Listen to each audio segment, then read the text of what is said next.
seats in front of you and 2 seats to your side so that we can populate the room. By the way, I'm not guilty that the room is not empty. That's not my problem. Me, I'm here.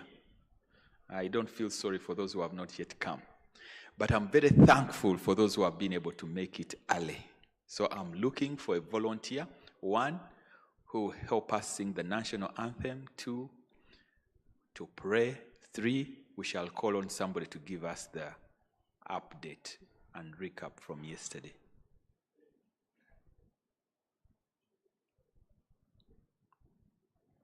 But please don't sit in the permanent secretary's seat. She's coming. Okay, even if I've invited you. Yesterday I told you the story of the donkey, which went back to Jerusalem the following day and it was being stoned because it had not carried Jesus that very day. It was assuming that it's a natural occurrence. It's tough to be here and you wait for a volunteer and nobody comes. So I have volunteered myself. Could we please be upstanding and we pray and we be thankful? So the prayer is going to take a format of being thankful for the worst thing which happened to you and later turned out to be good.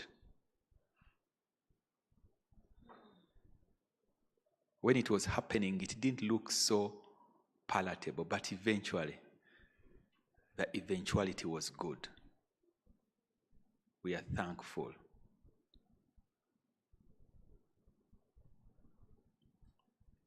So let's pray. Loving God, we want to thank you for a gift of life. We've been able to walk into this room. We want to thank you for our families we've left home. We thank you for our workmates that we are going to interact with. Thank you for the opportunity you give us to serve. Many people want to be working, but they have not been able to find work to do. We are thankful for the level of remuneration we get. We are not grumbling. We thank you for our leaders in this country. We thank you for the weather in this nation. And above all, we thank you that it's you who matures the plants to give us food that we eat and we are alive. Today we remember to be thankful. So as we have this meeting to review what we've gone through the whole year, we are thankful that we've been able to work and we have a report to show for what we've been participating. Those whose lives we've touched and impacted and kept alive by the skills you've given to the health workers, we are thankful for our patience. We also want to thank you for the things that we've been not able to do, but because of your mercy, we continue to serve. So we are thankful, Lord. We invite you in this meeting to lead us and guide us, and the fruits and the outcome will be applicable and useful for the people of Uganda. We pray, Lord, that you give us a spirit of wisdom, and above all, you give us a spirit of integrity and transparency, that whatever we do, we will be always accountable, first to ourselves, accountable to our family, then we are accountable to those who've given us the responsibility. We thank you. In Jesus' name we've prayed. Can we sing the national anthem in the name of the Father, the Son, and the Holy Spirit? Amen. Can we have the national anthem, please?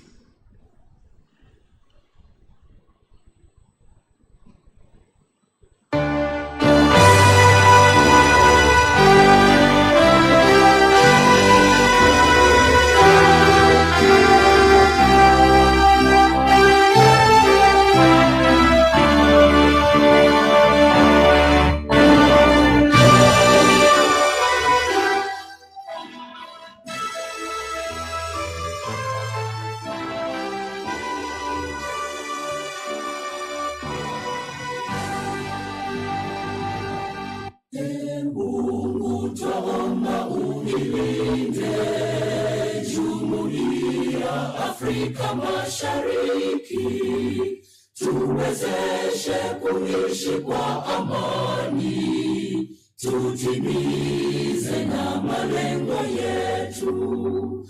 Jumuiya yetu sote tulilinde, tuwajibike, tuimarike, umoja wetu ni nguzo yetu, idumu jumuiya yetu.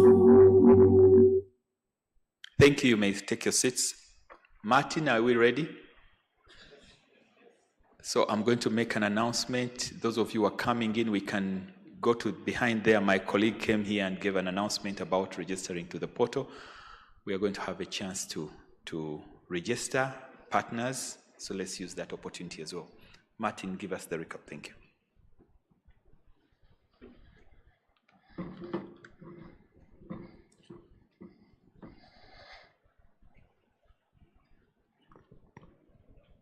Thank you, Director. Good morning, colleagues. Good morning. Okay. Before I start the recap of yesterday, I am sure we all have a QR code on our desks. There are quite a number of QR codes that we have, but there is one specific with the word Slido on the top. I will encourage everyone to just scan it. As we give a recap of today, we've also put a poll to get feedback on day one. What transpired? What are your thoughts on day one? So we need that feedback coming. So before we start, let me see those who have smartphones that are really smart. Please scan the QR code, and we see that feedback coming in. I am logged on, I haven't seen anyone, so I'll wait for you to scan it and give your feedback. Oh, I've seen someone typing, so that is good. So keep that feedback coming. We want to document and make sure that we make the GRM, the next GRM, better than this one. So colleagues, I want to appreciate everyone that participated yesterday. Yesterday we had a very long day, but with very good presentations and statements. I'll just take you through what we got yesterday and what we missed out, and see how we proceed with day two. So we started our day with a prayer, of course, it was led by the director, Dr. Daniel Chabainze. We had introduction and objectives of the GRM from Mr. John Kauta, the Commissioner, Health Information, Statistics and Monitoring and Evaluation. We had opening statements from the private health sector representative, the civil society organization representative, the President, Uganda Local Government Association, the chair, Health Development Partners. We also had a statement from the country representative, WHO Uganda, and a statement from the ambassador, United States Ambassador to Uganda, that was read by the country director, CDC. We had welcome remarks from the permanent secretary, who also represented the Minister of Health to read out the official opening remarks. We had a keynote address from the Dean Makerere School of Public Health, Professor Roda, and the theme was advancing universal health coverage through a resilient, efficient, and integrated health system. Of course, she emphasized that UHC is about making quality health care available, accessible, and affordable for everyone. She emphasized the need to build resilient, efficient, and integrated health systems. Among the recommendations, she highlighted institutionalizing sustainable health financing through expanding and diversifying domestic resources, operationalizing the National Health Insurance scheme through a phased implementation, of course starting with the targeted groups, operationalizing the new health workforce structure, accelerating integration of parallel disease-specific supply chains into a unified national logistics system, strengthening and scaling up integrated health service delivery at all levels of the healthcare system. She also emphasized strengthening tools, systems, and capacity for data management and use. She also highlighted leadership for innovation and collective intelligence for resilience. The highlight was her commitment as academia to support the health sector through research to achieve the National Development Plan 4 targets. We had a presentation on highlights of the annual health sector performance report for the last financial year. This was presented by the DG. It was followed by a presentation on progress in implementation of the 30th JRM recommendations by the Senior Health Planner, Dr. Peter Wambi. I think this presentation concluded the morning session. We went for lunch. Then after lunch, we had a series of interesting presentations. The first was on the highlights of the policy and policy recommendations from the Safe Motherhood Conference that was given by Dr. Mukai, the Commissioner, Reproductive and Child Health, followed by highlights and policy recommendations from the Communicable and Non-Communicable Disease Conference from Dr. Stavia, the Commissioner, Communicable Disease Prevention and Control. We also had a presentation on findings and policy recommendations from the pre-GRM field visits that was given by a senior medical officer from the SCAP department, Dr. Alexander Chiwanuka. We also received a presentation on the future of faith-based health service delivery challenges and opportunities for sustainable service delivery. This was delivered by Dr. Tony Tumwesije, the ED Uganda Protestant Medical Bureau. We received a presentation on budget performance, monitoring and assessment report for the last financial year from BAMAO, Ministry of Finance. And this was delivered by Mr. Sylvester Kato. We concluded the day with a presentation on monitoring of health service delivery from the Health Monitoring Unit that was delivered on behalf of the Director, Health Monitoring Unit by Mr. Jerome Pata Owagagi.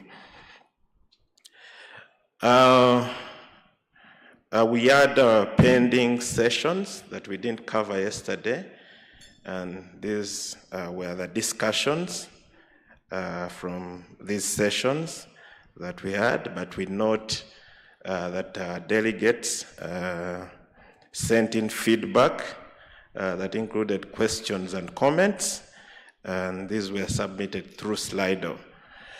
These have been shared with the responsible program heads, and we expect that responses would be given. We still encourage that all delegates scan that QR code, Slido, to share feedback in real time.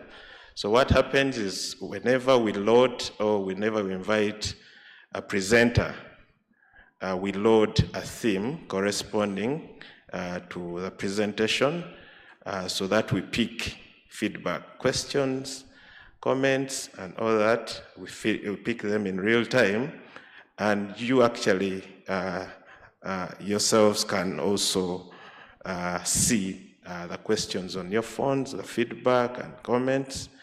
So we encourage everyone to use that to redeem time. We appreciate that there are so many competing priorities. We should have started by 9, but it's already coming to 10, yet we still have backlog. So DG will guide, but we have a session that we didn't have yesterday. But also anyone who still has a question from yesterday can raise it, and we will push it to the respective program heads to prepare a response. Thank you so much.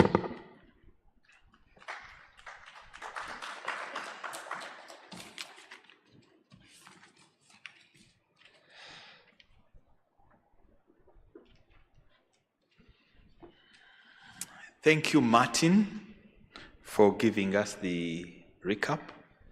I was telling my neighbor that once you start late, the pressure is on the organizers, as if they're the ones who told people to come late, now to try and rush the next group to catch up with time. So from the backlog we got yesterday, just before break, we shall have a session to answer those questions and give feedback. And if you allow me, something which is not very nice has happened to me, and I hope it will turn out for good. Now I'm going to be the chair session until our chair, substantive chair, is assigned. We got some apologies from yesterday. Do you allow I become the session chair? Oh yes, so thank you for voting me in. I got all the votes. Can we have the next presenters prepare their slides loaded, and I invite them to the front? Mr. Richard Kabagambe, you're number 1. Next, John Kauta, number 2. I think you have the program, but I'm just going to announce, and I'll introduce them one by one. Then Mr. Kenneth Akili, I don't see him in the room, and I know he's not in the country. And then Mr. Ben Kamumanya, the permanent secretary from local government. I think that one we shall wait. When he walks in, we shall automatically see him. And then later we shall have the head of service. Oh, I hope she comes when we are all in the room. Mr. Richard Kabagambe, you have the floor. Assistant Commissioner, Budget and Finance. He's going to take us through government health financing and priorities for the next year, 2026-2025. Please clap for Mr. Richard Kabagambe as he comes.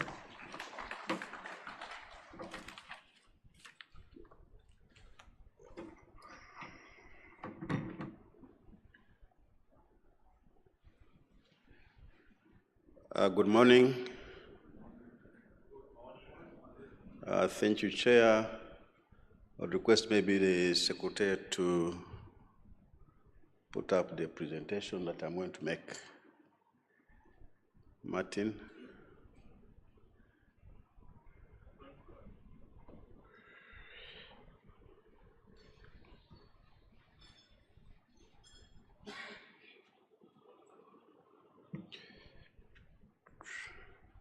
It will be a short one, about maybe 10 minutes. We are looking at the priorities of the next financial year, 26-27. I'm just waiting for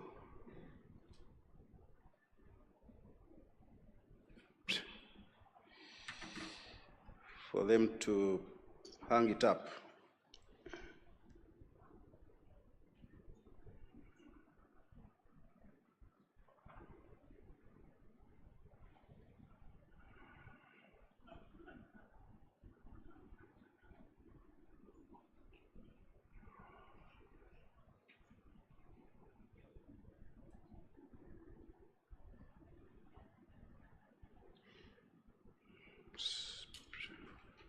Yeah, is it on now? Yes, thank you. Now the introduction part is what we know. Basically, this coming financial will be our second year of implementing the NDP4, whose theme is full modernization of Uganda's economy through commercial agriculture, industrialization, expanding and broadening the services, digital transformation, and market access. So this theme will take us through the next 5 years of the NDP4. And our target as an economy will be doing a 10-fold growth strategy where we expect to grow from $50 million to $500 million by 2040.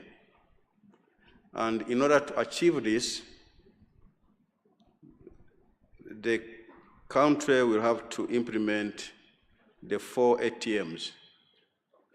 These are agricultural industrialization, tourism, mineral development, science and technology, and innovation. Now, in order to achieve these ATMs, they are enablers. And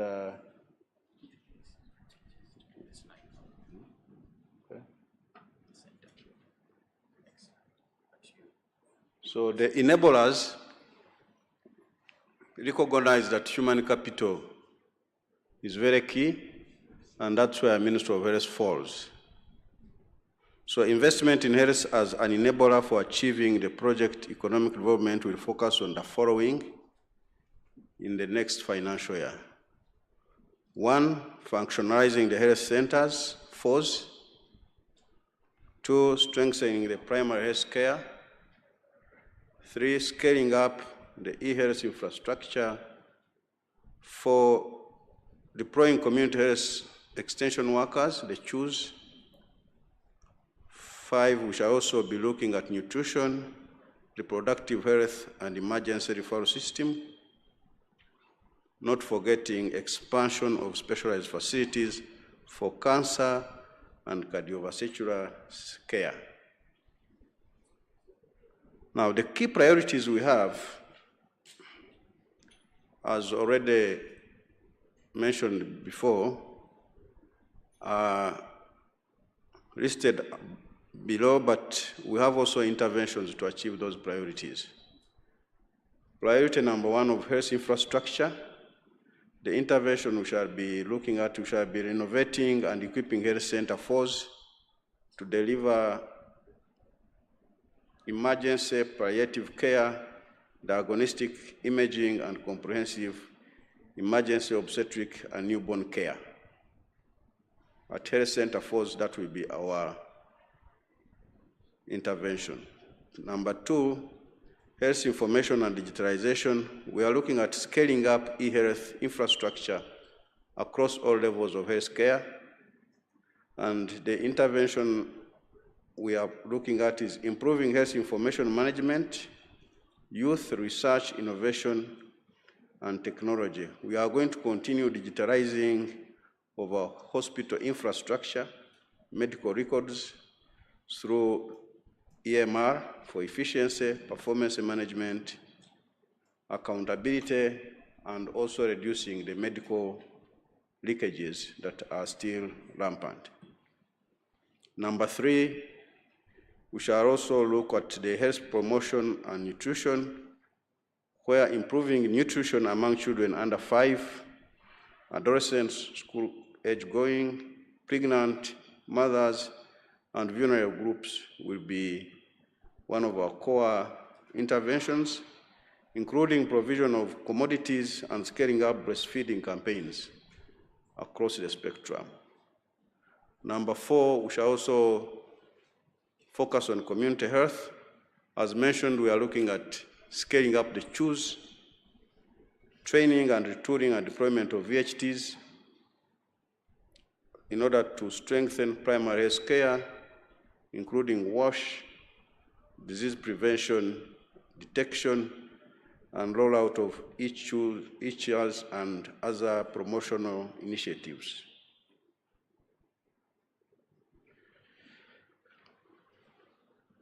Sorry. Oh, sorry. Oh. You need to help me back. Let me wait a bit.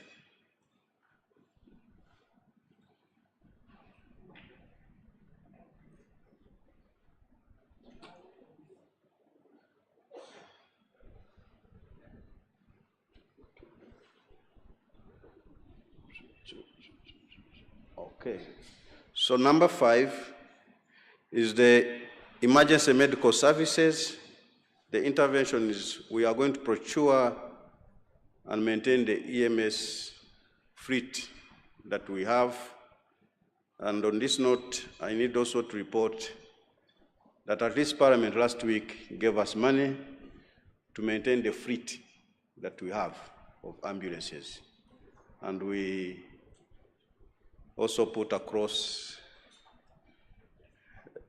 a very strong case that that money must be kept in the budget for next financial year to ensure that the fleet is maintained throughout. So number 5, I think we are safe. Number 6 is NCDs, management through early detection, screening, sensitization, and prevention of heart, cancer conditions, and road traffic incidences. We are also looking at construction of the specialized health facilities for cancer and heart, and already we have funding for this.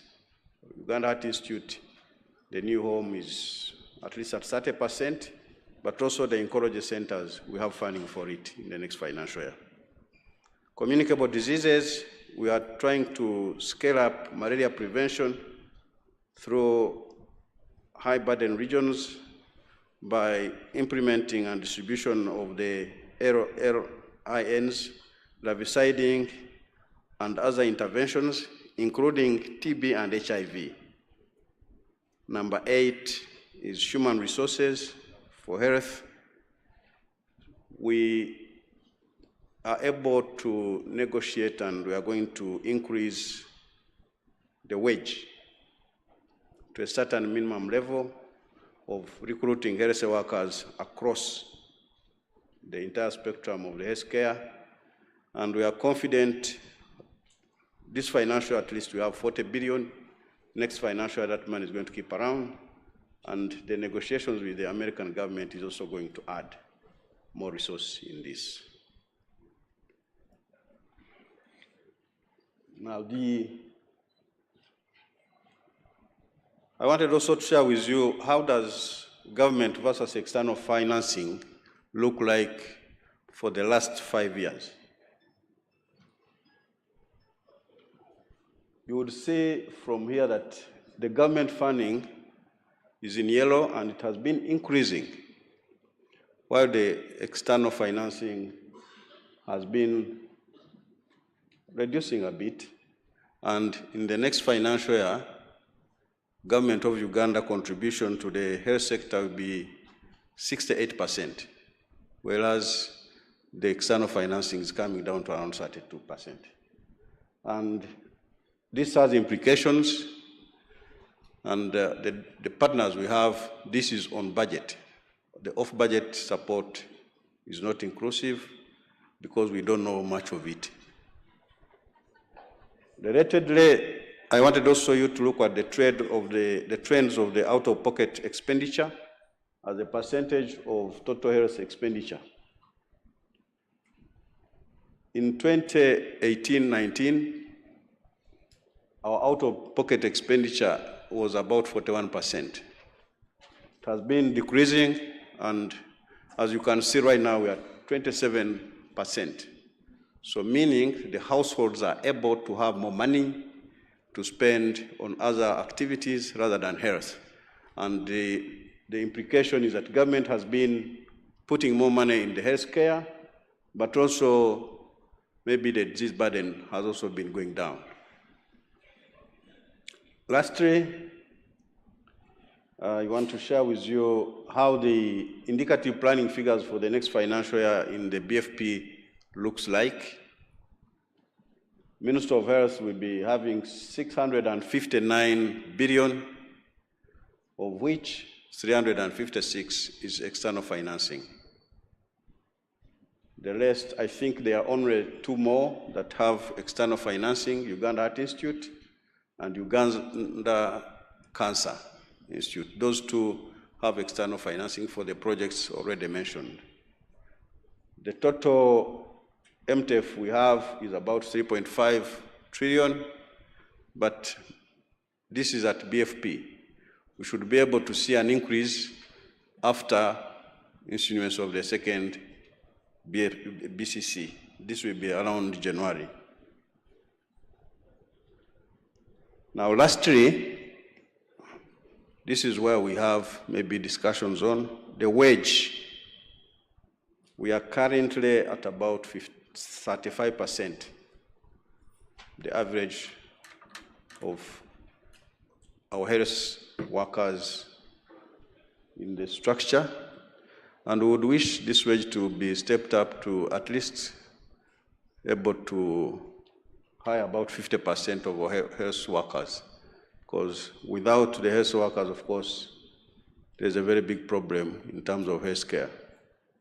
Number two, we're also facing a challenge of non-wage allocations, which is insufficient mostly in the referral hospitals and other key institutions to buy medical equipment, essential medicines, and utilities. So we are making a case that this non-wage must be increased. Number three, on government of Uganda as well, is the OPP out-of-pocket expenditure of 27. We look at it as it is still very high. We need to bring it to around 15% as it is in other developing countries on the continent. Lastly, on the external financing, we still see misalignment of budgets under off-budget support, which continues to make resources not put in the right activities, and we're engaging partners. Please bear with us and try to declare and also to align your support.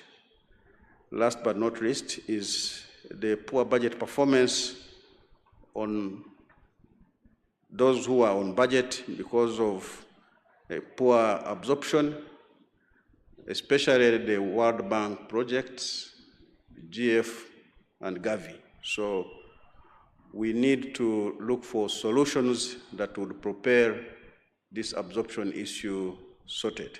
Thank you very much.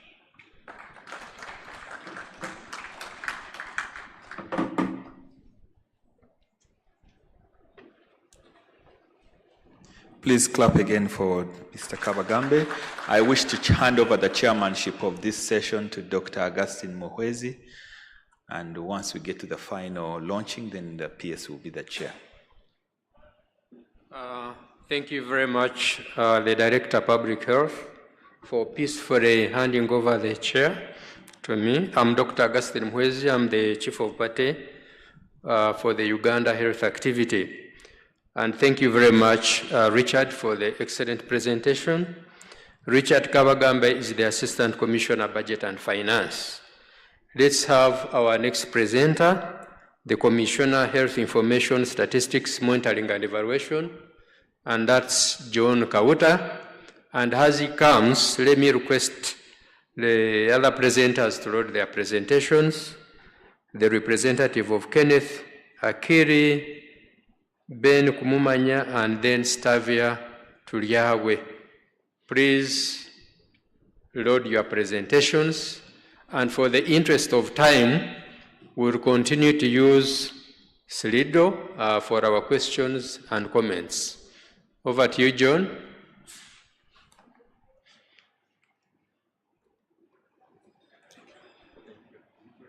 Yeah, it is.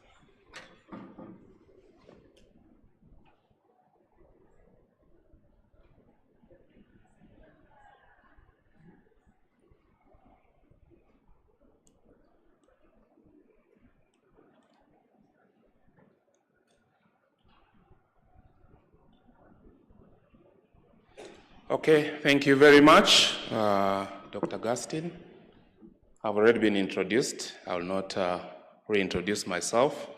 So I'm going to take you through the Universal Health Coverage Compact for 2025-2030. And the theme basically is to accelerate progress towards UHC.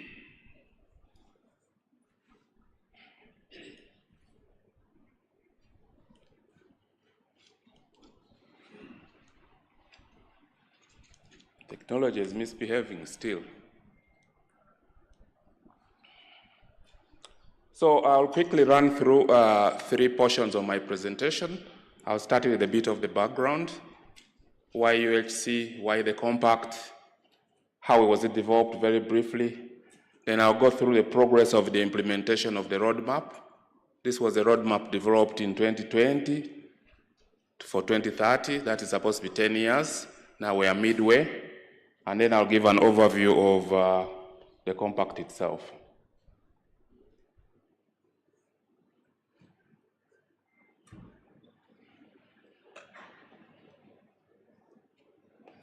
So in terms of background, Uganda was one of the pioneer 17 countries who were invited to develop compacts. This initiative is a world initiative that was spearheaded by World Bank Group, WHO, and the government of Japan. So our country was invited among the 17, and we did prepare a compact, and this was presented by our permanent secretary in Japan last week. The compacts were launched on 5th and 6th, and signaling the assignment of a commitment to implementation. Now, this compact was signed by both Ministry of Finance Minister and also the Minister of Health, showing that both health and finance are ready to have UHC come 2030. So what is UHC? And how are we measuring it? Now, the Ugandan definition of UHC is basically all persons in Uganda have equitable access to comprehensive quality health care and related services without financial constraints, delivered through a multi-sectoral approach. That's how we define UHC, universal health coverage, meaning nobody is being left behind. Now, UHC is measured using 2 parameters under the Sustainable Development Goal 3. We have SDG goal measure 3.81 and 3.82. Now 3.81 measures service coverage. 3.82 measures financial protection. Now in terms of service coverage, we look at the average coverage of essential health services, RMSCH, infectious diseases, NCDs, and service capacity. Then in terms of 3.82 financial protection, we are looking at the proportion of the population facing catastrophic out-of-pocket health financing. This is partly what Kabagambe, Assistant Commissioner, was talking about. It is about financial risk protection. Are our people covered in terms of catastrophic expenditure? Now, this is the service coverage index for Uganda. You can see, and in 2000, we were at 22. This has been rising. At 2021 here, we are at 49. Now, in terms of the global target, we should be at 90. This is by 2030. But when you look at NDP4, our target is 58. So far we are at 49. This is based on the Global Monitoring Report of 2021. So when we get another Global Monitoring Report, basically we might find we have risen, or we are stagnating, or we are still where we were. Now, in terms of progress, we start with the first area, which is RMCH, family planning, demand satisfied. Our roadmap of 10 years, our baseline was 46. But as at 23-24, that is the latest data available, we had achieved 58, which is basically means that is done. We have achieved that. All we need to do is to sustain it. Antenatal care, which is 4 visits and above, we had achieved 68, which was above our target in the roadmap, although we are still below the targets for UHC. UHC is 90. You can see we are achieving ours, but in terms of UHC, we are still behind. Immunization, DPT is 3. We're at 94 compared to a target of 78, meaning we are doing a little better, and actually here we have exceeded even the USC target of above 90. Now, in terms of care-seeking behavior for children, for child pneumonia, we're at 80. Our target was 79, but still falls below the UHC target of 90. So that one is progressing. You can see an increment towards achieving that target. Now, in here, we look at the sources where we are getting the data. Infectious diseases, TB effective treatment, we are at 91.3. If you look at the health sector performance report, and you can see that is slightly above the UHC target. So in terms of that indicator, we are doing well. Same with HIV treatment coverage, we are doing well.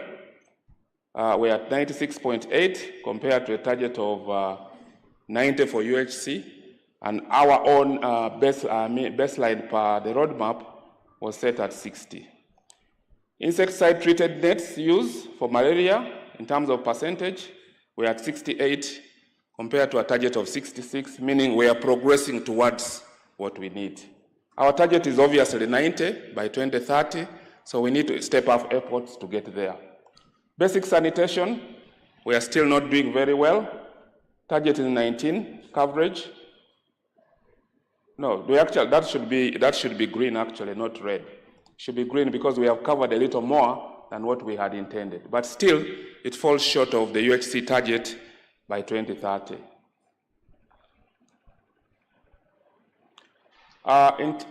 In terms of non-communicable diseases, when you look at normal blood sugar percentage, we're at 76.5 based on the STEP survey 2023, which is still short of the target of UHC, but you can see we are progressing towards that target. Mean fasting glucose, we're at 5.1 compared to target 5.2. This one we have achieved. All we need to do is to maintain the momentum. Same with tobacco non-smoking in terms of percentage. We're at 91.7, which is slightly above the UHC target.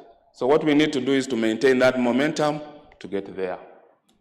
In terms of service capacity and access, this is hospital beds per 10,000 population. We are at 6. Our baseline was 5. So you can see we are moving towards 30 target for UHC. So you can see we are progressing very well. Ideally, that should actually be green, meaning we have met our target for the roadmap, but of course, it is still short of the UHC target. Same with physicians per 10,000 population. We have 2.1 compared to 23 that we are targeting. In terms of our target, our baseline, we are doing well, but in terms of UHC, we are yet to get there. Same with surgeons and psychiatrists.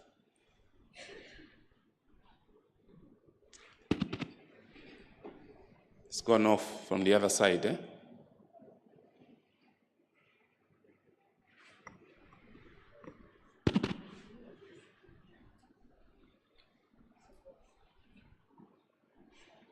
Can you put it on, please?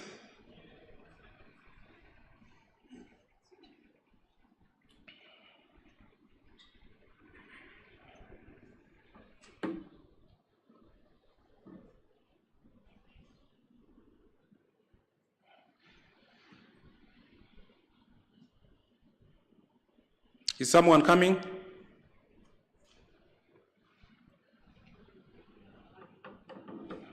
Someone is behind there. I think power went off.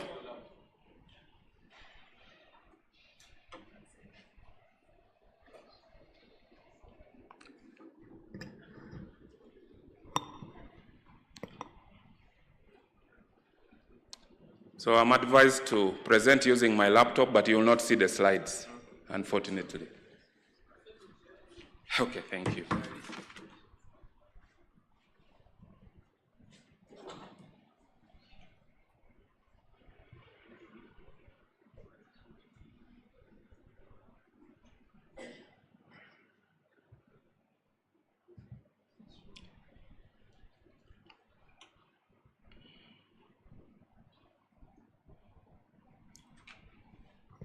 So I was now going to progress in terms of 3.1. I had finished the non-communicable diseases, and I was concluding on service access and capacity.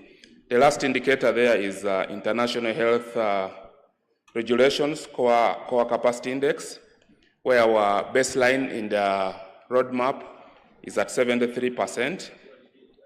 Unfortunately, we don't have data for this one. We are waiting for the JEE, but we don't have data yet. Then the second indicator on health financing and financial protection, which is SDG 3.82, catastrophic expenditure, as explained by Commissioner Richard. There was 11.9% of households face catastrophic expenditure, and this is a drop from 22.4 in the year 2005-06. The impoverishing health expenditure because of catastrophic expenditure, because members have to forego basics in order to meet health outcomes, the cost of health outcomes. Now, in terms of the financing landscape, it's characterized by a low share of government expenditure, government budget. So far, the government budget is at 5.6, as pointed out in the last presentation, and this is a drop from the previous year, which was 7.2. And of course, that still falls short of the 15% Abuja declaration. We had a discussion with Ministry of Finance, and we were thinking they need to step up this, and there are a couple of commitments that were made. The per capita health expenditure increased from 49.4 dollars per capita in 2019-20 to 53.1 in 2022-23. Below the target of 86 for low-income countries, which is required to make progress towards universal health coverage. Government health expenditure is at $13.2 per capita against a recommended $86 per capita that is recommended by WHO. So you can see we are still doing bad. So I think for now, let's, because I still have a few extra slides. Enabling factors. We have strategic health system investments. These have been very, very good, and they are helping us achieve UHC. Strong partnerships and alignment with support. We have partners supporting us, and this is still a key area for alignment. Effective community and clinical interventions. You heard about the CHOOS and the VHTs and how they are doing well. You heard from the presentation by the DG yesterday. We need more health financing interventions, innovations. We had the result-based financing, but we need to think of a little more interventions so that we are covered in the area of health financing. Digitization is very critical for this journey. Already, we have about 75 facilities using the EMR, electronic medical records, and the plans are to ensure that all facilities up to the level of Health Center 4 are connected, then a few or a couple of the high volume Health Center 3s. Major bottlenecks to achieving UHC. We have underfinancing. We have HR issues as pointed out yesterday. Weak multi-sectoral collaboration, this needs to be strengthened. And of course, the issue of behavioral perspectives that need to be changed. Key recommendations, there are 6 recommendations. One, on the area of domestic financing, we have about 18 interventions in that area. I'm now rushing through, as advised. In the area of workforce challenge, our target is to ensure that by 2030, we have at least 50%, 55% of the structure filled. Strengthen service capacity. There are a lot of interventions. Multi-sectoral collaboration. We'll continue with community interventions, governance, and improving of the decentralized health service delivery. Now, the compact is basically a commitment that summarizes all the interventions required to get us to 2030 UHC. I think for now, let me end there. We shall have, because this is just a compilation from the different sessions. Because UHC doesn't stand alone, it is from all the others that are added together. Thank you very much, Chair.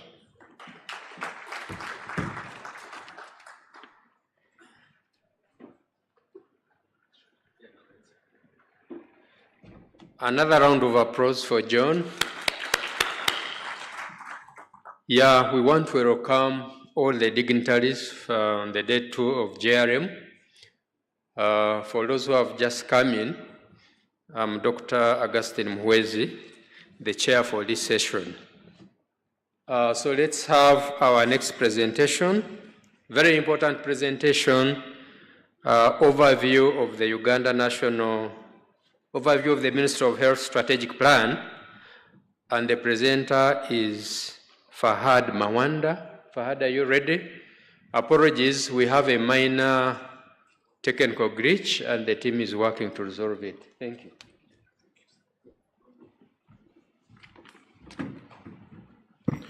Thank you very much. Thank you for introducing me, because some people may have confused me to be Mr. Akiri Kenneth.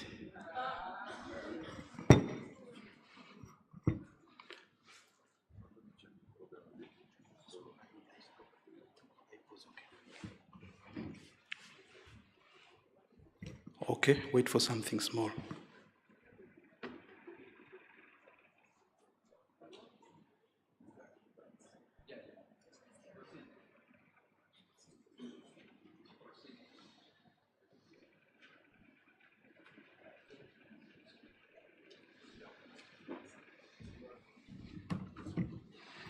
Okay, so we just want to speak about the Ministry of Health Strategic Plan, which most of you colleagues took part in preparing. We only request that we read the final version, just in case something small could have changed. But the overall purpose of this plan was to strengthen health systems and improve population health outcomes. And it is aligned to those different national and international strategic documents, like the Sustainable Development Plans, the Sustainable Development Goals, the NDP4, all those documents are aligned too. It is for that reason that the plan was approved. Otherwise, if they weren't aligned, perhaps we would still be trying to compile. It has, the structure of the plan has 9 sections, and those sections, one by one, tell us what we need. The first section is our introduction, situation analysis. If we are flashing, we'll be able to see it very quickly. The vision of the plan is a healthy and productive population that contributes to socioeconomic growth and national development. And the mission is to improve high quality and accessible health services to all people in Uganda, including addressing broader determinants of health. In terms of objectives, the goal of the plan is to improve the overall health and well-being of all Ugandans. The plan has 5 strategic objectives, which we shall. One is accelerating integrated health promotion, disease prevention efforts at all levels, strengthening the health system for an effective healthcare service delivery and response. The third objective is to enhance the accessibility and utilization of quality, integrated, communicable and non-communicable diseases. The fourth is promote optimal delivery of maternal, neonatal, infant, child, and adolescent health services at all levels. And the last objective is strengthening health research, information, innovation, and technology. So that document looks at what was achieved in the previous period, because as you may be aware, we are currently almost halfway the first year of implementing the fourth Ministry of Health strategic plan. So we have what we achieved under legislative milestones, digital health, improvements in immunization, and we also did a lot of infrastructure upgrades. All those were achievements. We now have some challenges. One of them is high maternal and neonatal mortality. The other one is the rising burden of non-communicable diseases. The other challenge is climate change impacts on health. Then we have health financing gaps and the challenge of donor dependency. The other challenge that is talked about in the strategic plan is infrastructure and human resource shortages. So as a result of those, in this plan, we now have made some strategic shifts. There are 4 main strategic shifts.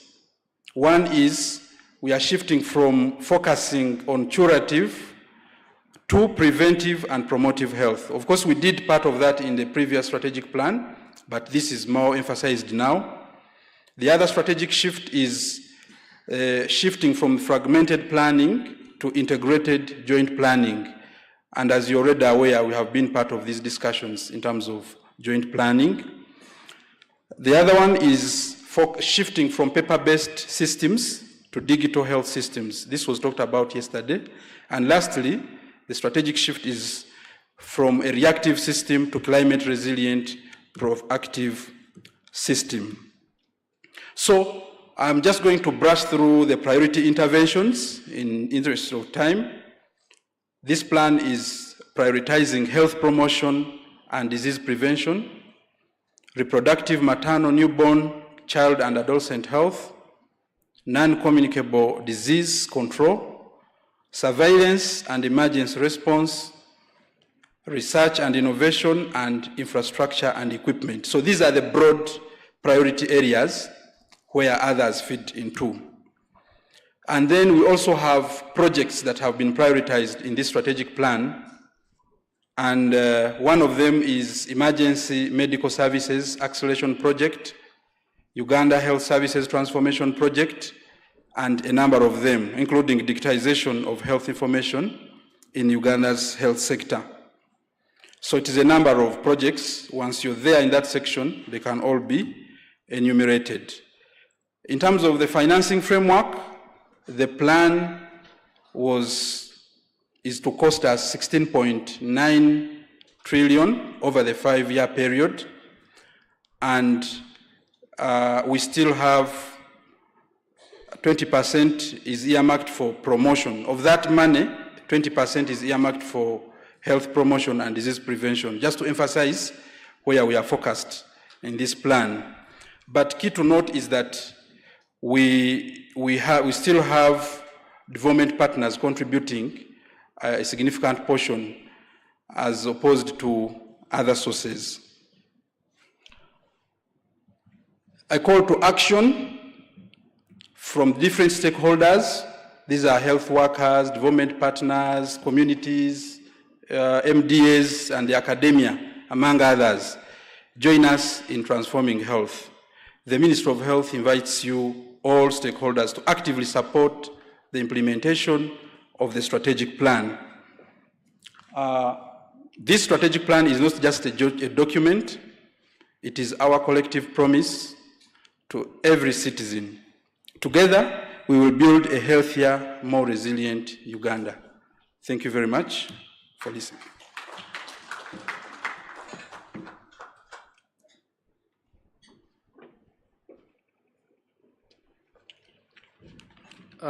Thank you very much, Fahad. Another round of applause for him.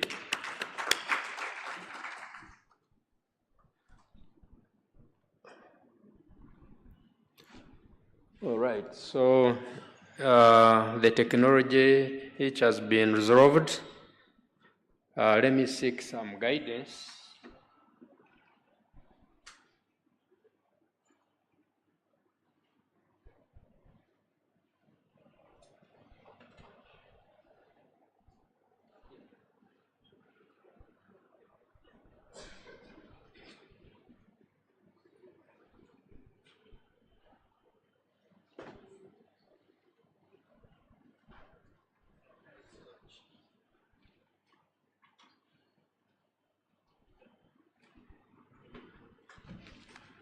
So we are going into another session of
so our DG will handle the next session, launching key documents, and then we'll have the remaining presentations after the launch.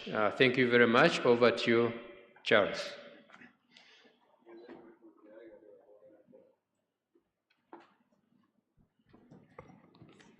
Thank you. Let's appreciate Dr. Augustine for so far the chairing has done. He will continue. Our apology that we have to first interrupt the presentations and we get to the next session, which is the launch of the Ministry of Health Strategic Plan 2025-2026 to 2029-2030.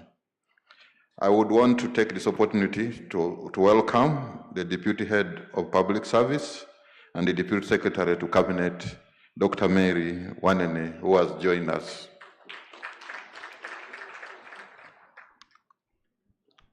That one you're just starting to clap, so probably we'll clap harder. So our guest, we want to welcome you.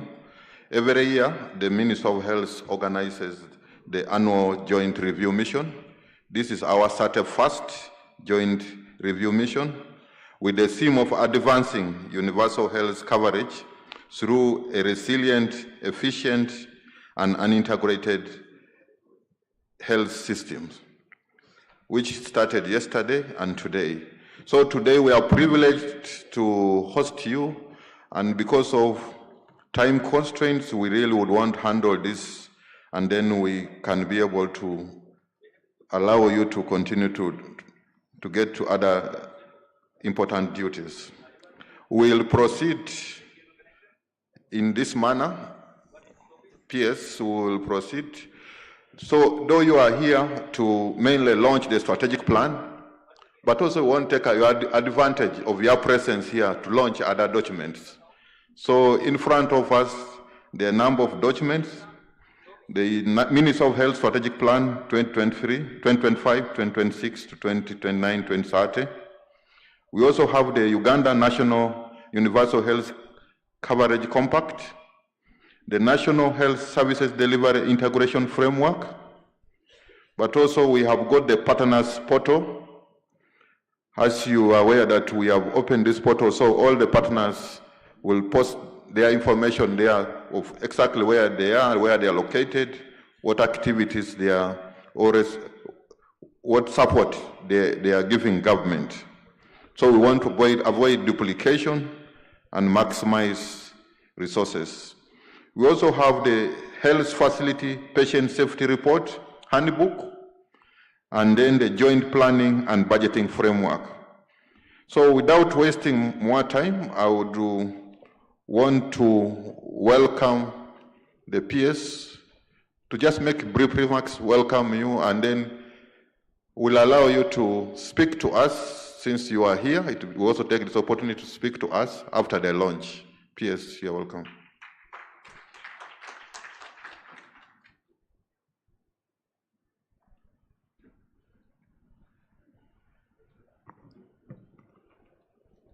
Our special guest this morning, Madam Topista Wanene, the Deputy Head Public Service and Secretary to Cabinet. We want, first of all, to take this opportunity to welcome you in our midst. We want to thank you for sparing your time amidst so many competing priorities. Today, we want to present to you these strategic documents to you for your launch. The first one is the patient safety. Let me begin with that one, because for me the patient safety is very close to my heart. For a long time, we were just talking, and we had guidelines before that were guiding clinicians to report if there is anything that happens in facilities and want to follow up. It was very hard to get documentation right because there was no framework for documentation. These guidelines help us to guide the clinician. For example, if they did a procedure and something happened, instead of hiding, instead of covering up, instead of, because we learn by doing. And so, in order to improve the patient safety, we are orienting our health workers to get into a habit of documenting, having documentation, follow through. These guidelines are simple, they have a lot of pictorial in them, and they should be able to guide anyone. If you give, for example, it will help us in pharmacovigilance to document for side effects, for any procedure that is not right, for documentation, for purposes of learning, for purposes of improving the quality of services. Number two, we are presenting to you the strategic plan. Yesterday we talked about it. Today we are very sorry we are rushing through because from here we are going, I'm supposed to be at Ministry of Finance at 11. The program kept on changing, so we are totally disorganized. We are going to sign the agreement between Uganda government and US government on the financing. And all those, I believe you've been reading, about that. So we rushed this process. But that strategic plan, yesterday we talked about it, but today also we talked about it. Even in the presentation, we are focusing on service delivery improvement. Service delivery improvement through those 5 strategic objectives. I'm not going to repeat, they've articulated them here. And those 5 strategic objectives are broken down to detailed activities that are going to be implemented both at the sector, the local government, but also other agencies. We have noted that we cannot achieve the results in that strategic plan until we bring all the players together. Because we know that water contributes a lot. And you saw our sanitation indicators earlier. We do believe that nutrition, education, and agriculture play a very big role. So as we are launching this strategic plan, we are anchoring our hope and our enthusiasm in implementing this on how effective we are going to bring together the other sectors to play their part. The third document is Uganda Health Compact, which we have articulated clearly. We are one of the first countries that have come up with this health impact compact on universal health coverage, and clearly we have broken down the things that we commit. And for the first time, finance was brought on board to commit in this compact. And I want to tell you that even when I was in Japan last week, when we presented this, I was with the Deputy PSST to commit. And Honorable Matia Kaseja and our Honorable Minister signed on that compact, which I presented back in Japan, on high-level commitments for different countries. So that document is going to be our Bible. Our Bible, whatever I want you to, we are going to make sure that these documents are available online. So because you may not get all these copies to everyone in the country, but we are having our digital platform where all our strategic documents are going to be. Please make sure, especially in the districts, we want to march with you, we want to walk with you, we want to plan with you, and then we have another strategic document on integration. Because integration now has clearly demonstrated that it is bringing efficiency. And I was very lucky that when I was given a platform in Japan to talk about how we are going to leverage on the resources, yet we have a big burden in our developing countries. One of the things that I zeroed down on is on integration and its efficiencies in whatever we are doing to make sure. So we want the people on ground who are implementing in the districts, in facilities, in hospitals. And we are glad to have all of you, the directors of the hospitals here. The issue of integration cannot be overemphasized. And that document gives you the details. And then also the last one is, I think, yeah, this one, on the budgeting. On the budgeting and planning.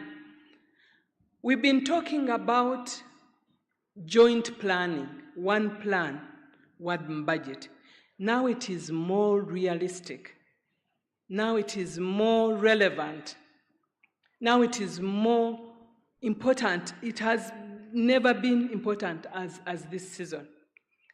So the partners, as you come to support us, one of the things that we are going to be very, very emphatic about is off-budget financing. Off-budget financing, we are asking you work with government. We have put in place systems that ensure that we are efficient, we are able to utilize resources, and you can, with clear visibility of what that money is going to do. So please entrust your money with us, because off-budget financing has distorted our systems for too long. Right now, we want one budget, one plan. We must have well, bottom up, although sometimes it has not been implemented properly. But we want the priorities to come from down. And we have one budget, one planning. And once we plan, then we sit together and we allocate money based on the strategic objectives in our strategic plan, but also our health compact we have signed up on universal health coverage. So with those words, allow me, Madam Wenene, to invite you to speak to us. After that, we will request you that you will launch these important documents by signing on, and I will request that the partners' representatives in the room You are given a copy. After that, after we have signed, please, you'll also come and sign on in these documents. After that, we'll take the pictures. You will want to have those copies. If we can get these copies yeah, I see those 4, but also strategic plans. Yesterday they were distributed, but heads of partners who are in the room, if you have your copy, please, you'll come with it, and then we'll stand here with our guest and we take pictures. And that will be the end of our launch. Thank you very much. Madam, you can come and talk to us. Thank you.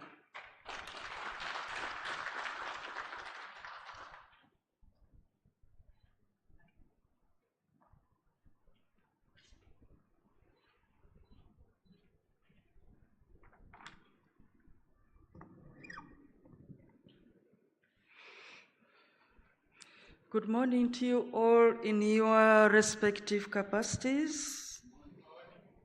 I will use the protocol that has been used since yesterday in the interest of time, but I do recognize here that we have our development partners. Thank you for being here with us. We have I have seen the Health Service Commission represented here. I've seen a number of executive directors and directors of hospitals. I also believe that there are representatives from other government agencies that are here. I will say 1 or 2 words of my own, and thereafter, I will read the speech of the head of public service verbatim. As introduced, I'm Mary Topista Wenene, Deputy Head of Public Service and Deputy Secretary to Cabinet. I have been specifically assigned to come here by the head of the public service. Until recently, I was a member of the health sector, and I therefore have a very great appreciation of the health sector, what it does, and the issues and challenges that are there. I do have that appreciation. I wish to congratulate you upon holding the 31st joint review session. I congratulate you upon the various documents that you are going to launch today. I would like to inform you that recently, in October, all the permanent secretaries, led by the head of the public service and secretary to cabinet, visited Busia and visited the health center 4, where you have been putting some substantial amounts of resources to improve services. We also visited Mbale Regional Referral Hospital, and without notice, we visited Mulago, Heart Institute, Cancer Institute, and so at that level, the head of the public service and the entire team of the permanent secretaries appreciate what is going on in the health sector and what needs to be done. I thought I should bring that information to you, but we did that. But now another issue where you should upload yourselves. The head of public service and the entire team of permanent secretaries noticed that your permanent secretary is very familiar with the entire geography of all the health facilities that we visited. Immediately we arrived at these facilities, she took over and as if she was already, as if we had found her in the place. Thank you very much. I will now read the message from the head of the public service. It is a great honor for me to have been invited to witness the launch of the strategic plan for the Ministry of Health for that period. I congratulate the political leadership of the ministry, the permanent secretary, and all the staff for successfully developing the strategic plan that will guide the interventions of the ministry over the next 5 years. The strategic plan aligns the strategies of the ministry to the 4th National Development Plan. The Minister of Health is mandated to design policies and to oversee the delivery of health services by all health institutions, central government, local government, private for non-profit, and private for profit. The Ministry of Health is therefore one of the critical institutions of government that is expected to ensure efficient and effective health services that are aligned with the aspirations of the country and the needs and expectations of the citizens. I have had the opportunity to peruse through the strategic plan. I have noted that the plan was developed in a consultative approach and that the outcomes, objectives, and strategies are well articulated. Through this strategic plan, the Ministry of Health is expected to position itself to provide leadership and oversight for the delivery of quality health services to our citizens. This will contribute to the consolidation of the socio-economic transformation of the country. As the plan is implemented, the Ministry of Health should take into consideration that there are other instruments that should support the implementation of the strategic plan. Namely, the service delivery standards and the client charter. Of course, this morning, these ones have been also brought. These outline what the citizens and stakeholders should expect from the ministry and how feedback should be obtained from those who seek services.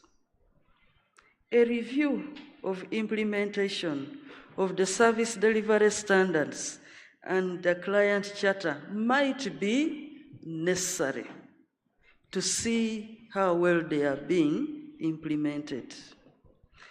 2, there is need to effectively coordinate and continuously engage the various institutions through which health services are delivered, and the private providers of health services without whom the targets set out in the plan cannot be attained.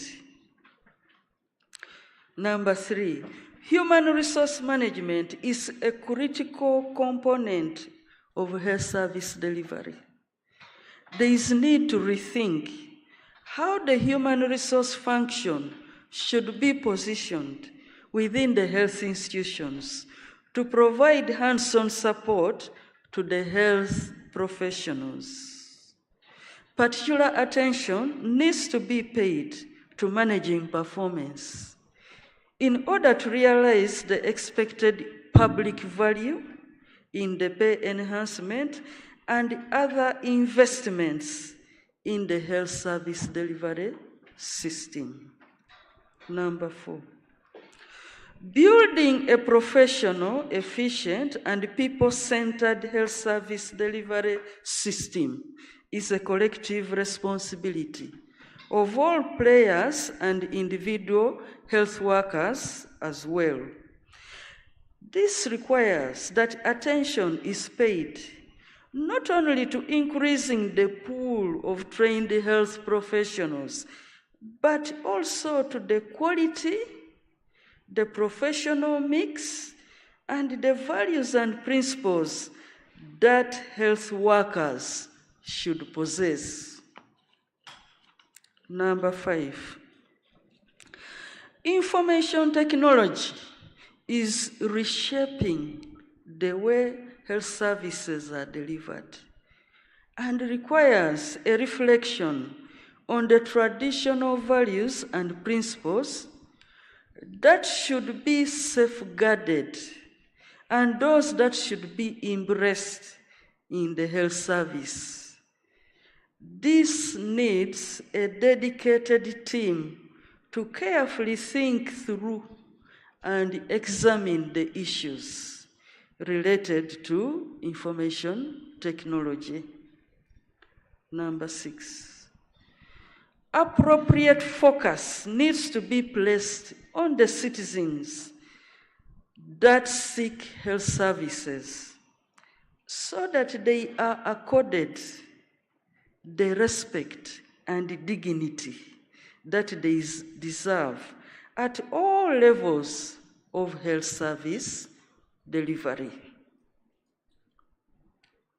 As Head of Public Service and Secretary to Cabinet, I reaffirm my commitment to working closely with the Minister of Health and with other institutions of government to contribute to the improvement of health service delivery through stronger accountability and performance management systems, and subsequently to the efficient and effective implementation of the National Development Agenda. Arising from the above, the Office of the Head of Public Service and Secretary to Cabinet appreciates the strategic plan as a renewed call to action by the Minister of Health and all the stakeholders. Collective responsibility of all the people and institutions represented here this morning is required for the successful implementation of the strategic plan, namely the Minister of Health, the Health Service Commission, other ministries, departments and agencies, the professional councils, the health managers, the health workers, the development partners, the local governments, and the private hospitals and clinics, etc. I once again congratulate the political leadership, the permanent secretary, and the staff of the ministry for designing a strategic plan that is intended to strengthen the delivery of health services. I thank all the stakeholders that have supported and participated in this process and call upon you to continue to participate in the implementation of the strategic plan. I encourage the permanent secretary to ensure wider dissemination of the plan, and now with all these documents, to the staff and the stakeholders for ownership and effective implementation. I thank you for God and my country. Lucy Imbonye Nachove, Mrs., Head of Public Service and Secretary to Cabinet, Cabinet Secretariat, Office of the President, the 10th of December, 2025. Thank you.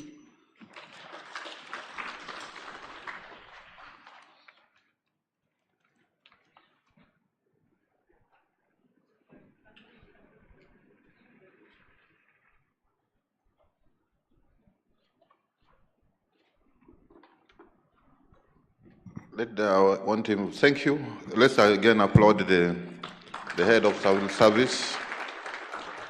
We'll want the partners to join. You come in front.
She could be signing also together because we don't have time. You go to sign. You're voting. They are more pen.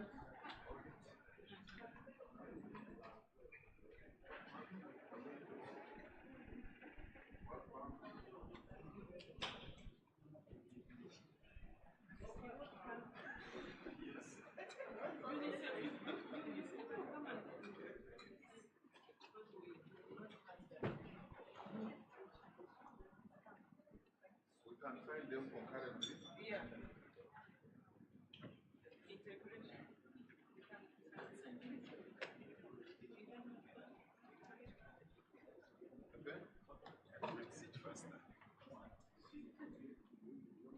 John, do you have more pen? Yeah, you can come with me. You can come here.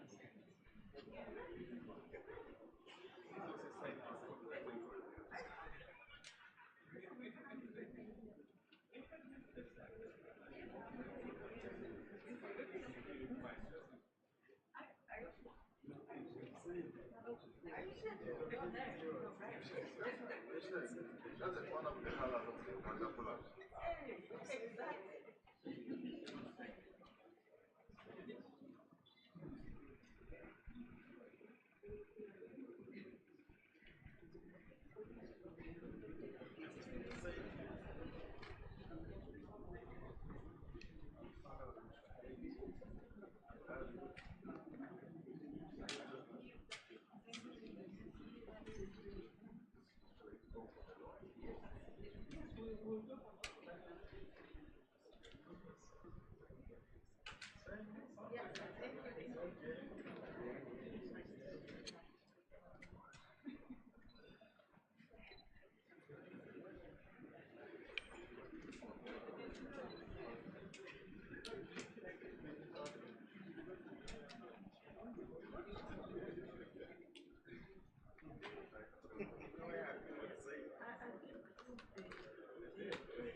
we need the president of Olga joined, the directors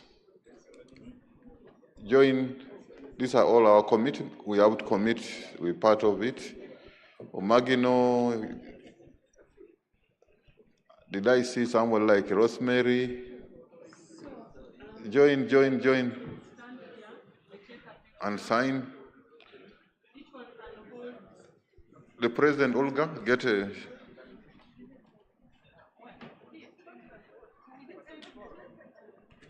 The DHO's representative.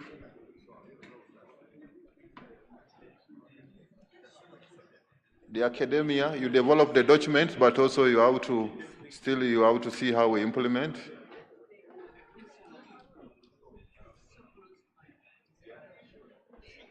Civil society organizations, and whom have I left behind?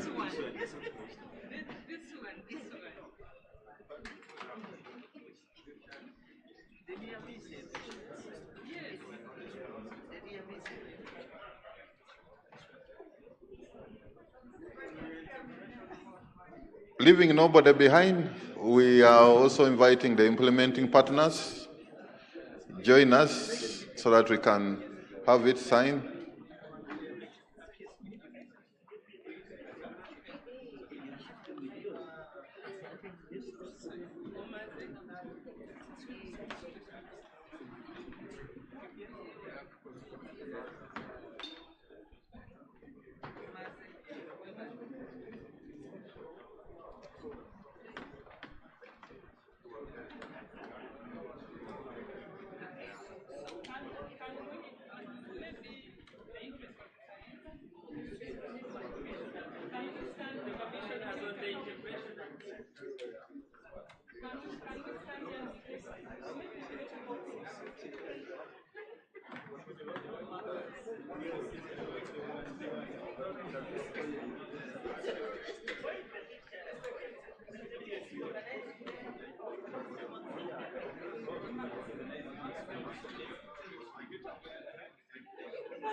Aha.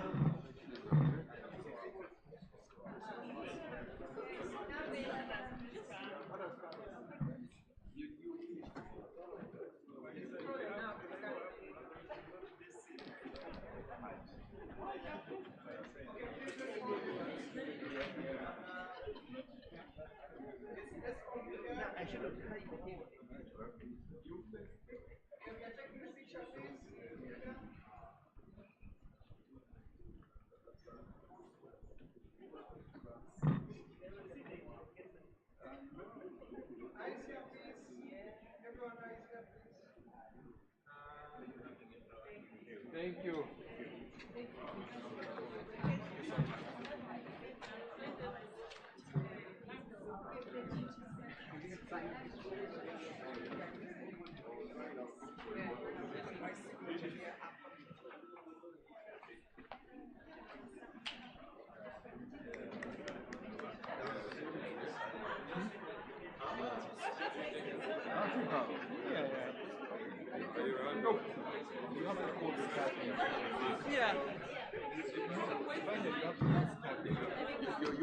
Yes, yes.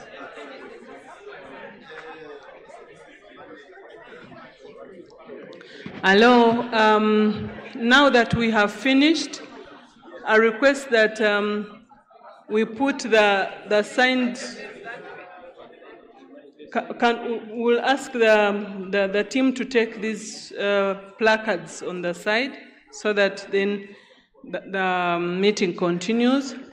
But as we conclude this exercise, I also wanted to say the other thing has been taken far before I talk about it, that portal. So we designed the partners portal, which we are also launching officially today. And we are reminding all our partners, implementing partners, that portal, this portal you see, you log in and give us all information, including if we have MOU, if we have understanding, because some people, we have noted they go straight to the district, they start engaging the district, they start implementing when government does not know what exactly is going to be done. So this portal, we designed it in a way that you even upload that document that some cooperative agreement of some sort that allows you to go wherever you are that you are implementing. The beauty about this portal, when you go in, your information you provide, nobody else can access. It is only us. So be sure that whatever information you give, I know some partners have this issue of disclosure. You don't want to talk about the money you are bringing in the country, what you are going to do to everyone. But this portal gives you opportunity to put all the information, the location where you are going to implement, the scope you are going to implement, and the amount of money that you are bringing on board. And if you don't, after a certain time, it flags you red. If you put in information and it is not complete, it flags you red. If it flags you red and you do not correct it, that information is sent to the office of the Prime Minister, that is the head of government business. And the M&E is able to see that information that is incomplete and after some time, that information, once you are flagged, we may not reverse. We'll just have to tell you we can't work with you because you have not complied with this portal. I thought I would mention this. We are going to get a forum for partners, all of you, to take you through this portal to make sure that you know exactly the information that is required of you to declare with government. It may be off budget, but we need to know what kind of money, how much, where, and what activities are going to be undertaken by either your implementing partner or the development partner.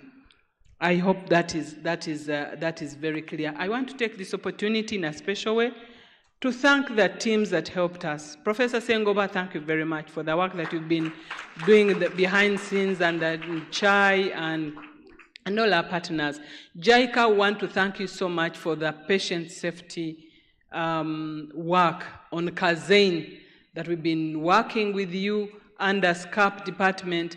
We want to thank you, and we pray really that the departments that are responsible in the hospitals on quality improvement take this serious and make sure that they access these books so that we start seeing more reporting. Thank you very much. I want to let you and hand over to you as I escort our guests out, but we'll continue and we'll be back shortly. Thank you very much.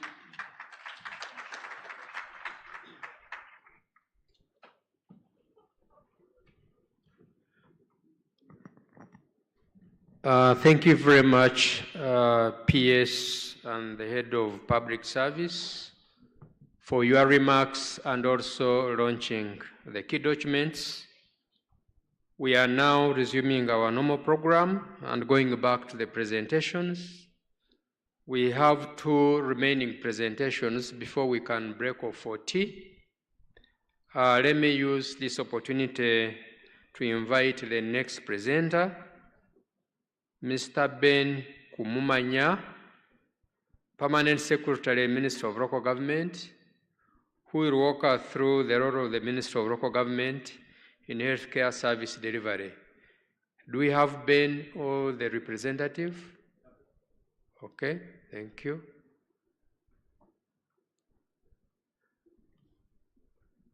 Meanwhile, for partners who want to get instructions on how to register on the portal, you can contact me. I have a short video that will walk you through the instructions. Thank you.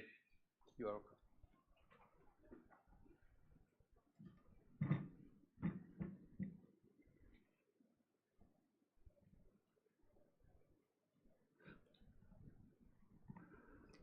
Ladies and gentlemen, in your respective capacities, good morning. My name is Sandra Namarome. I work with the Local Economic Development Department under Ministry of Local Government. And I bring you greetings from Commissioner Anthony Namara, as well as our Permanent Secretary, Ben Kumumanya, who are not able to be here. So I'll be taking you through the kind of role we play and also emphasize a bit of synergies where we need to deepen our partnership. Next. So next slide, please.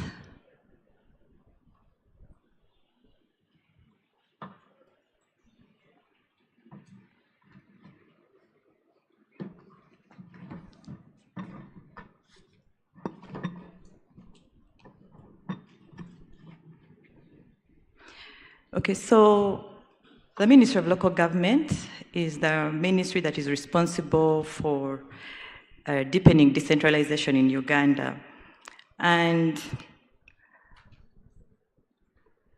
Uganda operates in a decentralized health system where local governments implement this. Okay. Okay. All right, thank you. So Uganda operates in a decentralized health system where local governments implement most health services, while the Ministry of Health, which is part of the central government, provides policy standards, oversight, and specialized care. So the Ministry of Local Government coordinates. We mostly have an oversight role of coordination to ensure that planning, budgeting, and supervision of health service delivery is given. The local government particularly plan, budget, manage resources. They plan, they manage with district health officers, general hospitals, the health center tools, which are phasing out, but where they are still in existence and they need improvement, they make sure that services are still given, awaiting, upgrading. Supervision of VHTs and health unit management committees, as well as enforcing public health and sanitation bylaws. So achieving the universal health care really relies on the local government performance. And if you look at that, it is just a breakdown of what I've mentioned from the grassroots levels, starting with the village health teams that choose, headed to the parish, then the sub-county, municipality, general hospital, and national referral hospitals. So our legal mandate stems from the Constitution, like we would all know, and then the Local Government Act, CAP, assigns a mandate for us to plan, budget, and deliver health services. The health service district plans, as well as the health sector strategic plans, establish district-based health systems for us to do extension of service delivery under the universal health care. NDP4 and PDM emphasize decentralization, led and parish-level social service delivery, as I'm going to explain later on, to see how we can actually deepen our partnership. Role one, that is very core for us, is governance and planning, where we integrate health priorities into district, municipal, and city development plans. We coordinate health sub-districts with strengthen functionality of the HUMs and VHTs, and as well ensure accountability and community engagement. Role number two, financing, HR, and infrastructure. We manage the PHC WAJ and also the non-WAJ grants. For example, projects like UGIFT and conditional transfers that give us resources are fit and managed at the local governments. Then we allocate resources for outreach. We continue with supervision and infrastructure operations, which definitely facilitate health. We recruit, deploy, and discipline health workers through district service commissions. Then we support DHMTs with supervision, performance, and management. Our core role, number 3, is service delivery and public health, where we deliver outpatient, maternal, child, and emergency services, all happening at the local government. Other things under this is coordination of immunization, ANC, HIV, stroke, TB, and screening, and community outreaches that are conducted. We also supervise VHTs for household level care and mobilization and enforce sanitation management and food safety standards. Evidence from some assessments: function of VHTs improve uptake of immunization, malaria treatment, and facility deliveries. Strong DHMT leadership improves service quality, utilization, and patient satisfaction. Enforcing sanitation bylaws reduces general disease outbreaks like diarrhea. And then effective HUMS enhance facility accountability and responsiveness. The key challenges that we acknowledge is underfunding, some HR shortages, infrastructure gaps, and inconsistent medicines. And this is where I want to come in with a local economic development, where we are suggesting ways of how we can contribute to going around the challenges, because most challenges hinge on resources. So if our resource envelope is not improved or increased, then we can only expect little to happen. So priority actions for strengthening local government contribution: clarify roles and minimum standards, expand equitable and performance-based financing, strengthen HRH management of DHMTs, VHTs, and CHUs, improve local government capacity in data use, enforcement, and multi-sector planning. And then, when we come to LED is a process that is bringing together private sector, government, and communities. They sit together and understand what is it that the community needs. Yesterday, we were given data on how certain sub-regions are performing in certain key indicators, which would actually give a route or a focus for development partners or private sector to actually come in and see how best to solve the more emphasized challenges in the respective regions. So LED promotes investments to improve healthcare through better roads, markets, power, and water. LED also advocates for stronger local economies. When people have more resources in their pockets, they can attend more to nutrition. The transport sector will be improved. We have so many partners. For example, partners that help us build roads, build bridges. They connect communities and sometimes connect people to a nearby health center, which would otherwise be inaccessible if such a partnership with road construction wasn't happening or given. LED improves revenue for local governments to fund facility upgrades and sanitation enforcement. And also, when we upgrade markets, there are other WASH improvements that come that also benefit the entire community. And we believe that health is where the community is, and that's where we should actually emphasize where is the intersection where things there's an outbreak of a disease. If we sensitize the communities, then we are building and improving the health sector at large. Under PDM, which is also under Ministry of Local Government, we have the Social Services Committee, as was talked about yesterday. The Social Services Committee is under the parish, at the parish level, managed by the parish chief. And it would be a very good opportunity if we can tap into already this mandate, because they're supposed to do education and health and water sanitation mainly. So we could use the parish Social Services Committee to map vulnerable households, pregnant women, elderly, children under 5, NCDs, as well as disability, to ensure that we have right data. I think the PS has just mentioned about how important data is. So they can help us here because they already have some small facilitation that can help them into harnessing these roles. Coordinating VHTs and facility in charges on immunization, ANC, PNC, HIV, stroke, TB, and NCD screening can also be done. They can lead on WASH, school health, and nutrition programs. They can provide, if we provide the social services committees with tools, registers, referral slips, checklists, they can also improve on data collection. And then also if we link them with district health teams, there can be better planning. If we use the PDM-led funds, as I've mentioned, we can achieve small health improvements in all the in all the parishes. Then we should establish a parish health scorecard and have a quarterly review meeting to ensure what progress we are making. So under the PDM social services pillar and health, we can make the parishes a hub for planning, budgeting, and implementation. Social services pillars focusing on health, as I mentioned, and we can improve staff housing, strengthening community health promotion and prevention, as well as boost WASH. All this contributes to SDGs number 3, 4, and SDG 6 at the parish level. In conclusion, local governments are frontline implementers of Uganda's healthcare system. LED and PDM jointly enhance economic and health outcomes, strengthen local government systems, empower parish structures, and the function of VHT stroke health unit management committees are essential for achieving the universal health care and NDP4 targets.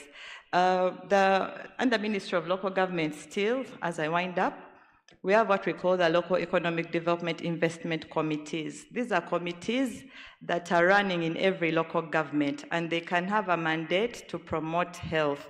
But the challenge we are finding is that we're not involving them very much. So we'd want to request Ministry of Health that if we are deepening health matters, be it on TB, malaria, and the like, that we bring on board all the partners, because we have the private sector, we have the academicians, we have the local communities, we have all heads of departments that are represented on the Local Economic Development Invest Committees to plan for that particular local government and see that health matters are prioritized, because only then, if you're safe, then I'm safe too. Thank you so much.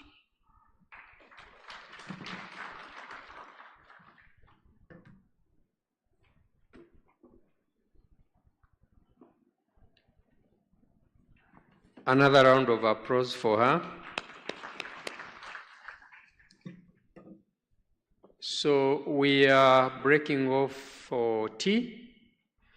We are not going to have Stavia's presentation because it has been overtaken by events, but the integration framework has been distributed, and you can also access all the documents on the Ministry of Health portal. I want to encourage IPs. There is a technical team behind that is going to walk you through the registration process on the newly created portal. So the break is going to take 30 minutes. Please make sure you are back within 30 minutes, because we are going to have a brief session where we are going to allow about 6 critical questions. We have received feedback that technology is not enough. We have people who want to speak. So we allow up to 6 people to raise their concerns or their questions to the presenters for today, but also for yesterday. And the prayer that was delivered by the Director of Public Health covers all the events of the day, including break tea. Bon appetit. Thank you.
This session. Good. Since we are paid for these seats, let me also sit here. Thank you, and you're welcome. A round of applause for our Chair, Health Service Commission. This front desk is not balanced until we get a lady. So, I can hear Flavia clapping. So can we have a lady? KCCA, please. Dr. Zalwango, if the ED is not here, please. Zalwango has been around. We don't want to be caught on the wrong side of gender. This morning we had very good gender environment. As we wait for her, but they've been around. They're outside there. Zalwango and the ED were around. Check outside, they're around. But in the interest of time, as they come in and we balance the boat here, allow me to also, in a special way, welcome all our panelists and request that we clap for all the panelists here. Very highly skilled people. Now, we have agreed and we want to go with the chair of the district health officers. District health officers, as we all know, are very critical in managing our decentralized health systems and, importantly, primary health care. And this morning, this afternoon, we are privileged to have the chair of the District Health Officers Association, Dr. Nzubu, the man from Maracha, across the Nile, sharing with us his experience. And I know 7 minutes is not enough, but you'll just try to bring us to the highlights. Where are we not touching? So the question for you is, drawing from your experience in local government, and I know you've been there for some time, service management and leadership, what are the critical constraints to enhancing efficiency and performance management? And we'll be more than happy to, for you to share with us what we should be doing. Please tell us what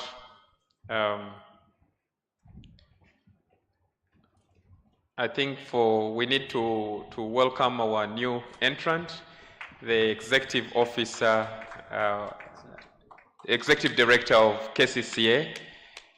You're most welcome. A hand of.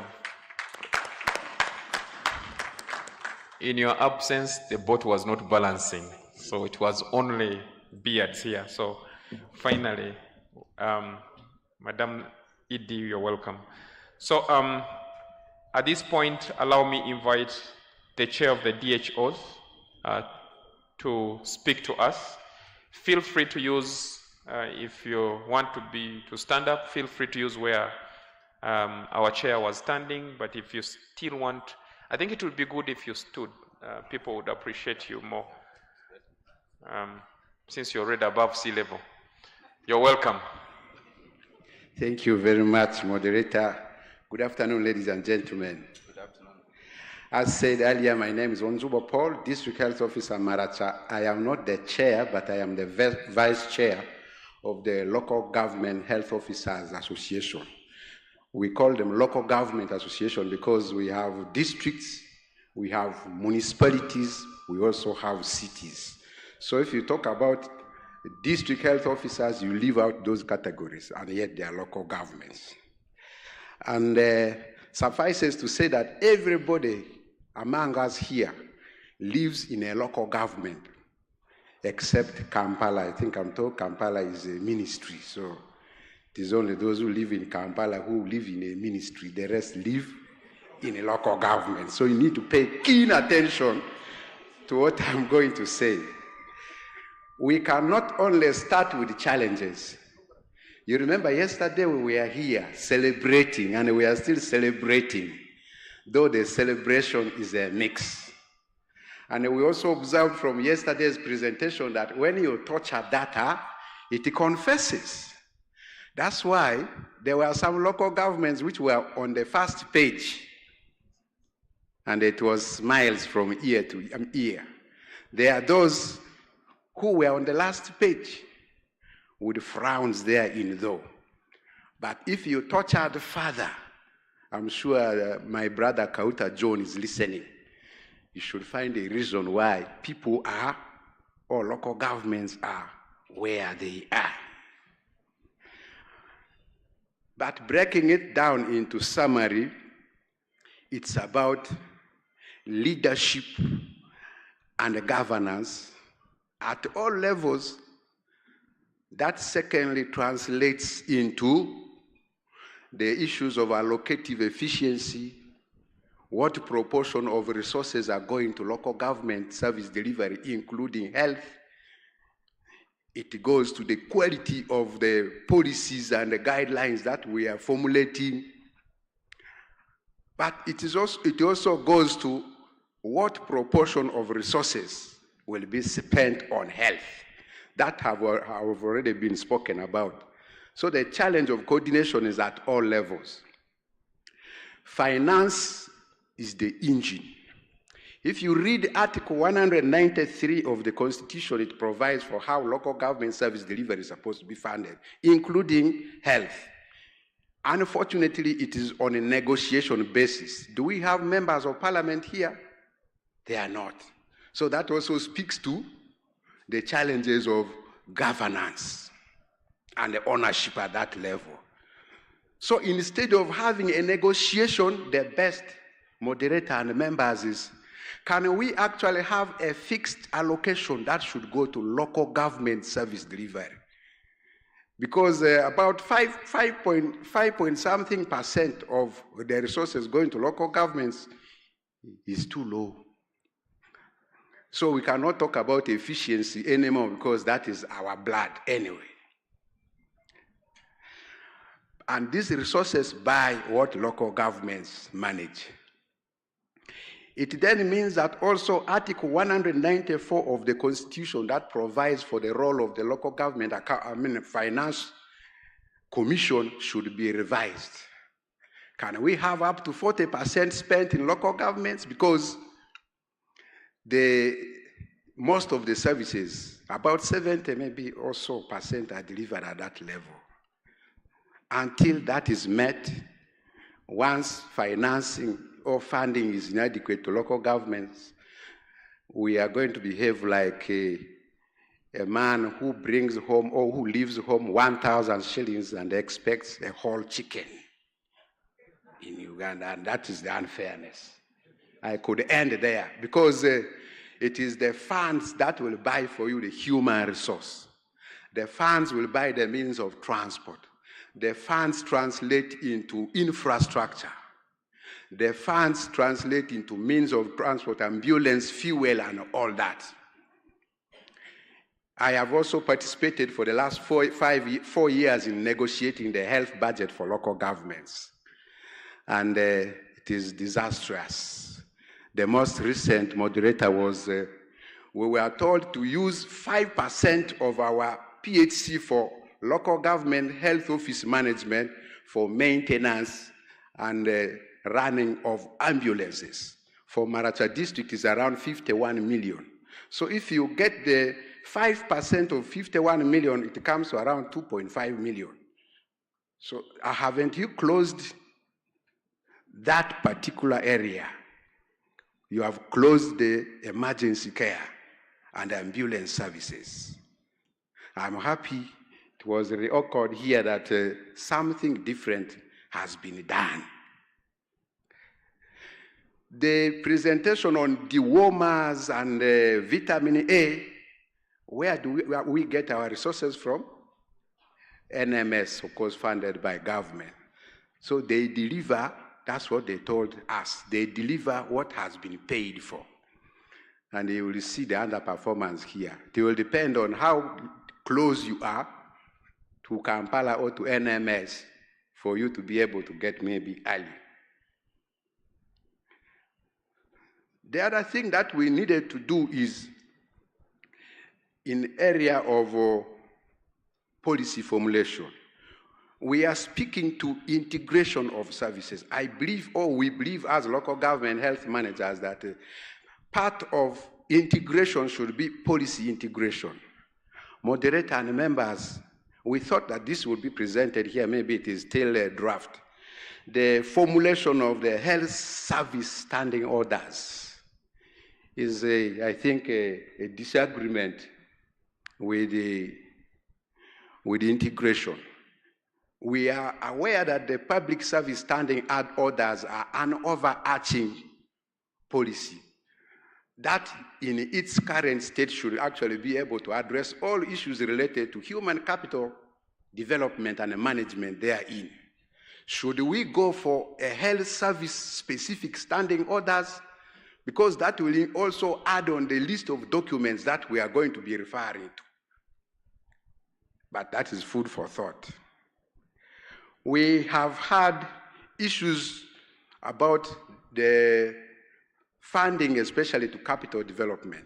We noted here clearly from the results that majority of the services, including maternal health services, are delivered where? At the health center 3s. And that should influence policy and decision making.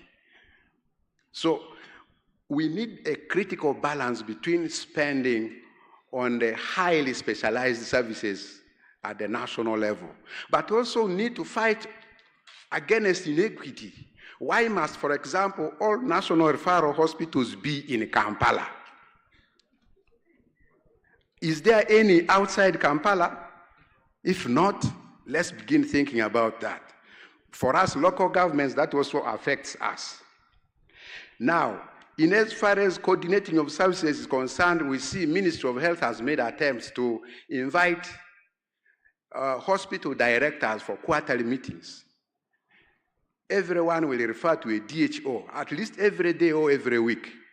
So do you want to leave them in darkness and you don't engage them? Who should do that? Ministry of Local Government or Ministry of Health?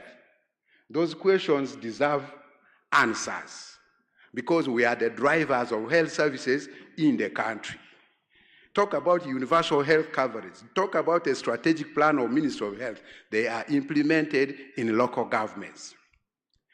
We are seeing a mismatch in particularly the management of local government health managers. We look at them as enemies. They are not.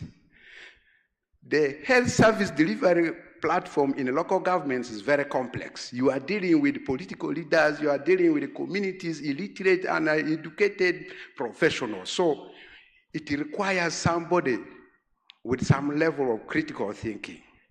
But when it comes to enhancement of salaries, the DHOs, city health officers had to be shifted from the primary health care conditional wage category to unconditional grant. And yet we are managing wage. So that also again speaks to the durability of our policy. It has not lasted. 2-3 years later, we have been shifted from unconditional grant wage category to PHC wage. Why don't we look at these policy processes for a longer period? 2, we had the district and city health officers paid less than clinical officers, senior clinical officers. That took place until we had to raise our voices. Now we have a structure called the executive consultant. And that executive consultant is basically the hospital superintendent, if you want, the one in charge of a general hospital. That person is at U1SE and reports directly to CAO or to the accounting officer. And yet, this is an important point, and yet there is a department headed by a district or a city health officer. So some of these contradictions actually influence attraction of such officers, but they are likely to disconnect or disorganize coordination of service delivery at that level. So I think that we need to get back to the drawing board and summarily increase funding to local governments to, among others, improve health service delivery, we need to improve our coordination through their involvement on a regular basis and correct these distortions. I submit. Thank you. Thank you, Paul, for that very comprehensive outlook. We shall definitely have more time to share outside this, and thank you for keeping with the allocated time. In Paul's presentation, and I think Secretariat kindly note, the DHOs are requesting for a continuous engagement platform, and I think that is within our means. We could actually schedule this quarterly. It is cost neutral. We can use our Zoom links, and I think the Directorate Governance should be able to pick that one up. The other issues, challenges that we've had, financing, allocative efficiency, fixed allocation, but also I think importantly as we reflect, the question required us to see how we can enhance efficiency and performance management. We want to hear models of integration. We want to hear districts being able to come up with one plan where all your partners are mobilized to contribute to one plan. We want to break silos. We want to see better performance management of your human resource, addressing absenteeism head-on, addressing issues of presenteeism head-on, and those could be very good for us to reflect upon as heads of decentralized health services. So with those comments, the practice has been, we give you an opportunity to use technology, Slido. Slido, you go to that Slido, it's right up there, QR code. I can see Alan doesn't know how to use it, someone should help him. Alan Muruta. Now, then we shall have an opportunity for only 3 physical, those who can't use, only 3 physical comments. Allow me to move to our second presenter this afternoon, who is the chair of the Regional Referral Hospitals and the senior executive consultant of Jinja Regional Referral, Dr. Alfred Yai. Dr. Alfred Yai will be sharing with us how regional referrals are structurally and strategically positioned as decentralized centers of excellence or regional framework. How can we leverage this structure to focus more on specialized health services? Dr. Yai, we've had a problem where regional referrals are acting as health center tools, treating simple malaria in Jinja. So what have you done to reverse this? Thank you. Thank you very much, Session Chair. I've been introduced. I'm not the chair of the Referral Managers Association of Uganda. I bring apologies from Dr. Emmanuel Batibwe, who is on part of his annual leave. I'm the General Secretary, and I'm here to share some of my thoughts on the gains. Sustaining the gains, that sounds political, but there are gains we have to remember and advance to be able to achieve universal health coverage that we are talking about. It is true we need a resilient, efficient, and integrated health system. But as referral hospitals, we mainly provide secondary care. Although if you look at our service package, all right, thank you, Chair. If you look at our package, we still provide some elements of primary health care, but our main mandate is around secondary care, although we have now even started moving towards the tertiary care, some kind of specialized care, because the new staffing structures provide for the referral hospitals to be able to also have that level of care as well. Having said that, allow me share some of the thoughts we have. One, on the issues of access to secondary care. We are grateful that government has put in place referral hospitals in almost all regions. There are just 1 or 2 regions, probably. I remember Bukedi, that does not have a referral hospital, and I think it is important that every region has access to secondary health care. So I think that's one of the things we need to do. But on the areas of service delivery, one of the important things now we have done is going back to integration. We are grateful to the leadership of the Ministry of Health on the guidance they have given us to go back to integration of health services, because at some point we had specialized so much, and I think we are not managing efficiently. But with the integration, even the guidelines, the framework has been launched today, I think it is a more efficient way for us to manage. So we now have the acute care services, we have the chronic care clinics, and then the other services. So I think it is something we have to embark on to make sure that we do not go back. We move that way. As referral hospitals, we are doing that, and we're also providing leadership in the regions where we are to ensure that the lower level facilities are able to implement integration of health services. So that is very important. The other aspect is the specialized services that we are mandated to provide. Not all regional referrals are able to doing this. There are some referral hospitals that need still to be supported more to provide a comprehensive scope of specialized services, especially now that the structures provide for that. We need now ways to recruit these specialists. We need infrastructure, that is the space and equipment, so that we reduce referrals to Kampala. So, my colleague, the previous speaker said all the national referral hospitals are in Kampala, and I think it is true. And many times we've been referring a lot of people, Ugandans, from the regions to come for these services here, but we are now saying that the referral hospitals can have the capacity to be able to provide most of these specialized and to some extent super specialized services within there.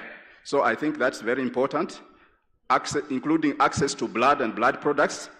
We are grateful that, most regions, a number of regions have regional blood banks. There are still a number that do not have, so we need to ensure that we build capacity in every region to be able to deliver. One of the other good things, gains we can deepen, is the use of regionalization. Regionalization of health services is very, very important, because instead of using parallel structures and instead of Ministry of Health doing everything in the regions, now the thought is that we build around these regional referral hospitals, which are the regional hubs for health service delivery. So we can build their capacity to support the regions. And this is already ongoing. We have a number of regional initiatives. For example, the local maternity and neonatal services are built around the regional referrals. We have now the integrated care system that we have established, where the referral hospitals will work closely with the Ministry of Health to ensure that we deepen integration. I think that's very important. We have the regional emergency operation centers. We have a number of the regional emergency medical services and a number of regional initiatives. Now, since these services, these strategies or initiatives are anchored around established systems of government, then sustainability is possible. Resilience can be built. We can absorb a lot of shocks because we're already working within an established framework. Instead of how we are doing it previously, where we come with systems that are standalone, when the funding gets disrupted, then we can't proceed. We go back to zero. So I think, Chair, regionalizing services is something we need to deepen, and I think with that, we can be able to support the health care delivery system to the lowest level a lot better. I think that's something important. Then the other thing is the investments in infrastructure. To deliver secondary care, we need a lot of investments in infrastructure. We are grateful that the government has already done some investments, especially if you look at the diagnostics. Most referral hospitals now have access to CT scans. We used to send clients to Kampala to come and do a CT scan, and this could be a critical emergency. Others would be lost along the way. But now we have CT scans, and we have even introduced now neurosurgery services. With support from Mulago and Mbarara, we have built capacity in our surgeons to do neurosurgery. Now, head injuries arising from road traffic accidents, from cardiovascular accidents, and so on, we are able to save those lives now within the regions. Jinja, for example, we started in January. To date, we have done over 100 neurosurgical operations within there with the limited equipment we have. So that is the kind of capacity we need to build. So the diagnostics have improved. We have also had investments in the delivery of oxygen, medical oxygen. That is important. We have oxygen plants. We are now talking about regional incinerators and so on, which is good. But something we need to do more in that area is the servicing and maintenance of these plants.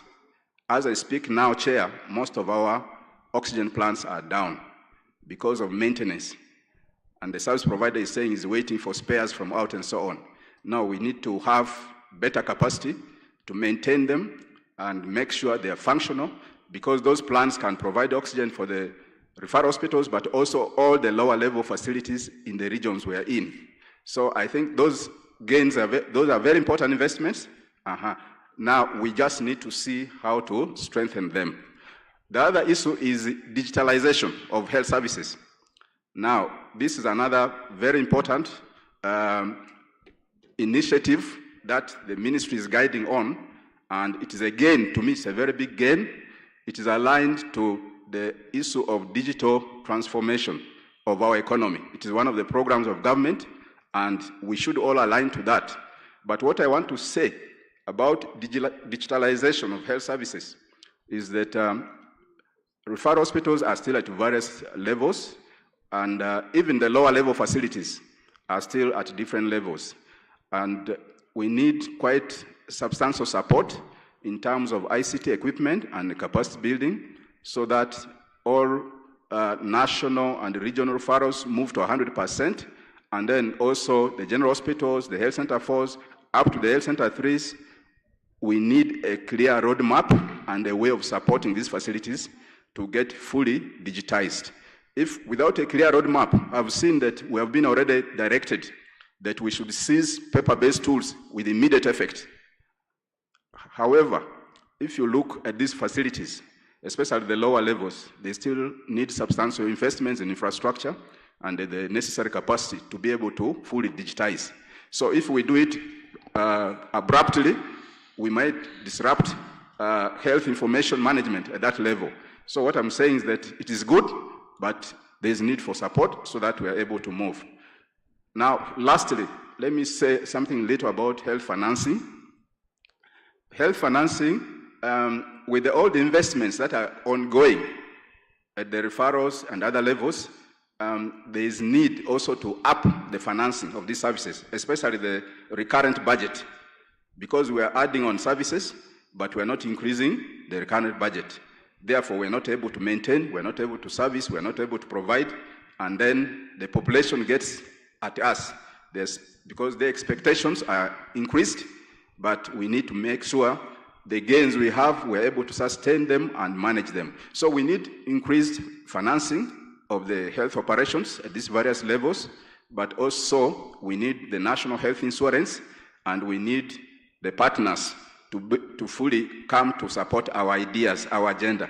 I'm happy that there is now a portal for the partners. I hope that will increase transparency and accountability, but we need to bring resources together and ensure that they are more efficiently used to implement the agenda we have.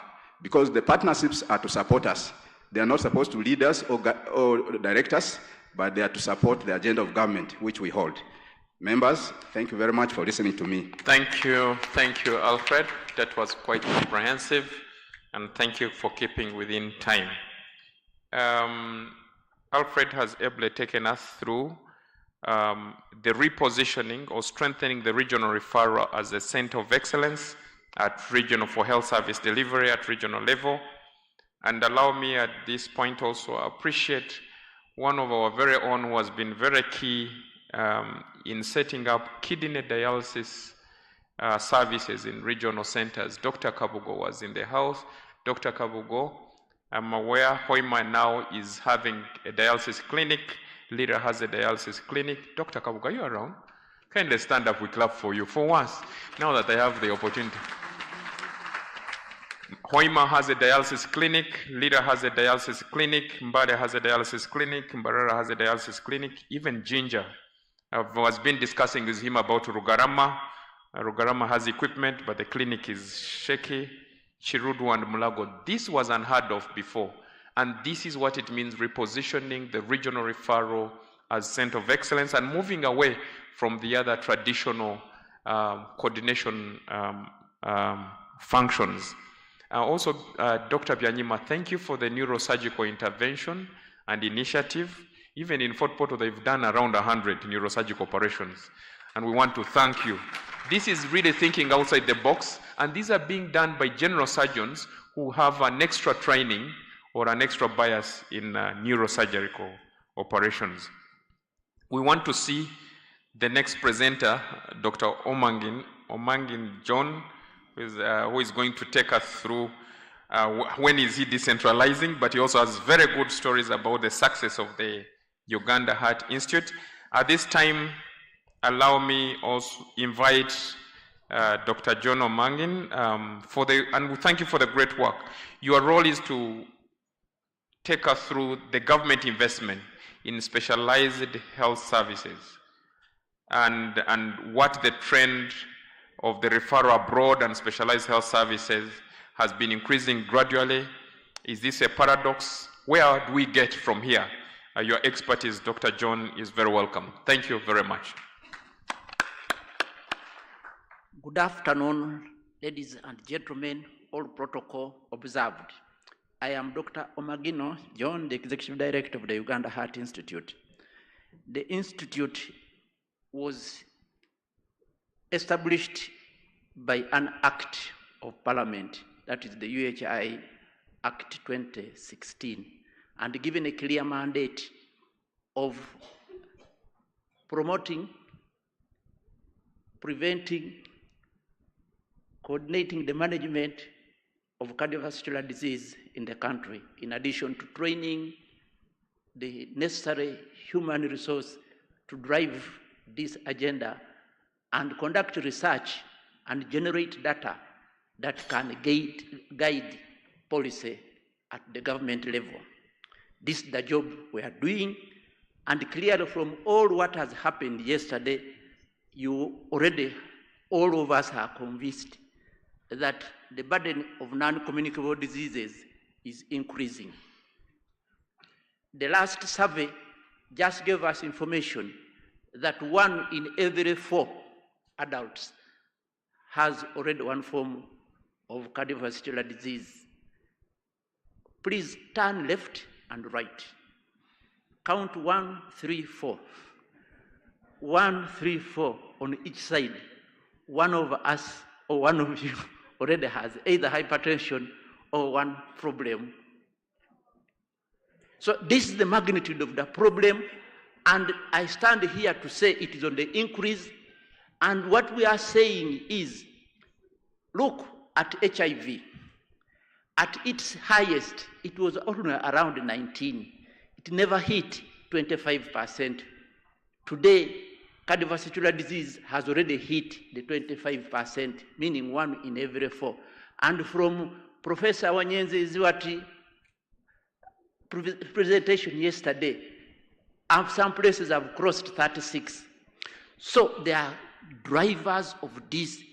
As we are controlling the communicable diseases, the issues of infections, the issues of jiggers, the issues of everything, this side, the non-communicable diseases are hitting and are on the increase.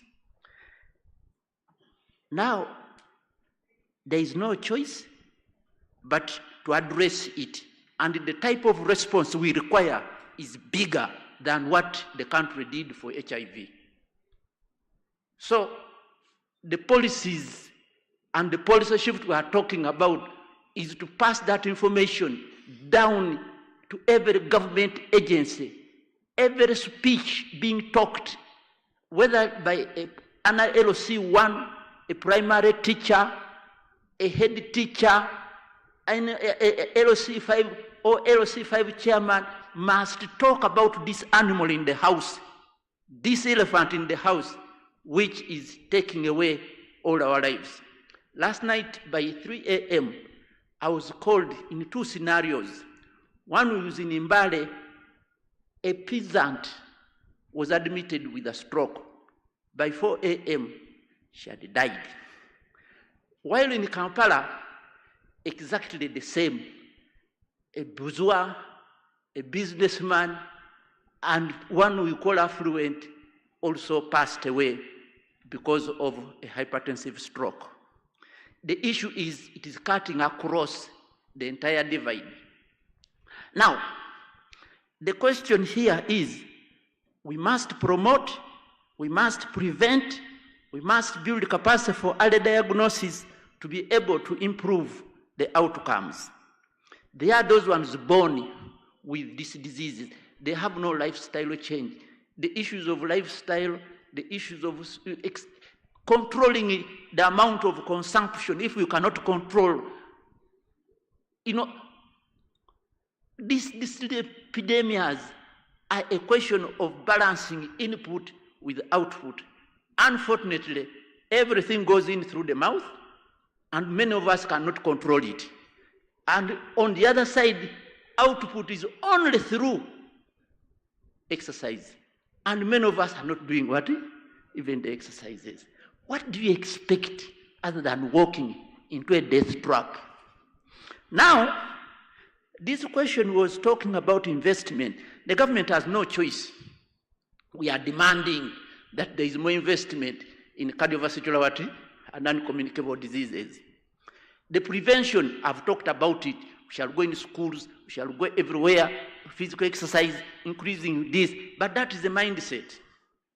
There are those ones who fail, and they are with us, and these are the referrals we are talking about. Now, we are building the capacity gradually. At the center, yesterday the DG gave a list. Right now, with the experiment of the Heart Institute, we have developed the capacity to be able to do complete diagnosis, documentation, to accurate by international standards to 95%. So the reason for referral for diagnosis has been reduced to less than 5%. And we do not sign any referral for diagnosis anymore, except for those 5%. By way of management, and that is treatment, the surgical aspect, many of these patients don't need even that surgery, only 50% require. Here we are, somebody yesterday told us that we are delivering 1.6 million babies per year. Somebody from reproductive, yes. Now, of those, 1% have a congenital heart defect, meaning you are churning out 16,000 babies who require opening or a heart intervention if they are to live a meaningful life. 50% of them must be operated on. And these are 8,000 babies per year. Even if the Heart Institute is doing, the best we can do is 1,000. And the only way to increase is bigger investment. And that is why I'm happy with the government. I had wanted some flashing of what is happening.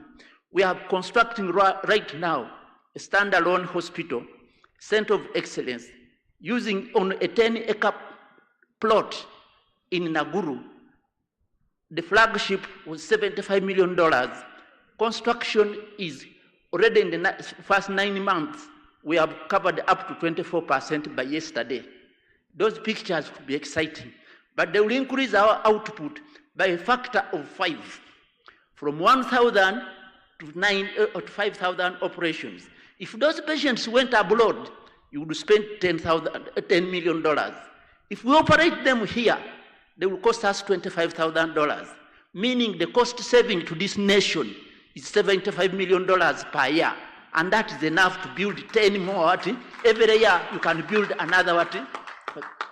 So we have ways of addressing this. Now the issue there, which is on the ground, is how do we distribute this service?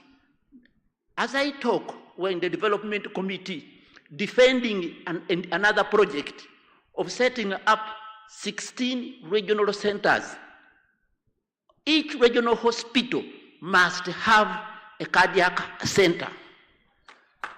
Once passed, then we can phase the redistribution. And as I talk, all the 16 regional hospitals have given us allocated land. We wanted to start with Mbarara, Gulu, in fact, Lira, Hoima, and Jinja. Jinja is strategic because in case of an overlap at the center, you quickly move the excess to the nearby station. That one will also be passed.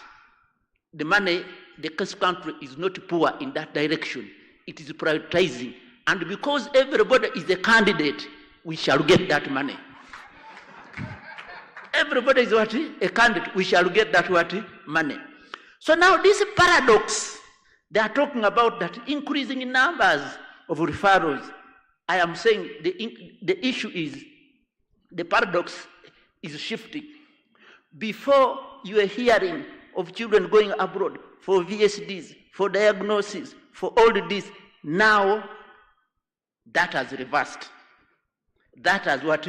Reversed. We can no longer refer a child for a PDA. It is so serious that now we are moving at the regional centers. And as I talk, we have been successfully operating on these children without stopping the heart. We have been in Mbarara, we have done 3 camps. We have been in Jinja, we have done 3 camps. We have been in Lira, and now we are processing other regional hospitals. And you see mothers literally crying in happiness when their children are operated without a shilling. Because those ones, we go at the camps and we take all the responsibility.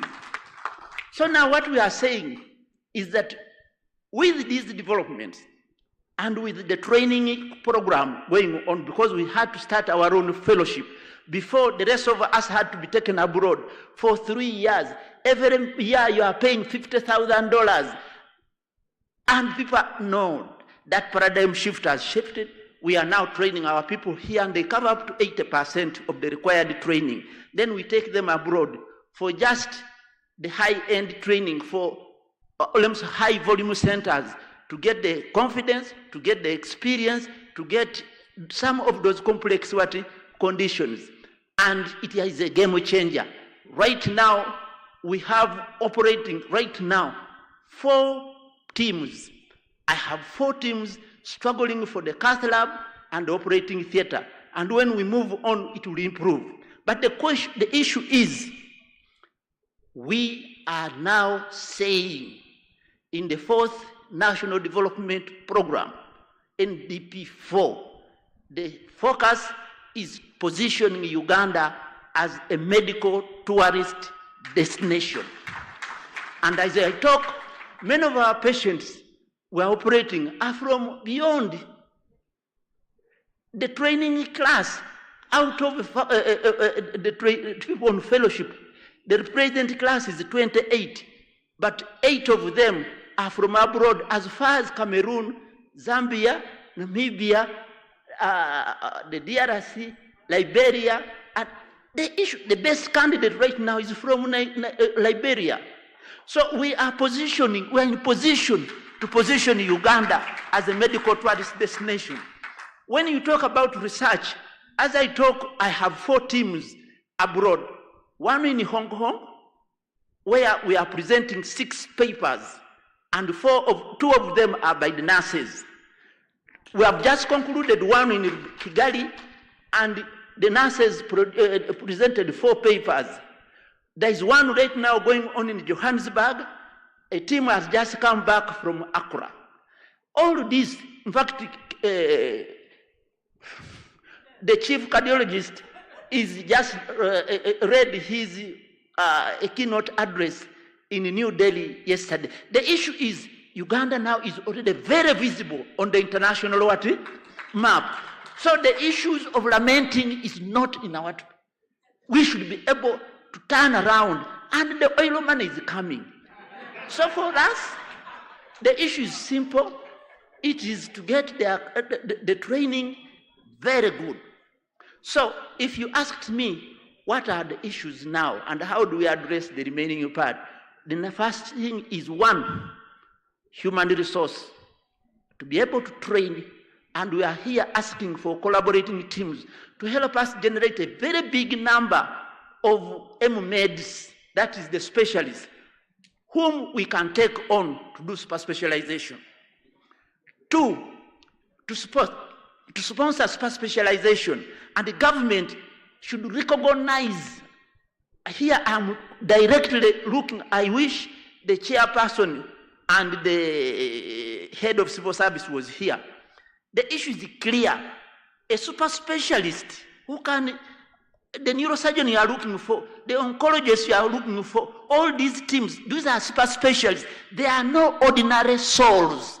This set of skills that they have is acquired after you have a first degree, a second degree, then a third degree, and they should not be paid and treated like a commoner. They should be paid and compensated adequately. Right now, my cardiologists, 4 of them have been given appointments, 2 in Cape Town University, without them sitting an interview, meaning they recognize the quality. 2, just last year, the American College of Cardiologists appointed 4 of them, meaning they recognized what? Now, if you have that recognition at the international scene, why do we lose anything by recognizing these people locally? Why should you pay a super specialist just 3 shillings and you expect him to concentrate? And so the issues are those. Finally, if you have the issue of human resource sorted out, the training, the attraction, the retainers, the development, enabling them to, that one will sort, and all our trainees and all our people in the diaspora will come back to participate. We should be able to run these centers and specialized services across the country. The issue of environment, working environment, equipment, those ones are procured. There is no big problem. We can even take loans. The supplies, the supply chain, once you are in position, we are controlling our supply chain. We don't have shortages. No. The supply chain, once you have the resources, it is okay. Finally, is this animal of health financing. To be able to move to where we are, I challenged the president. After setting up a first-class ICU, a first-class cath lab, a cath lab first-class operating theater, I said, as government, at $5,000 per child, pay for 1,000 operations, and the president paid. So, our operating list is running, and every week in the open heart surgery, we operate at least 10 babies or 10 patients. And then in the cath lab, we are churning out those numbers. But this one will increase by a factor of 5 when the home gets finished. But these ones, that money, we must be able to get. And health financing is the key. Many of the patients, we have to waive and to do all these things. Please, it must be addressed. The other aspect, if you asked us, what about the private hospitals? What about the PNH? The issue is the demand is so big, and we really are here to encourage all the private sectors to transform from boys to men and invest in these areas. So whether it is Aga Khan, Nakasero, whichever is on board, we are on board to help them. Yes, the other day we were meeting Nakasero. I have been in meetings with the board of Aga Khan. We have been in all these ones. They should be able to bring up those super specialized facilities. Aga Khan and the core should not come here to set up health centers. The gap is at the what? At the upper end. We now have a law. We now have regulations. If you are coming here as an investor, you should not come to set basic what a clinic or something of set. No. They should come to address the super specialized what? Services. And if we are strict on this, a lot is happening. I can talk and talk and talk. Thank you. The paradox is the other way around. We should reverse. The paradox has been reversed. Yes, we should attract referrals and participate in that arena of generating resources for sustainability. These services can be paid for, and there is a lot of the middle class, and all these regions, they are paying. UN is paying for refugees. They are paying this money. It should not go abroad to India, to the rest of the things. No. We should be able Reversal to of the paradox. Thank you. A big round, Dr. Mangan here. Dr. Mangan, can John come take your seat here? And that clapping was for you. Can we clap for him again? I actually intentionally gave him extra minutes because each one of us has a hat here. And the speaker was speaking from his heart. I don't remember if he had any literature where he was reading from, but he was speaking from his heart. And that is typically how Dr. John speaks. And really, he has energized us. We feel motivated as a country. The pictures were being shown somewhere there of where we have reached with our new home. And he has ably told us in 24 months, now 12 remaining. 12 remaining, we shall have a new home of the Uganda Heart Institute. And we really appreciate government. We appreciate all the partners who have worked with us all the way. But also from the prevention part, the public health part, don't be a candidate of Dr. John. Try your level best and even pray to God not to be a candidate so that we can have fewer numbers, because the costs are really astronomical. But 1 in 4 also calls majorly for us to identify early. Have time to do your routine exercises, give the heart work to do, and ensure that we also minimize on the intake of the bad fat or the lipids that he talked about. With those comments, that was really comprehensive. It was heartening, and he ended by calling upon investment in human resources for health, especially for the heart.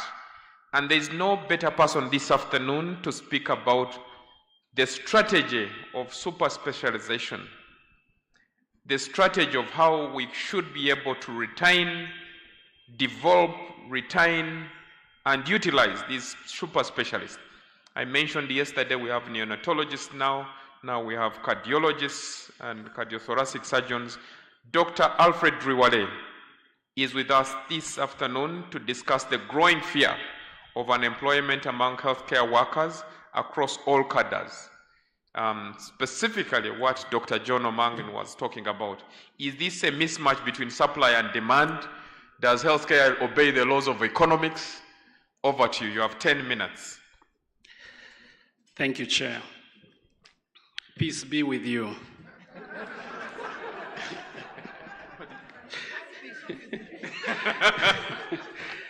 Ladies and gentlemen,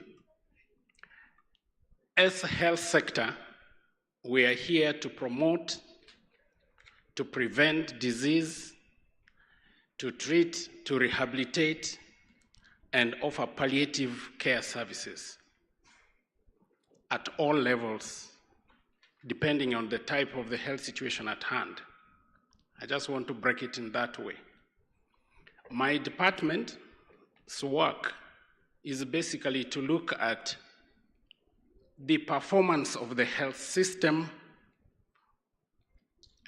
with regard to this mandate. And secondly, the capacity of the healthcare workforce to deliver. So gaps in healthcare system, gaps in institutional capacity, and gaps in human resource capacity, with the aim of finding solutions, proposing interventions, and managing appropriate change in those respects. Now, before I go to those specific elements, Mr. Chair, there are simple systems, like a river flowing, it just requires gravity. There are complex systems. Unfortunately, the health system is a complex, adaptive system where you find an intervention can actually create a problem. So I've been around. I've seen this health system where OPD utilization was 40%, with the best in Teso region at 60%. But the figures which we looked at yesterday were now saying the OPD utilization rate for some regions is up to 140%. This is progress. And it has come as a result of consistent investments in infrastructure to increase access. That increase in infrastructure challenges human resource capacity.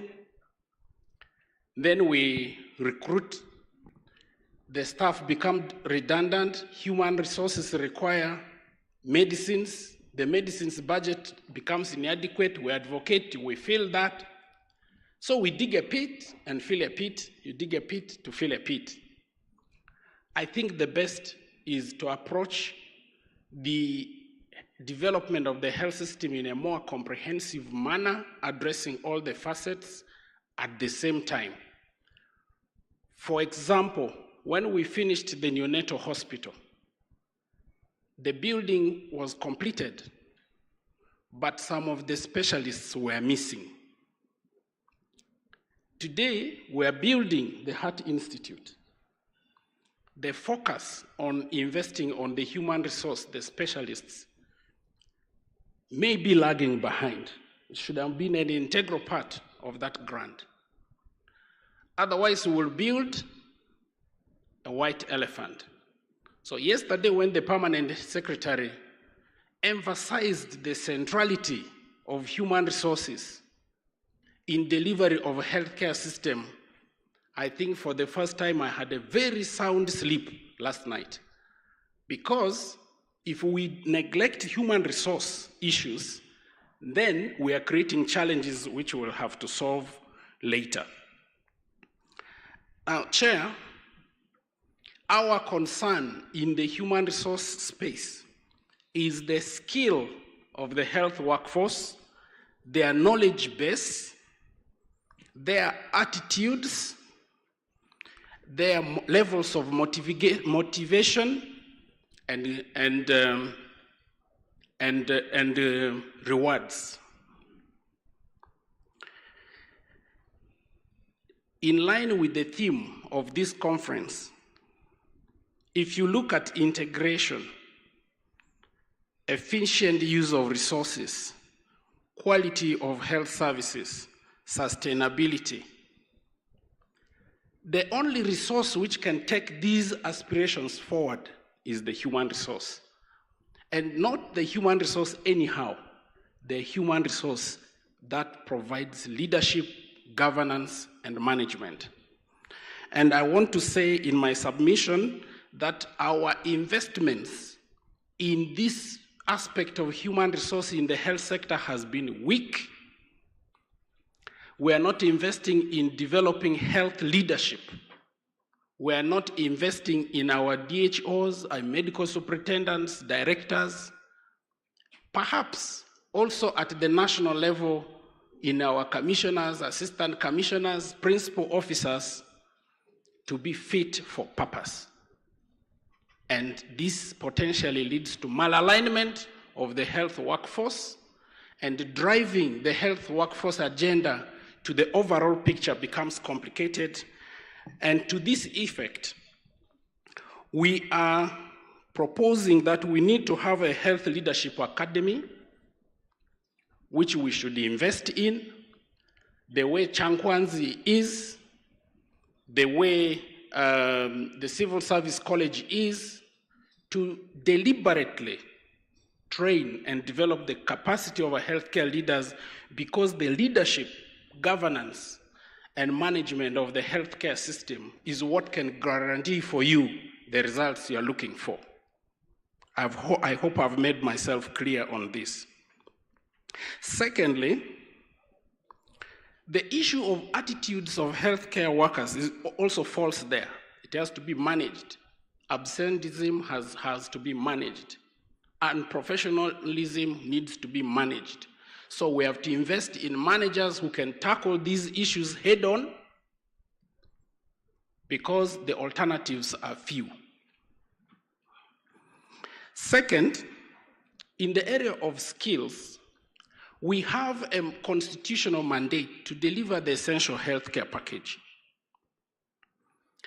Therefore, the management, the promotion, health promotion, disease prevention, treatment, palliation related to the communicable, non-communicable, maternal child health, health promotion activities, disease outbreak management, these are in our package. So the health workforce we have, their capacity to deal with these health issues needs to be constantly maintained. And to that effect, the Leadership Academy would have programs which run for updating skills of frontline health workers on the different elements and the relevant elements of the essential healthcare package. Thirdly, the epidemiological transition we have, moving from communicable diseases, which we are very familiar with and which our health system is tailored to manage very well. When a child comes with malaria and you treat him, they go home. You assume they have recovered even if they have died. That is how we behave in this acute care mode of service delivery. But the conditions of the non-communicable diseases, they come with chronicity, and also they affect different organs, which means the general health workforce we have been training will not be appropriate to deal with this increasing new disease trend. So we must, and we have no choice, to invest in specialization. Specialist physicians, specialist diagnosticians, and specialist nurses, and so on and so on. So this defines a new area of investment. I'm very happy. I don't want to preempt anything. And I'm here and also praying that the meeting the permanent secretary has gone for goes successfully, because those concerns were put into the bilateral agreement which we are making. So we must invest. Our projection is that from 3 to 5 years, every regional referral hospital should have at least one specialist in the 20 priority specialization areas we have. So we are aiming to train 20 different types of specialists, which will carry those functions in the regional referral hospitals, and some of them will be posted to the center. And the details of that, we will work them once this agreement is done with. We also have a new opportunity. We have a new opportunity to take training for the packages to support integration of services through the digital platforms. You might be aware that the Ministry of Health has got e-learning platform, which we are populating, and we have also gotten support from the American government. We now have an eco platform which can facilitate us to have live lectures and engagement with frontline health workers, no matter where they are, as long as they have internet connectivity. Now, the second last, from the health system's perspective, it is urgent that we rethink deepening decentralization for the health system. This is a constraint. At our times, the chair of the Health Service Commission is familiar with this. At our times, the health sub-districts were the counties, but these counties have since become districts. And there is no guidance on how this one county district can deepen its decentralization by defining a new level of a health sub-district. If you go to most districts, you find that the sub-county, which is a lower local government, has no clear Department of Health. Yet that is the level of our health system mandated to do health education and health promotion. That is a void, and we must attack it. Go head on for it. Our new structure provides for cadre to manage that area. Health educators, public health nurses, environmental health staff, they are the ones who are routinely to engage with the communities. So this is an area which I strongly feel that we need to tackle.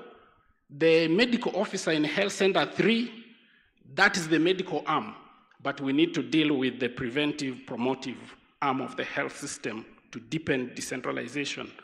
Finally, the health workforce we are talking about must be recruited. For your information, I am the chair of Health Professionals Assessment Board in Uganda.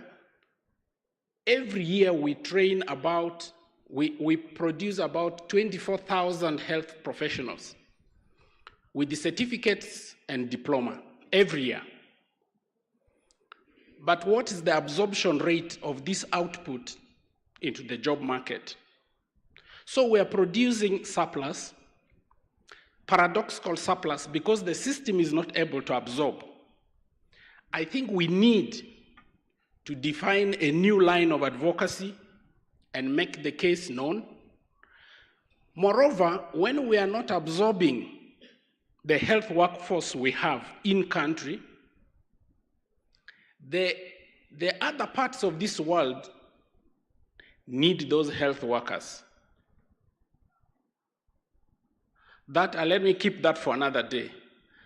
So we need to tackle training and also managing unemployment and also manage health workforce migration through bilateral agreements. Ladies and gentlemen, I want to stop here. Thank you very much. Big round of applause for Dr. Driwale. He has been very elaborate and intentional in explaining to us a complex adaptive system on issues of human resource. He probably wanted to tell us that we are starving in abundance. And his question really needed him to be explicit that we have human resources, we have doctors on the market, we have nurses on the market, we have midwives on the market, but they are not in the system. And I liked his last point where he said there are ongoing engagements to ensure that we explore our possibilities. And for me, this question, Dr. Alfred, my senior, requires us as a country to think outside the box. I don't know how the possibility, our neighbors Kenya do export their health workforce, and the repatriations that come from their export of human resource actually come back to strengthen their health system. If we could have something in that line, I would probably absorb more, because the factory is still producing, education is liberalized, and we are producing more health workers, but they are not being absorbed. And we are seeing a huge problem. In maternal health, normal midwifery is being turned into abnormal midwifery because the people supposed to do abnormal midwifery don't have what to do.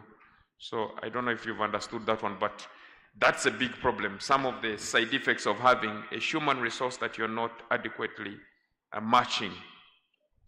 And this brings us to the some few final speakers. We're joined by our colleague from the Health Monitoring Unit, Dr. Owagage. You're welcome. I know you delayed because of some health issues. But before that, I don't know if we've sat too long. Dr. John told us to stand up for 1 minute. Stand up for 1 minute, and our next speaker will be the only lady on this panel. Stand up for 1 minute in the name of healthcare. I don't have an exercise for you, but just stand and stretch.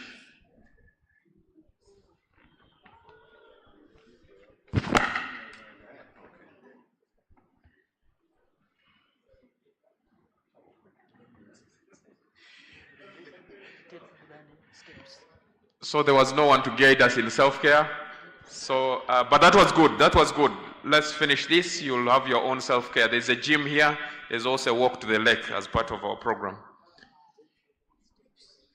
That introduces us to our next speaker, who is a special guest amidst us, not because she's not MBCHB, but she's also the Executive Director of Kampala Capital City Authority. Can we put our hands together to welcome our Executive Director of Kampala Capital City Authority, Hajat Madam Hanifa Sharifa Buzeki. I hope I pronounced these names well. Our ED is going to give us a quick thoughts. She also likes speaking from the heart. And I had earlier expressed my gratitude to her. She has so far in her term met the top management of Ministry of Health. I think this is like the 3rd time. And we've not seen this in a short period from an executive director. She's going to share with us the urban underserved compared to the rural. What policy recommendations would you propose to increase access to services in the urban? What advice do you provide to the newer cities and municipalities, taking lessons from the Kampala Capital City Authority? Thank you, and you're welcome, ED. Thank you very much, moderator. I am glad you have already put a disclaimer. I don't belong to the class here, but I've worked around them, so maybe I'll put things in context. We are all aware that it's now common knowledge that in the urban areas, not only in Uganda, the underprivileged are underserved. If we take Kampala, for example, we have around 57 major slum areas.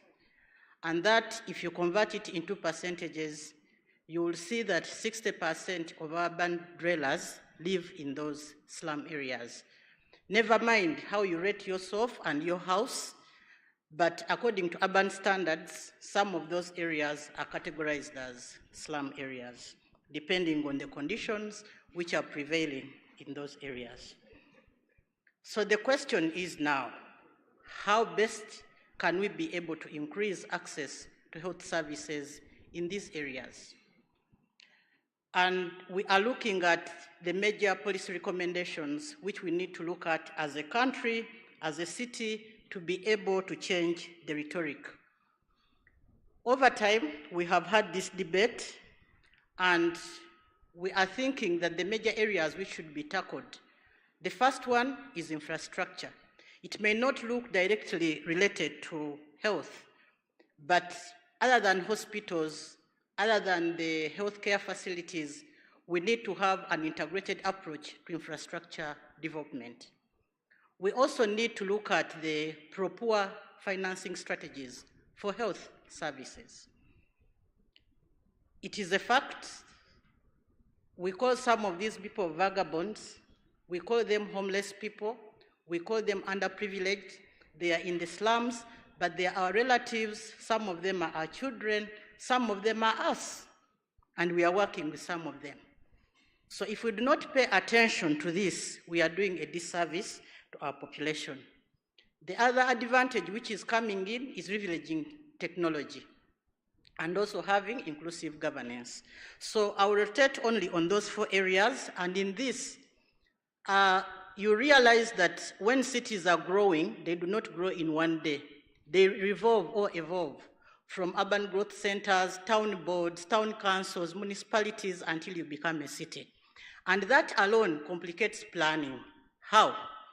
In Kampala now, we still have health center twos.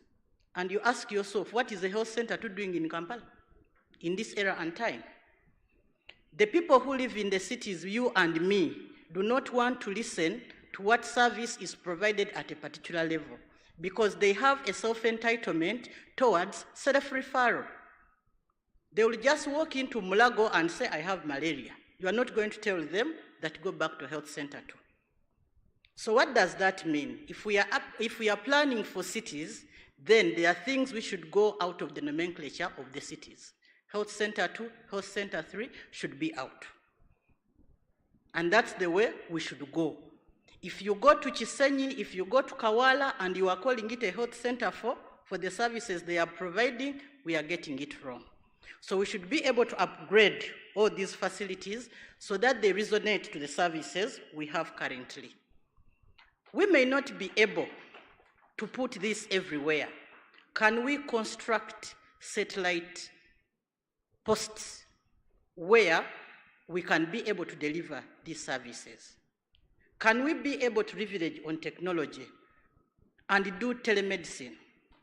Can we reach out to the people who need our services by use of technology? Many of our youths, even ourselves here, we go back home on TikTok, we sleep on TikTok, but what are you seeing? Can we occupy that space? We find these people in their bedrooms, in their sitting rooms, when they are resting in their offices, and tell them about health, and tell them how they can access our services. The good thing is that we have internet connectivity, people are willing to pay for it, and our people are literate enough to use those platforms. We should be able to invest in that and utilize that platform. The other one, which also colleagues have talked about, is the strengthening of the public-private partnerships. In Kampala alone,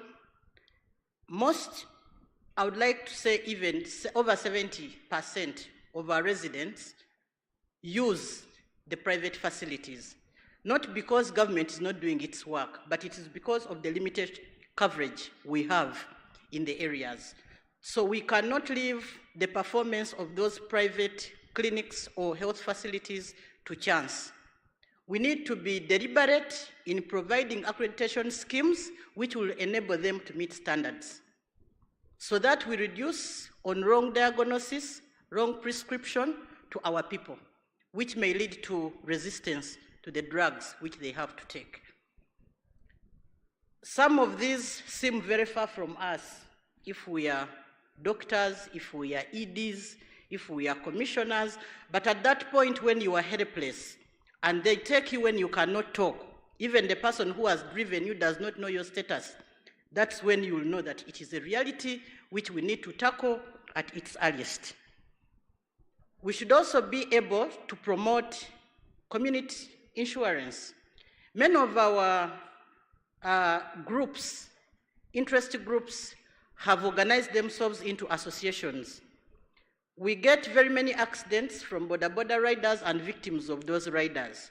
But the riders now have organized themselves into associations, they are accessing loans. Why can't they save for health? Through their communities. If they can save for burials, why don't you first save for you to be healthy before you bury another person? Kuzikagana, Ziti, all those associations which you know. So can we put this to them? In addition to saving for graduations, for parties, for introduction of their daughters, burials, can we save for health? Can we provide an opportunity to people in urban areas to have health vouchers available to them? Because in Kampala, just like any other salary earner, the businesses in which our people engage in. Some of them are formal, some of them are informal. So they have problems of out of pocket. By the time you become sick, it is not planned and you don't have money. But if we provided that platform for health vouchers, this person can have an alternative in case of an emergency. Community health workers are working very well in the local governments where they are operating. In Kampala, for example, we do not have them. I know the Ministry of Health, you will reach us someday, but we are saying we are too hungry for them. We still have VHTs who are doing voluntary work, but these ones are very essential if we should speed up the rate at which we are rolling out to the cities. They are very essential. Let's have them, and they will help in door-to-door mobilization and also reach out to the underserved. The last one on this is integrated planning. We should be able to integrate our planning with all the health indicators and also accommodate the health aspects which we need.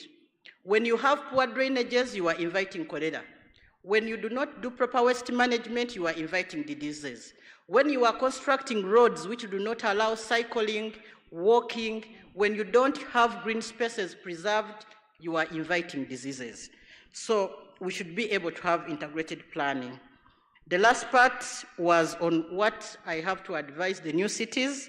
First of all, I welcome you aboard managing complexities of urban administration. You have been there, and we've been there before you. My advice is plan for health services before informal settlements grow. When they grow before you plan, you are going to fig it. You do not want to fall prey to what we have gone through. Take off time, do integrated planning, reserve land for future health centers, ambulance bays, and emergency units. Integrate issues of water and sanitation in your plans, waste management, and so on. Your plans should not look at the current situation of your cities.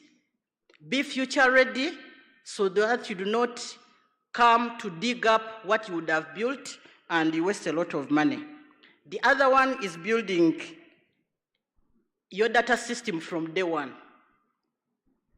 Take the data from your patients, use GIS to map population growth, where you have high density of people. Be able to use this data to plan well. If you do not have this data, then you'll get it wrong. The other one has already been emphasized from Heart Institute, prioritize non-communicable diseases. You need to provide a unit in each of your facilities. I can't overemphasize that. You've been told we are all victims and possible candidates. And lastly, we should strengthen environmental health because it feeds into what we are battling with to treat now. What is the level of your air quality? What interventions are there to control the air you breathe? What interventions do you have in terms of responsible waste disposal, drainages, and preventing floods and flooding? We should be able to plan well to avoid health shocks and to avoid chaos in our cities. Thank you so much. Another round of applause for our ED. And thank you, ED, for really speaking like these medics now. And you challenge us very well on looking beyond health services at the social determinants of health. You also challenge us on, you provide insights on what the future cities should concentrate on, integrated plans, plans that are futuristic, and comprehensive in outlook to be able to look at wash issues, water issues, and any other issues that are waste management so that you don't get into the web of trying to be responsive. So I think the city health officers are amidst us, the mayors are amidst us, and the Department of Planning, where the urban health strategy, I don't know where it even ended. the urban health strategy is domiciled, please take this guidance from our ED very seriously. And also in the same way, our last speaker, our last panelist, is picking on from some of the critical issues we are seeing in the urban settings. And we know the health monitoring unit of State House, or the State House Health Monitoring Unit, has been very, very influential in picking site-level performances or gaps, facility level.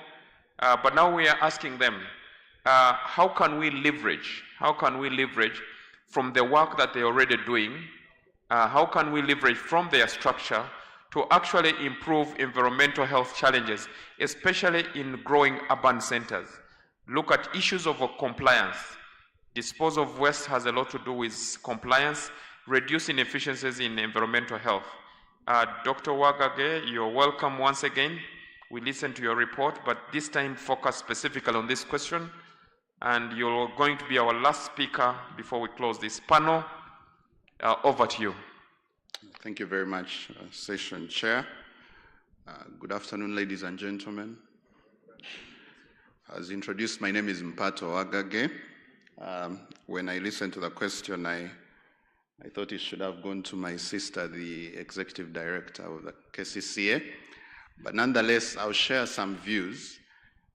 And also, maybe before I start, I want to say thank you for appreciating that we are doing very well at facility level. And the question now is, how do we then leverage? It's not very often that the health monitoring unit is appreciated in fora such as this one. So thank you for recognizing that. I am going to share some thoughts as I have understood your question. I think the statistic that should wake us all up is that 80% of disease burden originates from environmental factors. I think many of the doctors in the room, especially public health practitioners, are aware. So in many ways, this question is late. It should have come sooner. Certainly our focus should have been or should have come sooner on the environmental question. Now, there were reasons, perhaps some of them political, as to why the health monitoring unit started in the fashion that it did. But I want to assure you that we are now evolving from a reactive recorder of wrongs and failures to a proactive participant in affecting health outcomes. So our role itself as an institution is evolving. And as a manifestation of that, we are also retooling.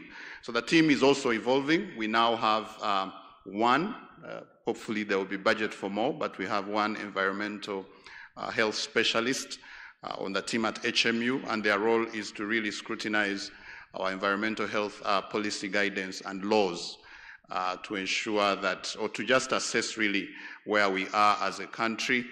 And like I said, this forms a bedrock. So while we are focusing on curative services, and a heavy fraction of the budget is going to curative services, we are now thinking, is this really the right call that we should be making?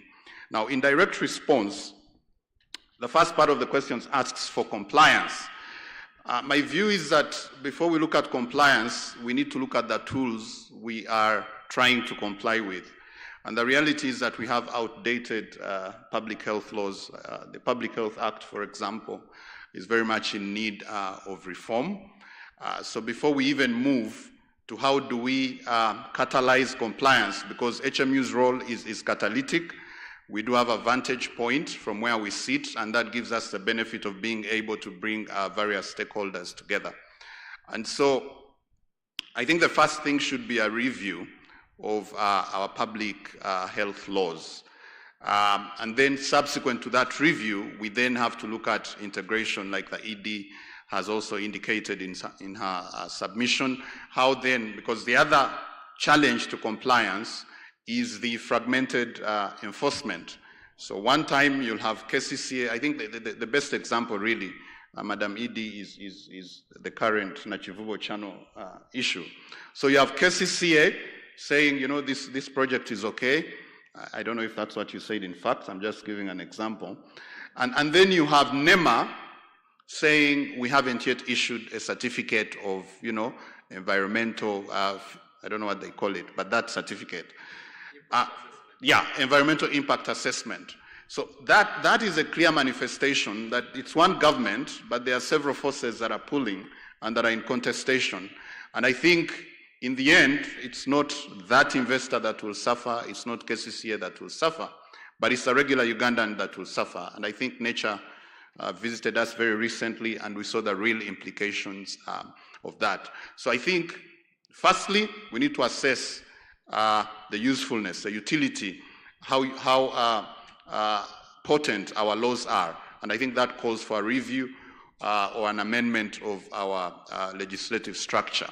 And then secondary to that, we need then to speak integration as a government and not pull in different directions. And I think there is no better placed entity to convene all these players than the Health Monitoring Unit, given where it sits. And then after that, to reduce, because now it calls in the inefficiencies, I think data has been, you know, overemphasized here. But I want to take this a stretch further. We don't know. I mean, it's very interesting how, I don't want to say the ministry, but maybe as a government, how we use data. I don't think we do know now where the cholera hotspots are in an urban setting like Kampala. Like, do we know where cholera is most likely to hit? So the idea of soliciting and using real-time data. Now, it is assumed that these are questions or this conversation affects the basic Ugandan fast, but I personally like street food.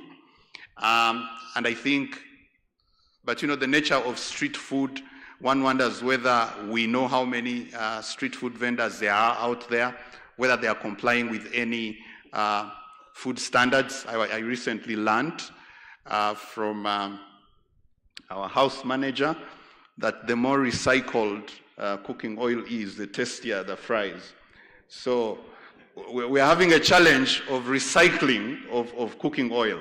Now the chemists in the room know the dangers of using recycled oil. So you'll find that this is the most available food it may not be the most available to you, but I assure you, if you have a daughter or son at the university, it's the most available food to them. When you slope down to Wandegea, you're going to probably buy a meal that has been the subject of recycled cooking oil. But we don't have that data. I mean, I would be shocked if we do. I certainly have no access to it. So we don't know how many food vendors are out there and what standards are they complying to. So I think we need to have our money follow the data. So let's map the hotspots of the common public health emergencies. Let's know where they are. Let's also queue some of the most common environmental concerns for urban dwellers. It's not just flooding, it's not just sewage, even seemingly good things like food. I've told you I'm an active participant in that regard, so I'm already a moving hazard to myself unless, you know, we intervene as we should. But perhaps for the ministry, in my view, and what the conversation that the Health Monitoring Unit hopes to have with the Ministry of Health is how do we retool the role of the VHT or the role of CHOOS? Are these extension workers, are these village health teams equipped, knowledgeable, trained to recognize and report environmental concerns? So if a VHT, maybe on a routine immunization visit, suddenly sees, you know, a spewing sewer or, you know, any other environmental hazard, is that part of the things that they are required to report? Are they trained to see and pick out such things and their health implications, public health implications? So I think we need to retool village health teams, we need to retool extension workers, and certainly their role. And I've already spoken about budget efficiency. but for me it's really priority setting. To understand, in a country like ours, it can be a difficult conversation, but we really need to understand whether we should be spending more on curative services or spending more on preventive services, given the grim statistic that 80% of curative burden is going to come from the environment in any case. Thank you very much. Thank you, Dr. Wagage, and we put our hands together to thank him. And I want to appreciate all our panelists. I want to invite our chair to have a group picture with us, Dr. Mwebesa. And as we end this session, you're welcome.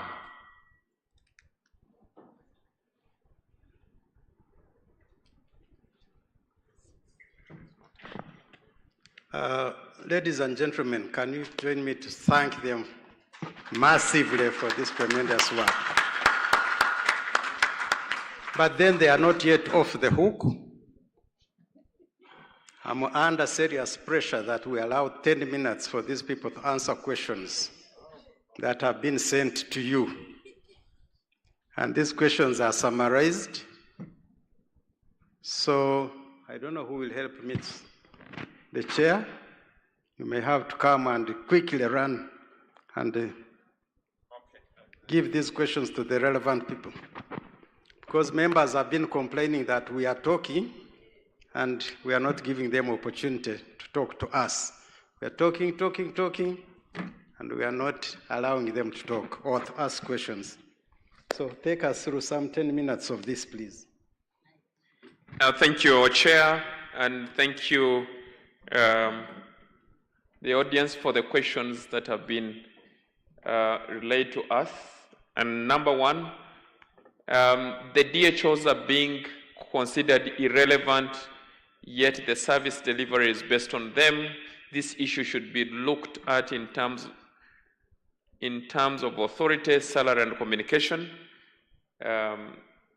This question comes to us at the Ministry of Health. I had already mentioned that we need quarterly engagements with the DHOs.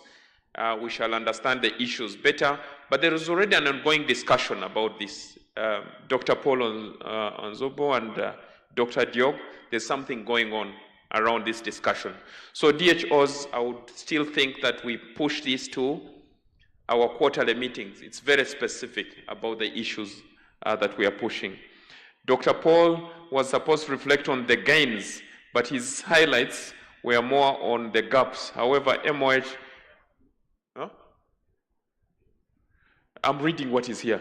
MOH has initiated quarterly platform meetings. I think that answers the first question, and we shall discuss more about the DHO's plight. Number three, what are your proposals in mitigating absenteeism in health facilities? This again goes to the DHOs.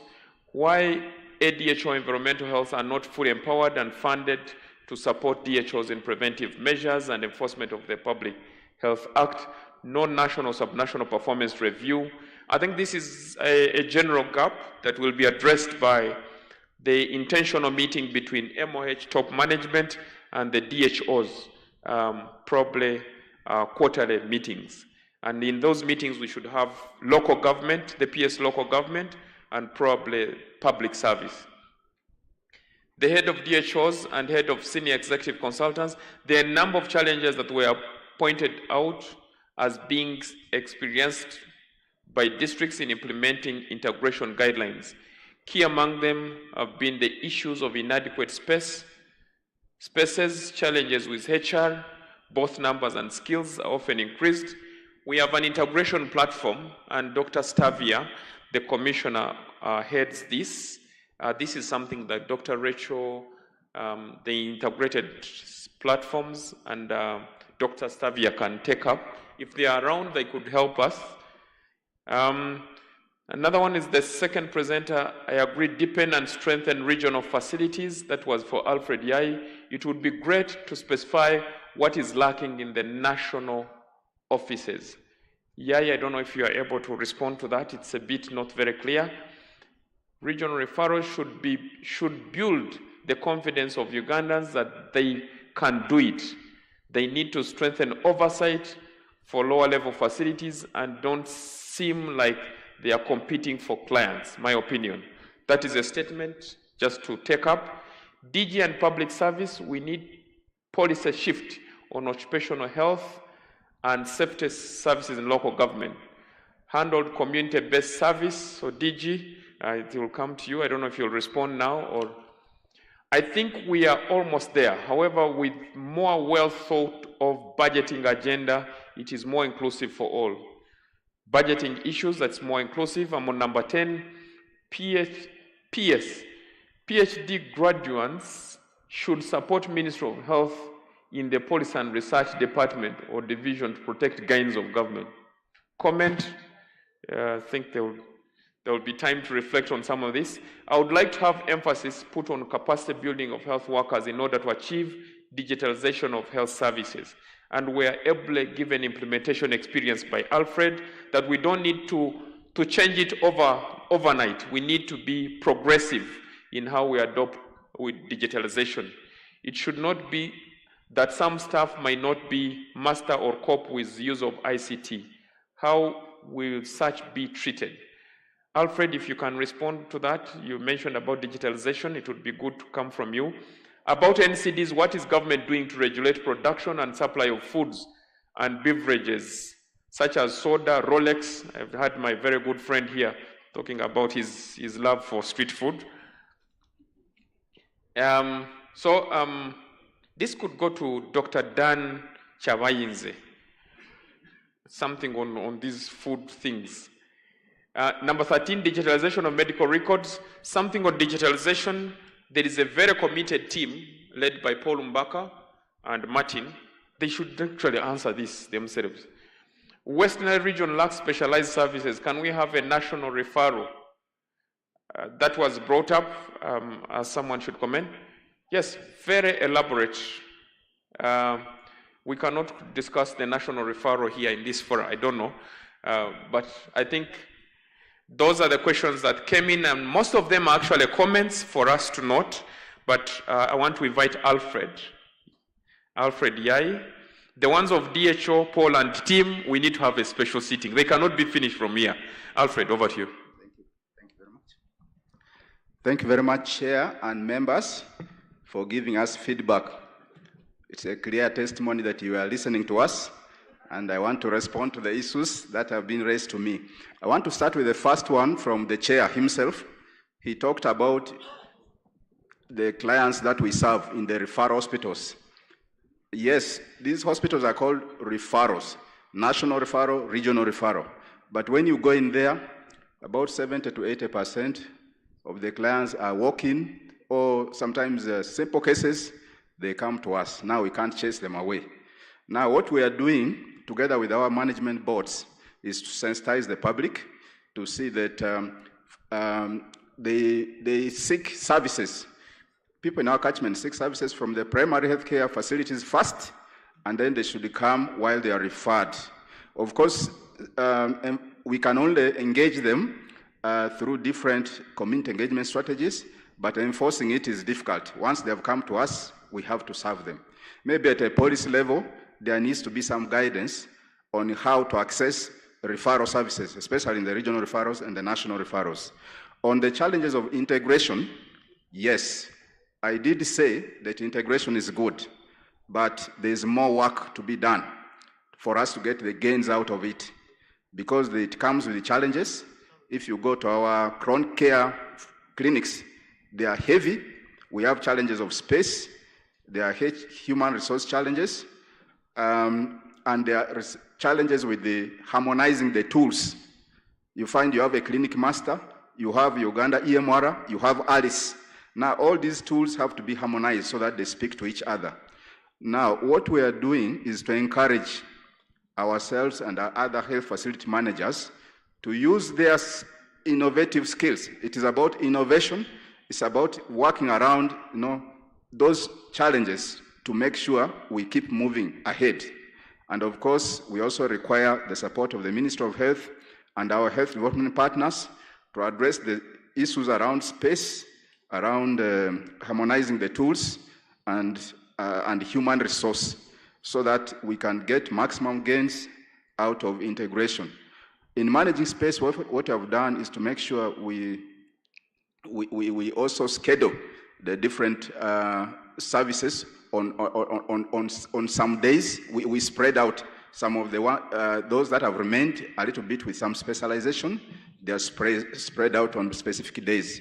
But otherwise, on a daily, we have to see patients as they come to us. About the confidence on specialized services, I want to say yes. As referral hospitals, especially at the regional referral level, I want to give assurance to the public that the specialized services are doable at that level. And we're already doing some of them. You heard from Dr. Oo that Uganda Heart Institute has worked with some of the regional hospitals, like Ginger. Last year, we operated on 8 children with PDS. This year, we worked on 12. So we have already operated on 20 cases of PDA at a regional referral. That's in Ginger. Now, this is something you will never have heard about before. Doing cardiovascular surgeries outside Kampala was not there. But now we're able to do. And I want to appreciate Chirudo, Uganda Cancer Institute, and the UHI. They're already getting to us.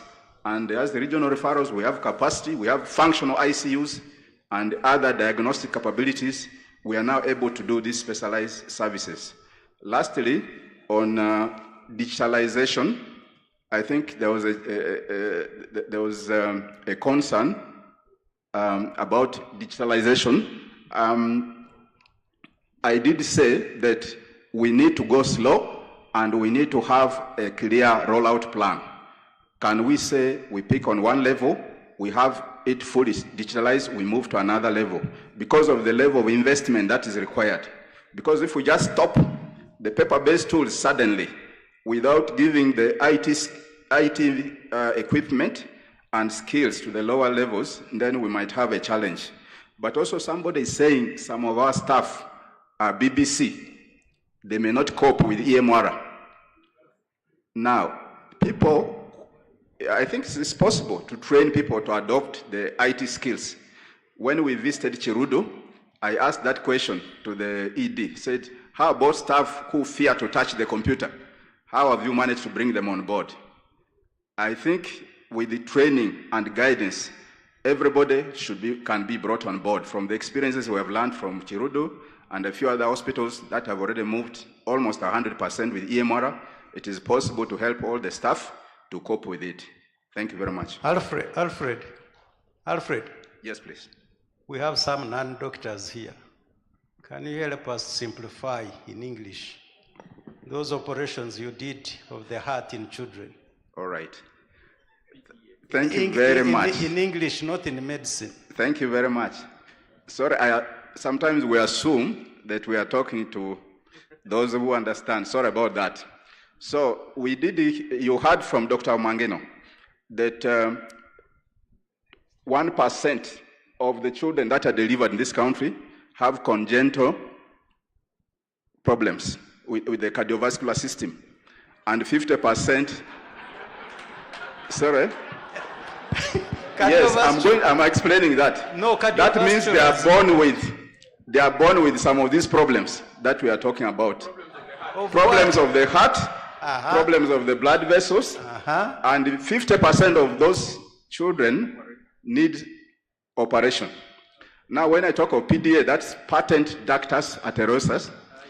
Those are children who have holes in the heart. Exactly. There's a hole in the heart which has to be closed surgically. Very good. And now we're able to do this at a regional referral level. Very good. Thank you very much. You can take your seat.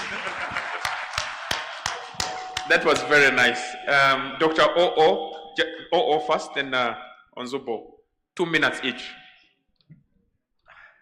Mine is to two issues which came towards my direction. First is West Nile having, no national hospital. Actually, as a matter of fact, West Nile, we have 2 regional hospitals. That is Arua Regional Hospital, where I participated in bringing up, and the other now is Yumbe, and the government took a loan to construct and equip it. The biggest issue we are talking about is human resource developing the right human resource. So all these positions, we already have approved positions for super specialists in them. Yumbe is supposed to have cardiologists, urologists, neurosurgeons, and just like Moroto. So Arua has those positions. Our challenge and the Health Service Commission and the whole team is to get the right number of the right people to fix in those positions. But the positions are already approved by public service. The issues of equipment is being solved. The issue of the budget, that's the recurrent Now the issue on food.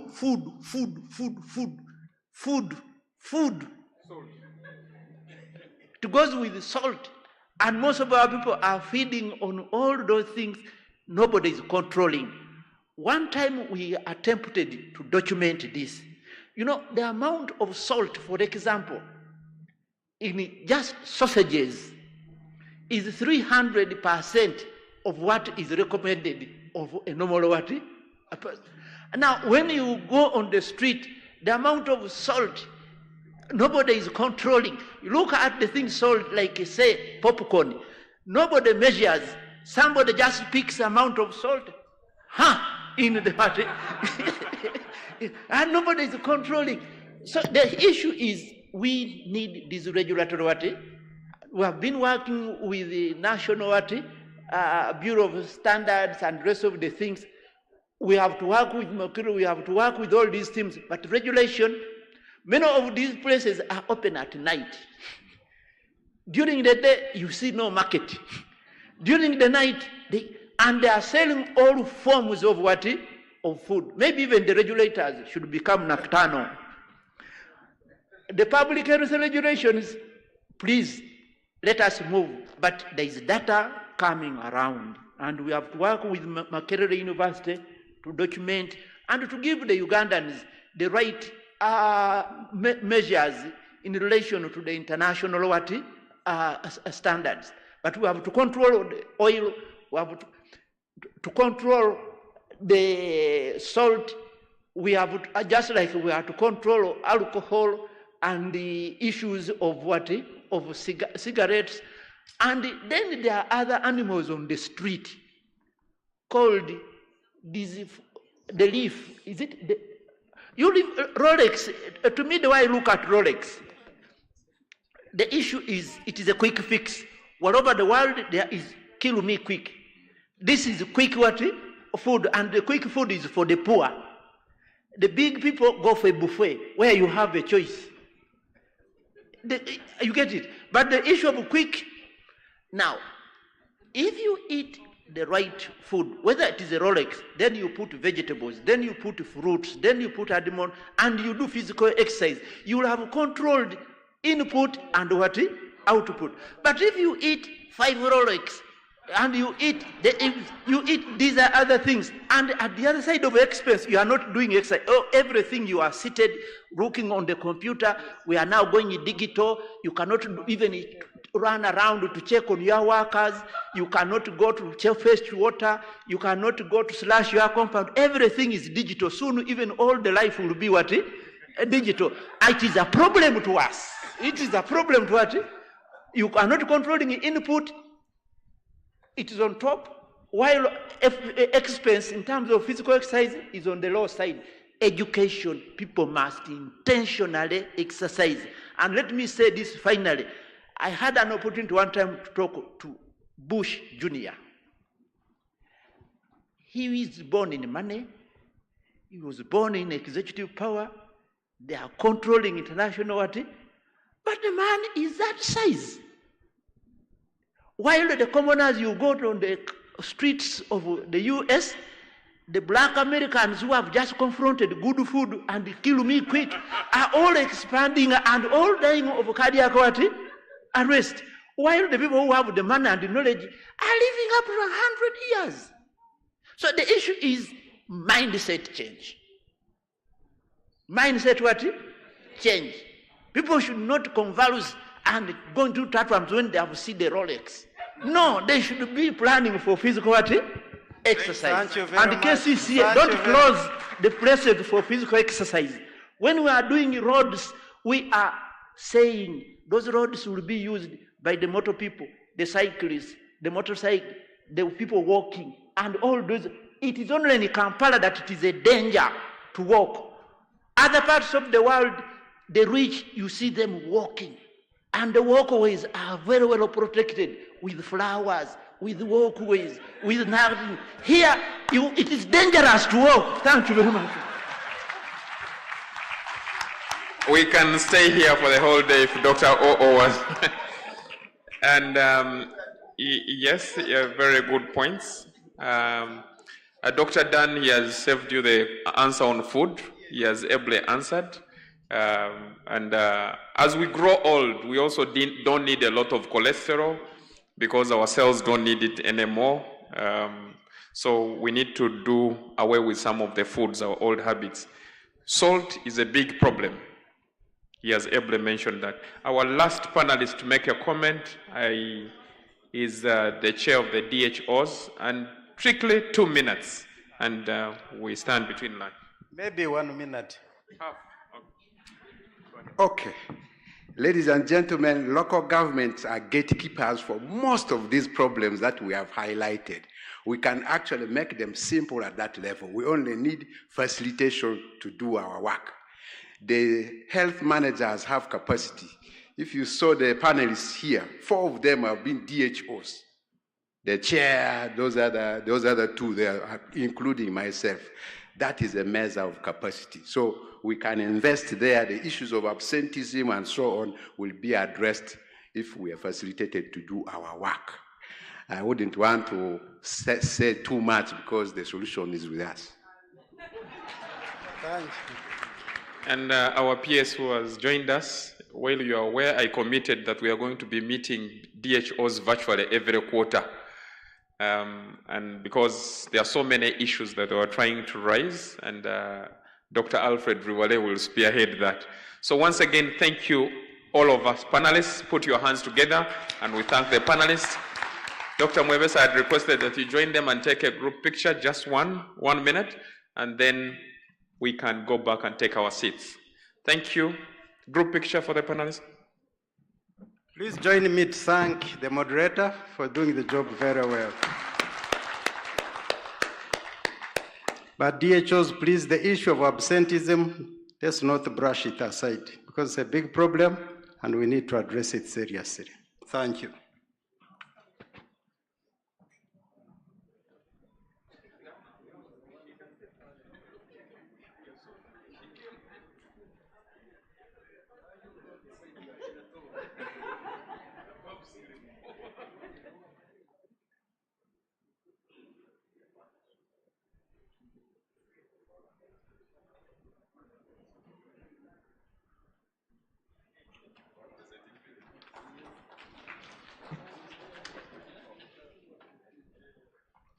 I think, Daniel, you need to guide us. What next? I think we are going for lunch. And what is the time now? No, oh my God. What's the time? It's 2? So we come back at exactly 3. Ladies and gentlemen, we go for lunch. We have been advised the prayer we had in the morning covers all the meals today. So we come back at exactly 3. PS, you are welcome back. And DG, and congratulations on the assignment you have just concluded. Thank you.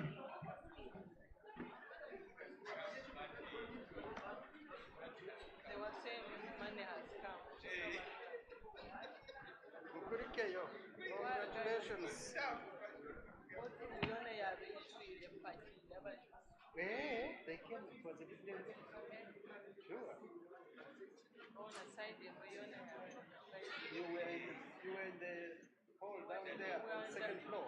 In finance. Oh, the new building.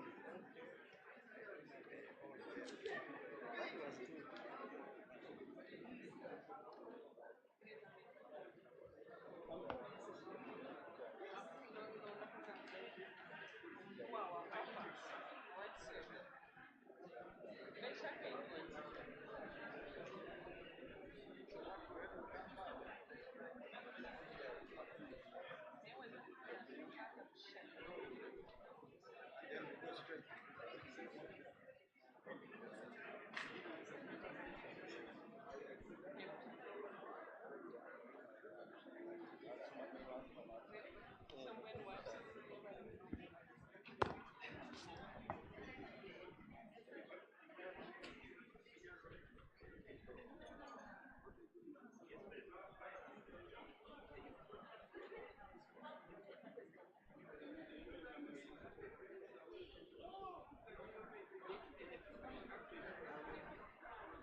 as we go for lunch, when we resume, the commissioners be informed that we shall be responding to the questions which had been posted to us after the presentation of the report. So look at the questions and prepare your responses. And the first responder will be Alan, so notify all the other commissioners so that they prepare to come to respond to their questions.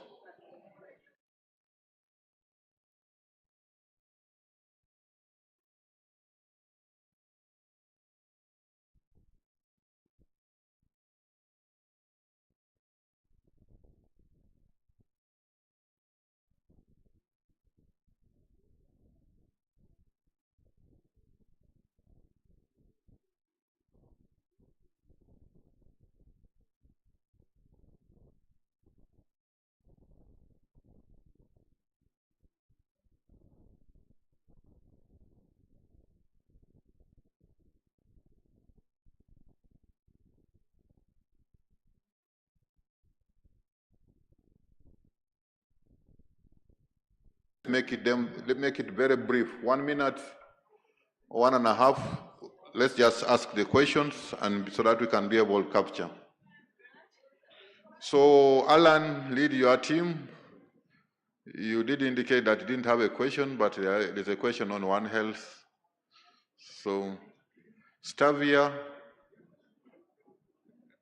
the program managers. Can somebody project the questions?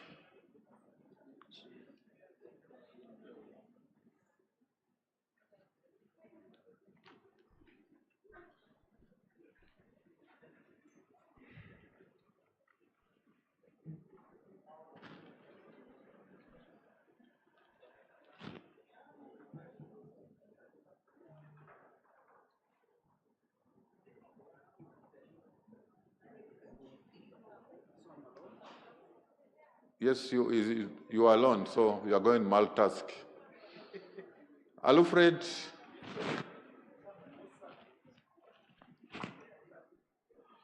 John Kauta,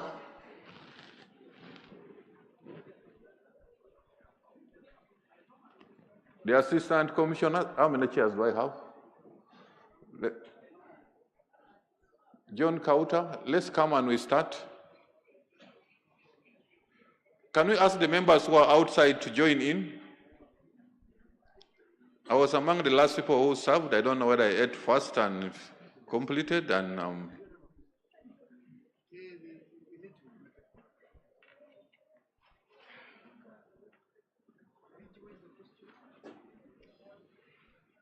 the questions should have been sent to you.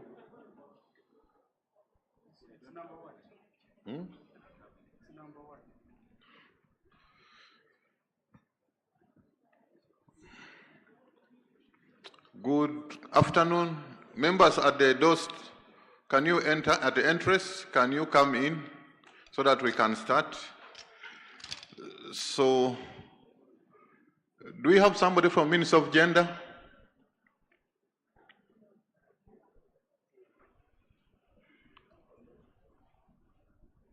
So the first question, as you can see,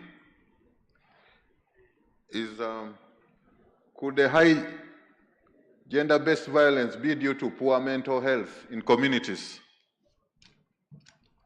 Because yesterday, gender-based violence contributed to 11% of the injuries.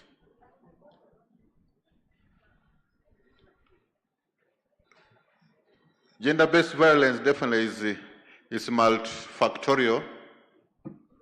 And one of them definitely is aspect of social abstract. There are also other aspects of gender constructs, but also one of the key drivers of gender-based violence is poverty and economics. And mental health issues can be contributory factor. We'll ask Dr. Naku to confirm based on our observations whether this has happened. So it's multifactorial. It can range from economic issues. Partially, if you don't do good family planning, then each of the children come with school fees, food, books, and all the other things. So it can drive that. The other aspect which also I mentioned yesterday was aspect of internet addictions. The phones, that people are living as couples, but each one does not see the phone of the what? Of the other. So, and any attempt to do what? To see definitely can create what? Create violence. So I think Mugai, actually the question was supposed to have been yours on gender-based violence. It's come in front. The second question is, what the target for access to health insurance was 25, what was it? Why was it not 100%? When we look at national health insurance, definitely our targets are 100%, but I think what was captured there was currently the private insurance, which only is covering only 1%. Actually, currently, private insurance covers only about 500,000 people, which is just about 1% of the what? Of the population. Yes, we have some community insurance, but we've not been able to quantify. So it's still less than 2% of the populations are covered with what? But as you heard yesterday, it's our desire as a sector to get the national health insurance. If there's anybody who believes in the insurance,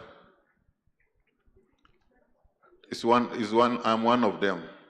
I do recall that after my MSc in 2007, I did a costing study for the benefit package for insurance, but I think that report is still just shelved somewhere. So I think the costs are what? Have changed. Great progress. Okay, thank you for the congratulations. Good work, many indicators. Come to Acholi sub-region. An aspect of client satisfaction surveys, we need dialogue with leaders. I think these are some of the recommendations. What is the ministry's plan for sustainability of the peer cadres who provide psychosocial support for people living with HIV? I think all of you know that we work based on the structures of government. And the structures, we've reviewed them and almost multiplied them by a factor of 3. And currently we are rolling the community extension what? Workers. And then we are going to capacitate the village health what? Village health teams. So the peer, if they qualify, then they will qualify to be community what? They will be trained as community extension workers. If they don't qualify, then they will fall into the category of village health teams. So it's not going to be part of the government structure.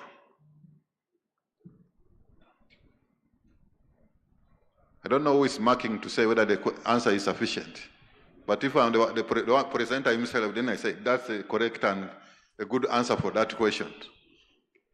The next one, could the high rate of inpatient deaths be attributed to late referrals from the lower health facilities? And what could be done? Yesterday during lunchtime, I had a talk with Alfred, and I would like you that you come and share what's your thoughts that now that most of the deliveries are occurring in health center freeze. So I have just started the question, now continue from there.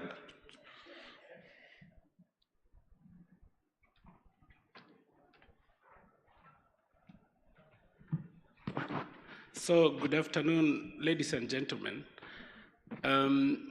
Yesterday, when we were going through the performance, we saw that most deliveries are taking place in health center threes, close to 50%. I'm not sure about the exact figure. And we also learned that the leading cause of maternal mortality is PPH.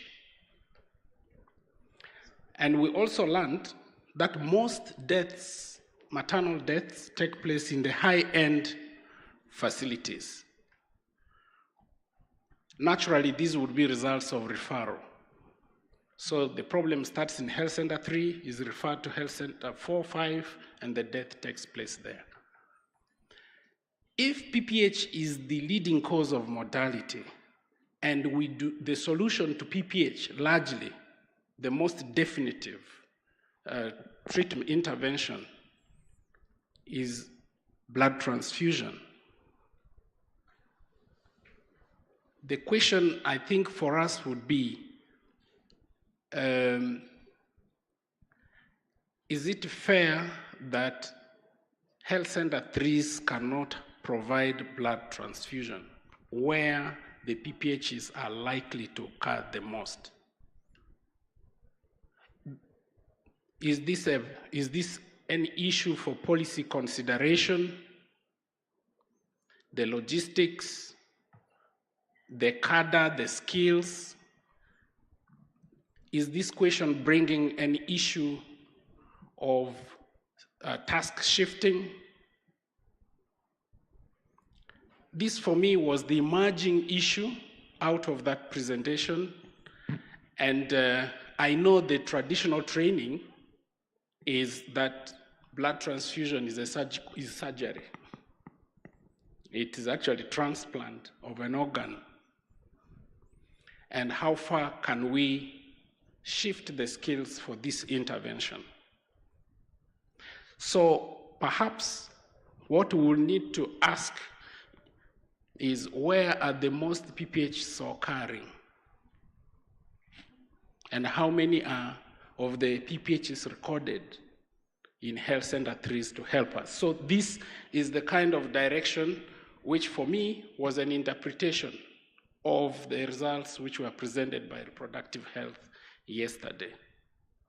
Ladies and gentlemen, I know the answer is no from the beginning, but we need to get our heads out, challenge ourselves, and adjust our mindset, because there are people who start PPH in Health Center 3 where most deliveries are taking place.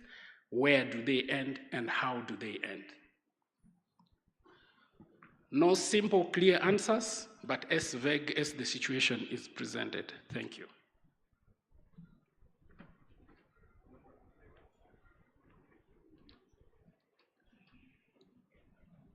The next question is,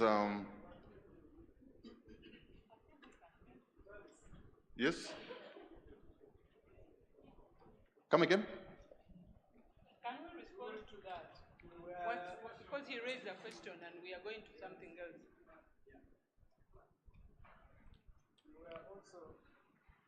There's a mic on the floor. We were looking at the statistics yesterday, and we noted that about 18% or so of health center 4s are not providing blood transfusion. Now, before we go cascade our blood transfusion services to the health center 3s, why don't we target that 100% of all our health center 4s must? Because you see, the problem is we keep on spreading ourselves very thin. We don't know the reason why those health center, 18% of our health center 4s are not providing blood before we go to health center 3s. Now, in our plan, in our new structure of HR, we have provision to have doctors at health center 3s. When we start recruiting doctors to health center 3s, that is when now, because also when we start operationalizing fully the services at health center 3s with a doctor, with more lab people, because if you say that you provide blood at health center 3s, you must have a fully functional lab.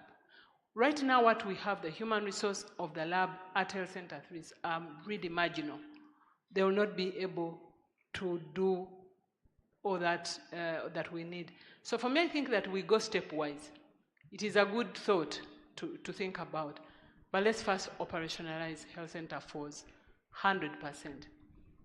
let's get into now recruitment of doctors to health center 3s, because our structures provides for that.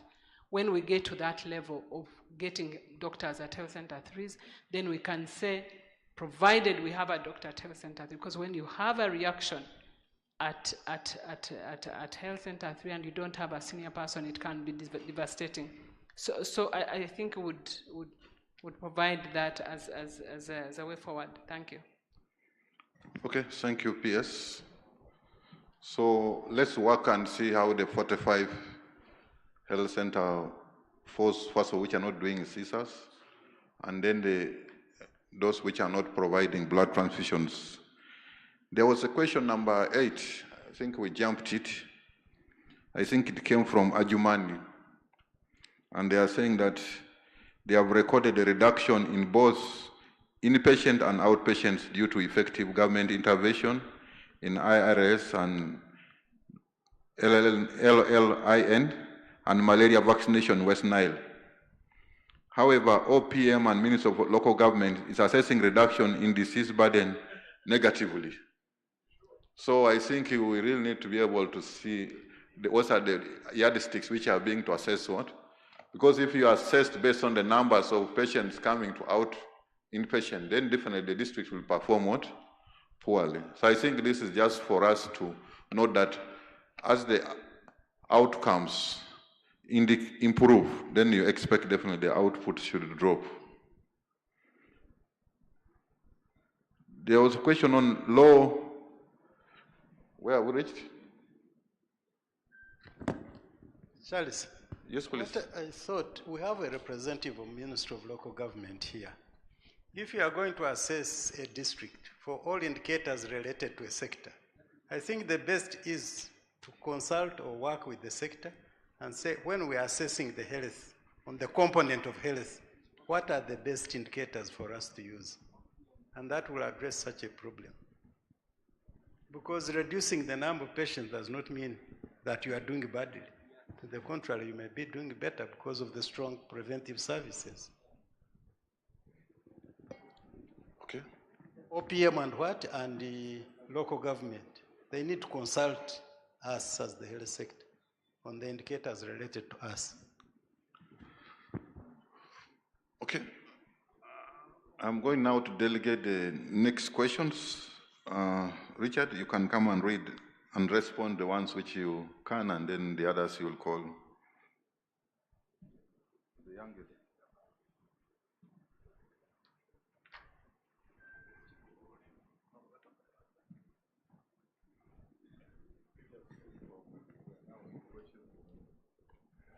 The last question DG read was question 15. I'm also good at delegating questions. So 16, we need to digitize more of our health services to reach more people, since many Ugandans now have mobile phones. This is a comment, and we are going to look at that. Could the high rate of inpatient death be attributed, I'm on 17, to the late referrals from lower health facilities? What could be done to sensitize personnel at these facilities to avoid holding on patients once they indicate low rates of improvement? My take on this is strong community health systems. If we strengthen community health systems, and now we have a unique opportunity of also working with the PDM, the Parish Development Model, Social Services sub-pillar. Yes, the social services pillar. Our request, where we have choose already of VHTs, if we can be able to work and strengthen community health systems. All the deaths are happening at community level, but allowing communities to participate and understand that delayed referrals are very dangerous, since the patient health is greatly compromised. This would best come out through the community dialogue meetings and a more stronger community facility collaborative arrangement where we are able to give feedback to the communities. I'm happy some districts have started this, DG and Chair. They're already doing community, but we need to see them strengthened at parish level. I think PS would comment on this. At one time, she told us that they were working out an arrangement where every parish would be able to hold their community dialogue meetings and a focus on service delivery, health and education. The other one is PS, when you're ready to comment on that, I don't know. Number 18 is add efforts on monitoring and evaluation to get good data analysis, reporting. This is a comment. Regarding low performance on HIV-exposed infants, a PCR under 2 months, we need to understand if these babies also missed critical immunization services. Strengthening integration is happening at EPI. This is what we've actually been talking about, strengthening integration. And we have seen for our district health service managers who are here, there is an important health timing milestone at 6 weeks when children are brought for their first immunization contact, or DPT1, the pentavalent one. There are a number of health packages that can be offered to both the mother and the baby. Importantly, we also expect a postnatal care package at that time. We also expect the immunizations to happen. But when you analyze the data that was shared, postnatal versus pentavalent, the discrepancy is very big. Either it's a documentation issue or the packages for the mother are not offered, including family planning counseling. Most mothers actually get pregnant before they even know they are fertile or they've returned to fertility. So that is an area that we need to strengthen. It is good feedback for both EPI, reproductive health, and all the others who are in the integration space.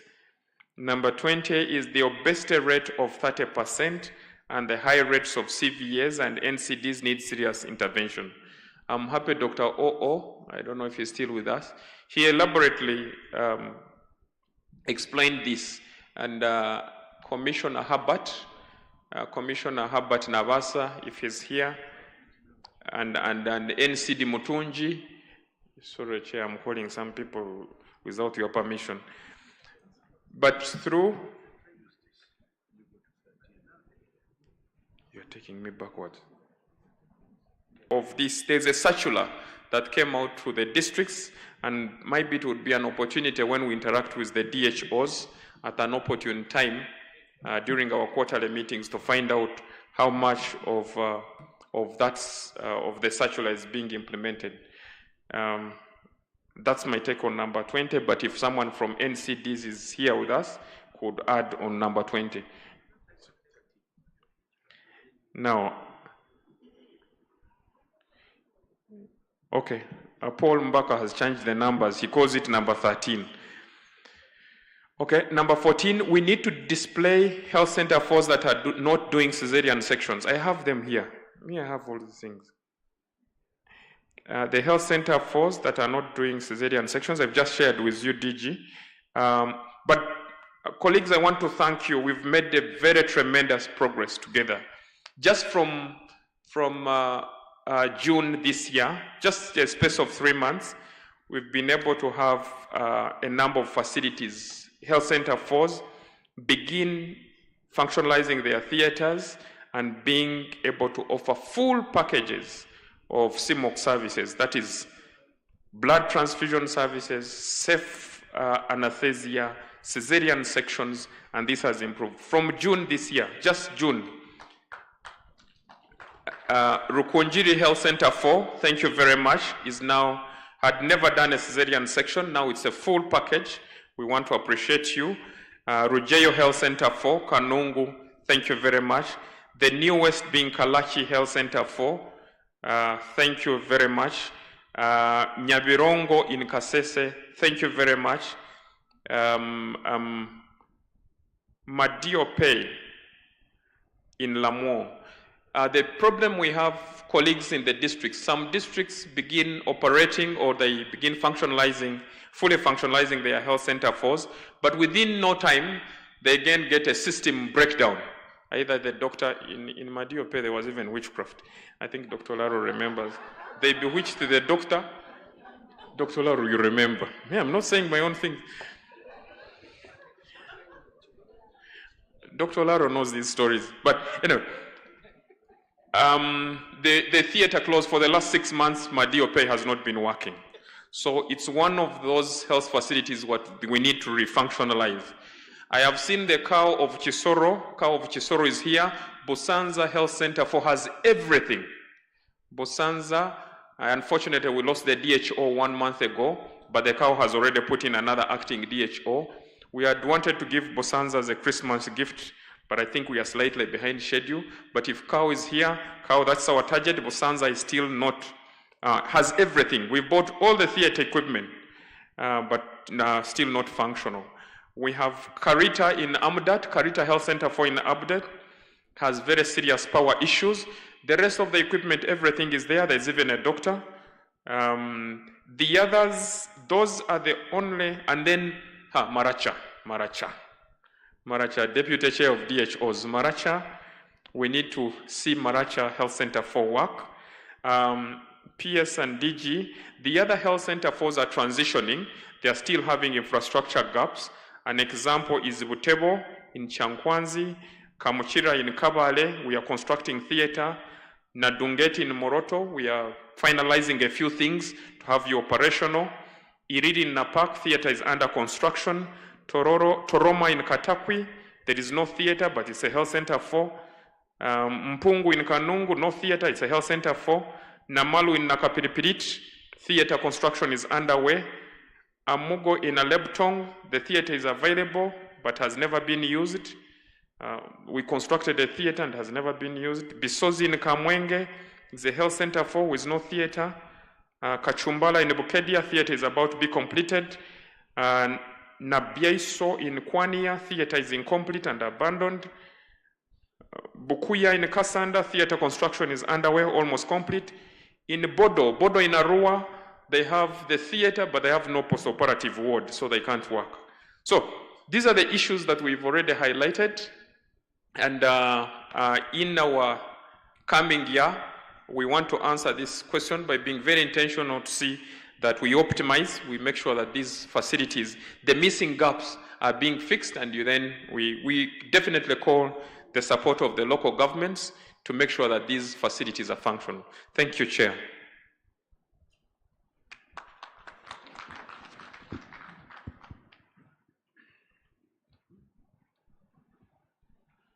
The questions are many. I don't know who's given, because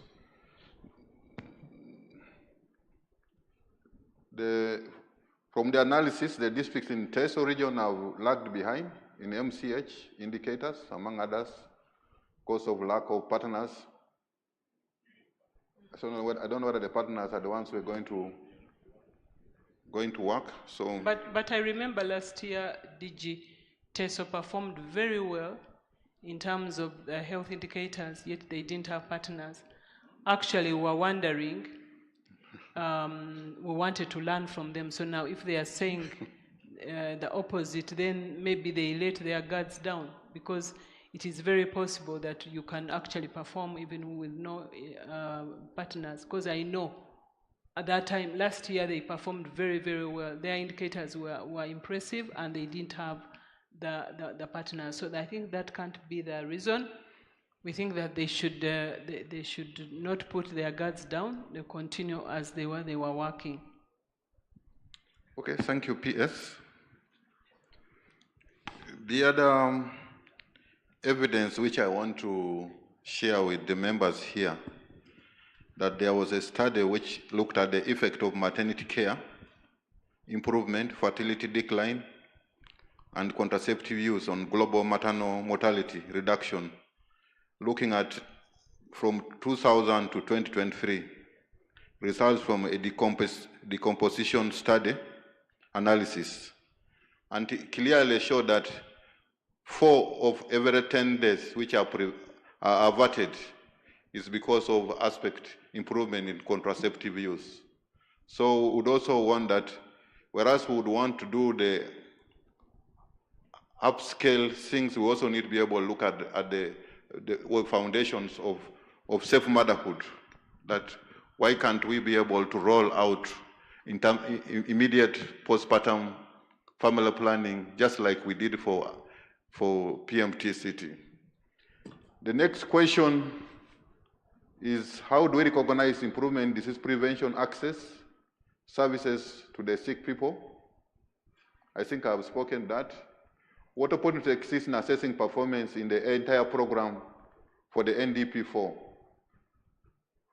I think that's a very long question. I don't know, John, whether you want to attempt how. They are the indicators which were what? Which have been put together. Next. The strategic plan is trying to answer or to implement NDP 4. Strategic plan is 5 years. And that strategic plan is broken down every year. Every year there are performance indicators that we track. And those performance indicators are tracked through our implementation plans that we make as the sector, as the departments, as the districts.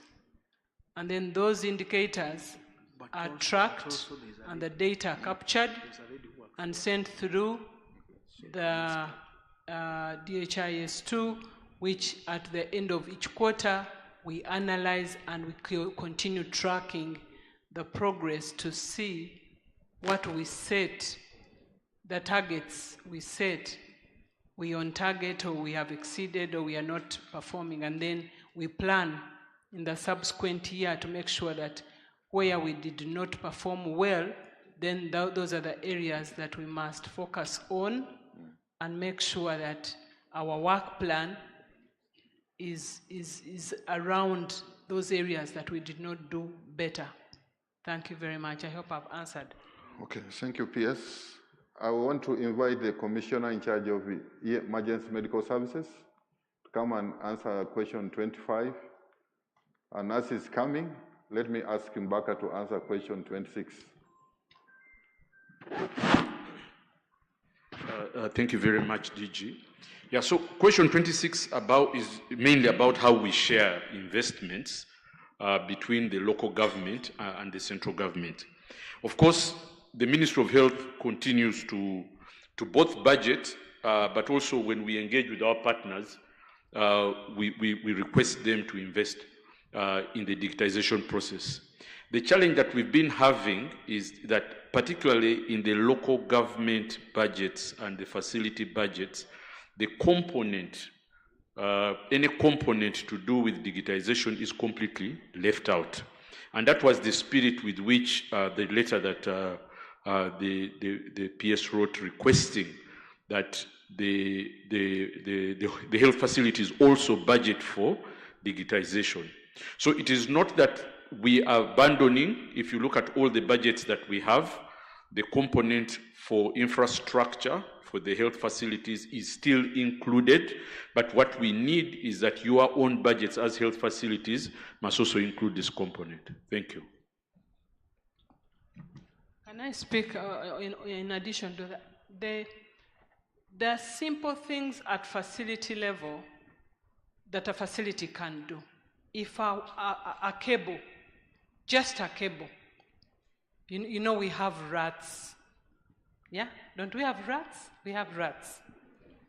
So if a rat comes and eats up a wire, surely you want to tell me that you're waiting for Ministry of Health at the headquarters to budget and buy a wire? You must have contingency plan to make sure that you have continuity of services, especially those basic things that you can do. That's why we are saying, please budget, put money for those simple things. Then the bigger, maybe having LAN, maybe computers, you may not have, the budget for that, but there are certain basic things, the internet, just in internet, you may not have, let me say, big budget for the internet. But if you must send a report and you can really buy internet and put on your modem, whatever, why can't you prioritize that? Because at the end of the day, your performance also is clearly demonstrated through the data you submit to us. That's how we are going to tell that you are performing. If you don't perform, if you don't supervise your people to use digital tools, how are we going to then to assess that you are serious, that you are performing? So I think that is the thing, and we ask you that you prioritize some budget, because we cannot abdicate this duty to partners 24/7. The writing has been on the wall since April. Haven't you seen the writing on the wall? For how long are we going to continue abdicate duties to other people? Why can't we make sure that within our budget, if really you know that, for example, digitization is extremely important for you, to make sure that you capture data, you are able to use that data even to follow up on the performance of your staff, on retrieval of information for patients who come back, to improve on the quality of care, looking at irrational use of medicines. If you are really serious manager in the facility, I think you would seriously put some money aside to make sure that it handles digitization. Thank you.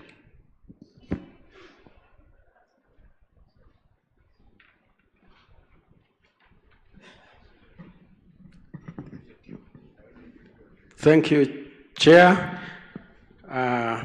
Question number 25. It has many aspects. One, members, the national ambulance fleet has been growing. We started from less than 10 standard ambulances by 2020. We now have about 300 in the public sector. And yeah, thank you for that. This level of change indicates that government is committing to improve it. As rightly observed, this fleet is going to age and requires maintenance. But even right now as we stand, any vehicle requires service, fuel, repairs, and so on. But when we did calculations, we found that the costs when you use the private sector to service, to repair, was very high. And PS, what she did was to innovate a service bay, a repair and service bay. And we found this cost effective for us. And we have been able to maintain most of the fleet by repairing them at the ministry there using the service bay at that site. And I think when we continue doing like that, they may live a long life. We also observed that the private sector, they may say they are servicing an ambulance, but I think they don't do full service. So you find that some of those which are serviced privately, the engine is knocked and so on. So then we had this request of a public-private partnership much earlier. It actually came from Ministry of Finance first. I think it was the budget framework paper of 2022 making this suggestion. But when they brought the estimates, they were so high that the ministry, one of the private providers who brought it was so high. But we take this suggestion that it can be piloted, and maybe top management will be able to advise on that. But generally, what I want to leave you with is that the plan which we have now is robust. And I want you to appreciate the leadership of ministry. In the last 2 financial years, you also, we had requested for increase of money for the National Ambulance Service. We had not got. But recently, of course, I've not yet seen the paper, but I got informed that we have got additional money for ambulances, 10 billion. Members have been operating on 4 billion. Now they are adding on 10 billion. So that means we shall work better. And let us advocate for more, and the system will be more efficient. If PS decides that she wants to hand it over to the private sector, no problem. But so far now, we are not doing badly. Thank you.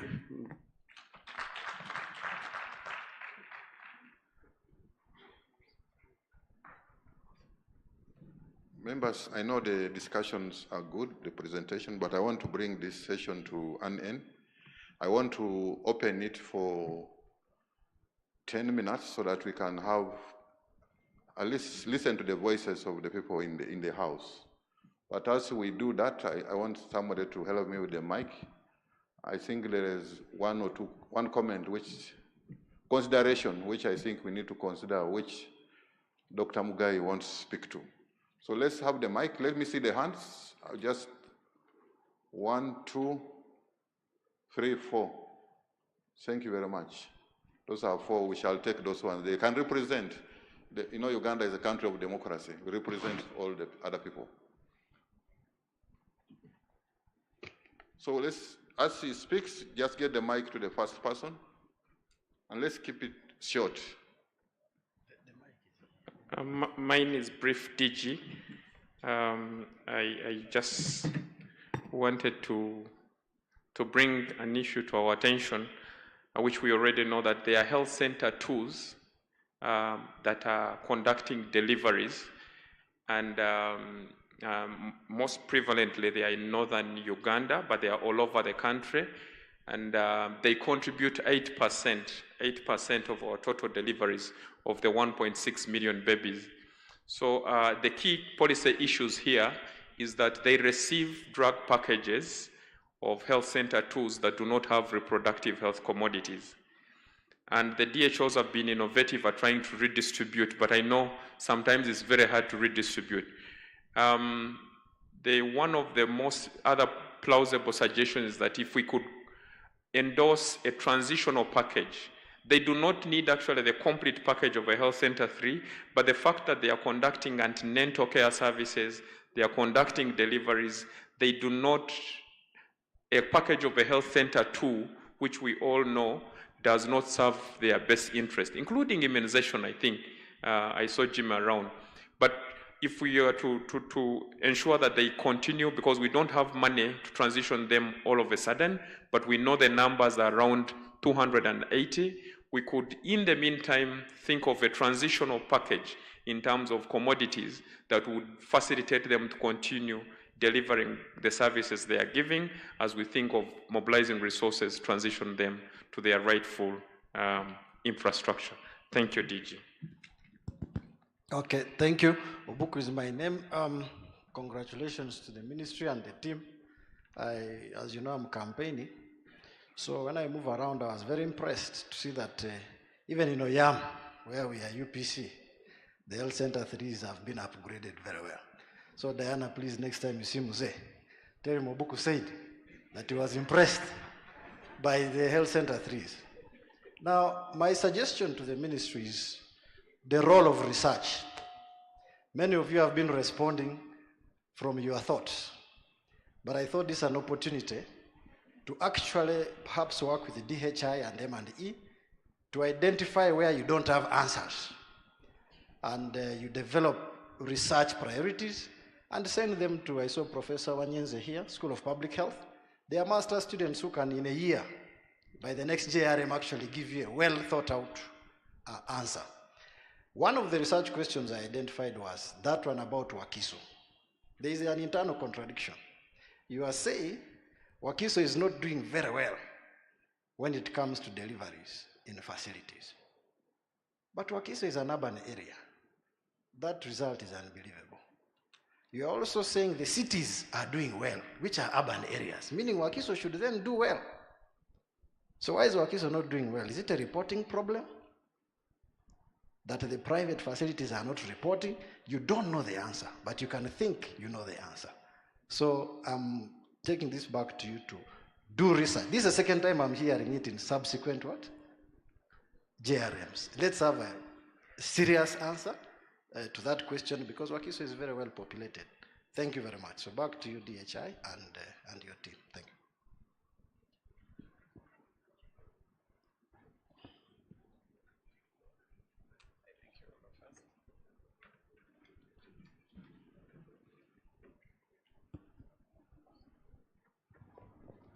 Thank you, Wana DJ. My name is Benon Karieja. I am the district chairperson in Metoma. I want to thank you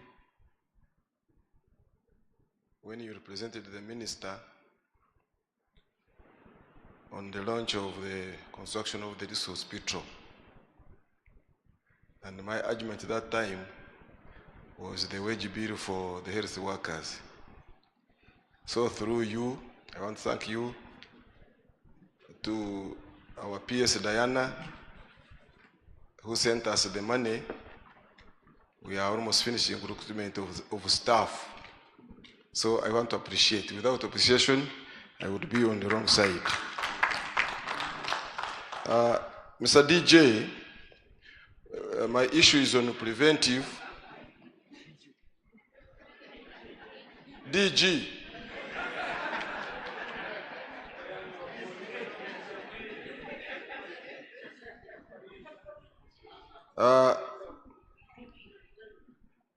We are moving from, we are emphasizing preventive other than curative.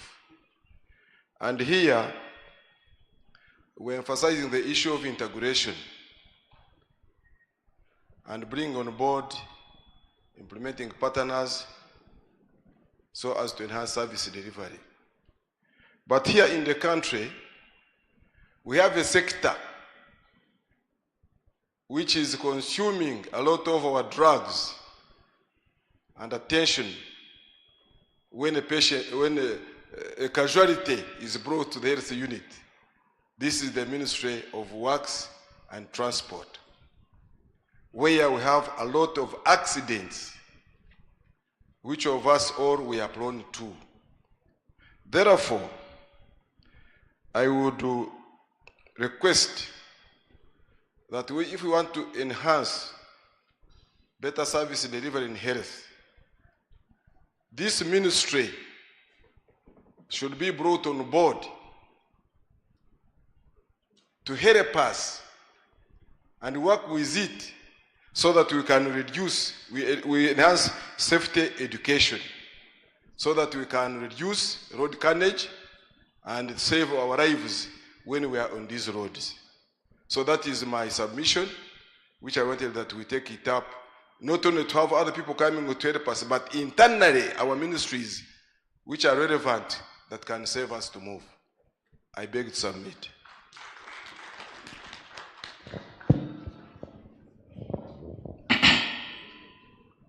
Thank you. The Permanent Secretary, Ministry of Health, the DG, and all the affiliate staffs of the Ministry of Health. My name is Okwera Richard Ojara, the Mayor of Ketgum Municipal Council. I don't know how many mayors are here, but I think I'm representative of the 31 mayors of Uganda, and the 25 city division mayors of this country. Madam PS and DG, municipality health centers are high-volume facilities. Unfortunately, almost all, or most of them, are operating as health center 3s. Yet, according to a policy document in the Ministry of Health, all parliamentary constituencies should be health center 4s. I am thinking that policy document is currently very redundant because almost all municipality health centers are operating as health center 3s, yet they are very high volume facilities. Could there be a deliberate plan by government and the Ministry of Health to make sure all municipality health center 3s are expeditiously upgraded to health center 4? That's number one. Number two, I come from district of Kitgum, and my district hospital was founded in 1938. Since 1986, Kitgum District Hospital has never got any major refurbishment.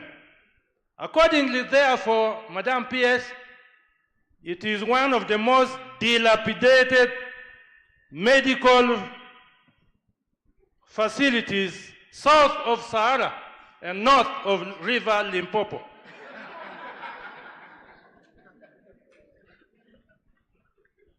Madam PS, may we have some refurbishment of this hospital, because mentally, if you go to this hospital, you don't cure. It is dilapidated right from the gate up to the mortuary. Lastly, Madam PS, why can't we have ambulances for all municipality hospitals? We are gambling between life and death as municipalities. We are gambling. Maybe you do a research. In most cases, we are relying on parliamentary ambulances. Ambulances, we have a deliberate plan of killing the urban population of this country. Thank you. I say all this for God and my country.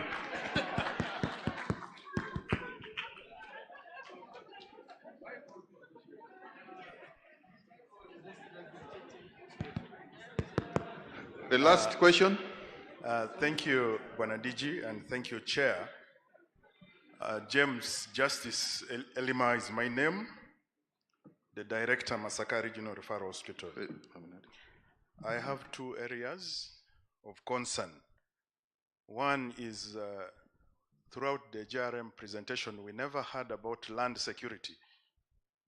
Hospital land, most of our hospital land are going away. And I wanted to see it in the strategic plan of the Ministry of Health for acquisition, registration, and documentation of hospital land.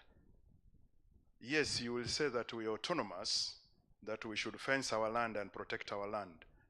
But when you are giving me a staff house to build and it takes me 12, 14 years, a ward is taking me 14 years, I think it should be upon Ministry of Health to consolidate all its land under one title.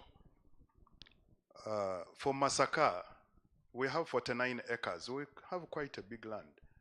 But unfortunately, 30% of the land is encroached. The only advantage we have is that there is no floating title on that land. And we have been reporting consistently to the office of the RDC and RCC. So kindly, let it be one of the strategic directions of Ministry of Health to acquire land, register land, and document land. Number two, management of ambulance services. I'm very grateful to my brother JB on the issues of ambulances.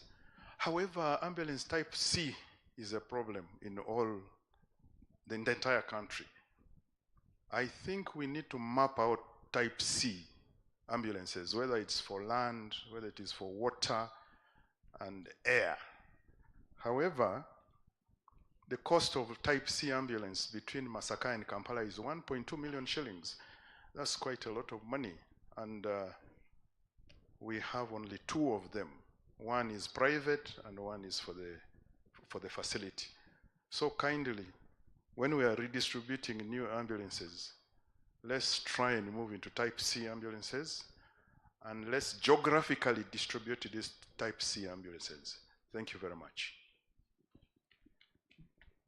Thank you. Thank you so much. I'm called Milton Kamotu Wasungwi. By God's grace, I'm the district chairperson, Bududa District.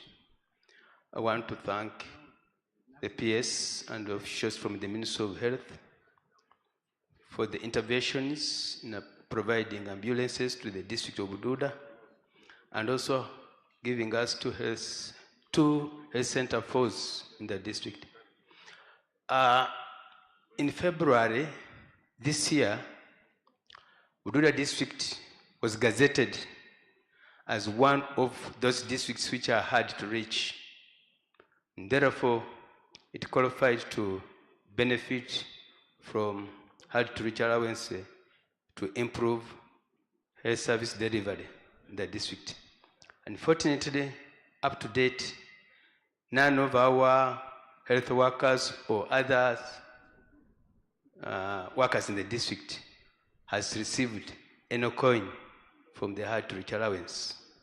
I would like to request the office of the PS to make an intervention so that we can improve health service delivery in the district. Thank you so much. God bless.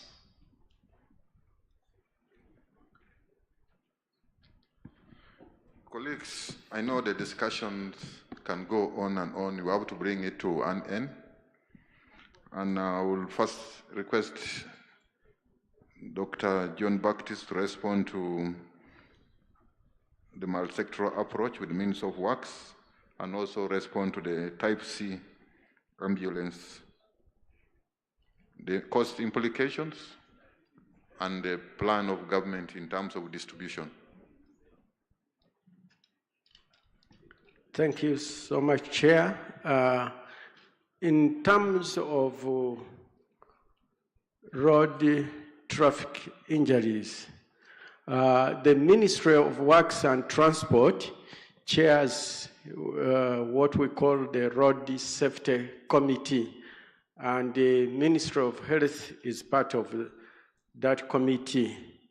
And it's important to note that despite of whatever we are doing now, the road carnage has kept increasing. For the last 10 years, it has gone up to about 300%, because in 2015-16, we had about 54,000 cases of road traffic injuries. Now, from this report of yesterday, we are now at 164,000 road traffic injuries annually. So we need to do a lot. But what is important is the safer systems approach, where we need the safe roads, which means they are designed in such a way that people cannot easily get an accident. We need the safe vehicles, the design of the vehicles, the use, and then the issue of provision for users. And the health is in the last pillar, which is post-crash response. So we are at the end, we are at the receiving end. So it is important that this multi-sectoral approach can be able to deliver. What we do as health, we provide these statistics. But again, we discovered that our statistics is different from that of the police. For instance, the police are in about 16,000. We are in 160,000. 64,000. So you see that. So what the Ministry of Works has done is going to develop the road crash data, where all this data will be compiled together. So that one, I'm saying we are working together.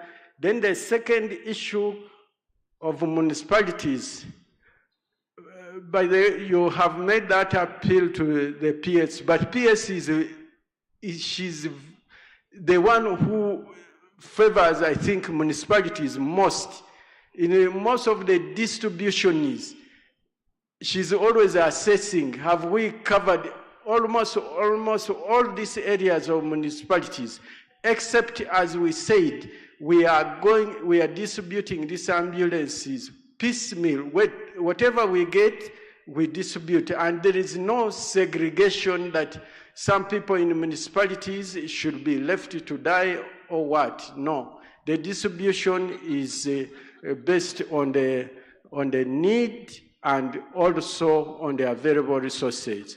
And the new ambulances, some new ambulances which are coming, have been going to municipalities. I think in the last year we distributed about 30 to urban areas. So you'll get.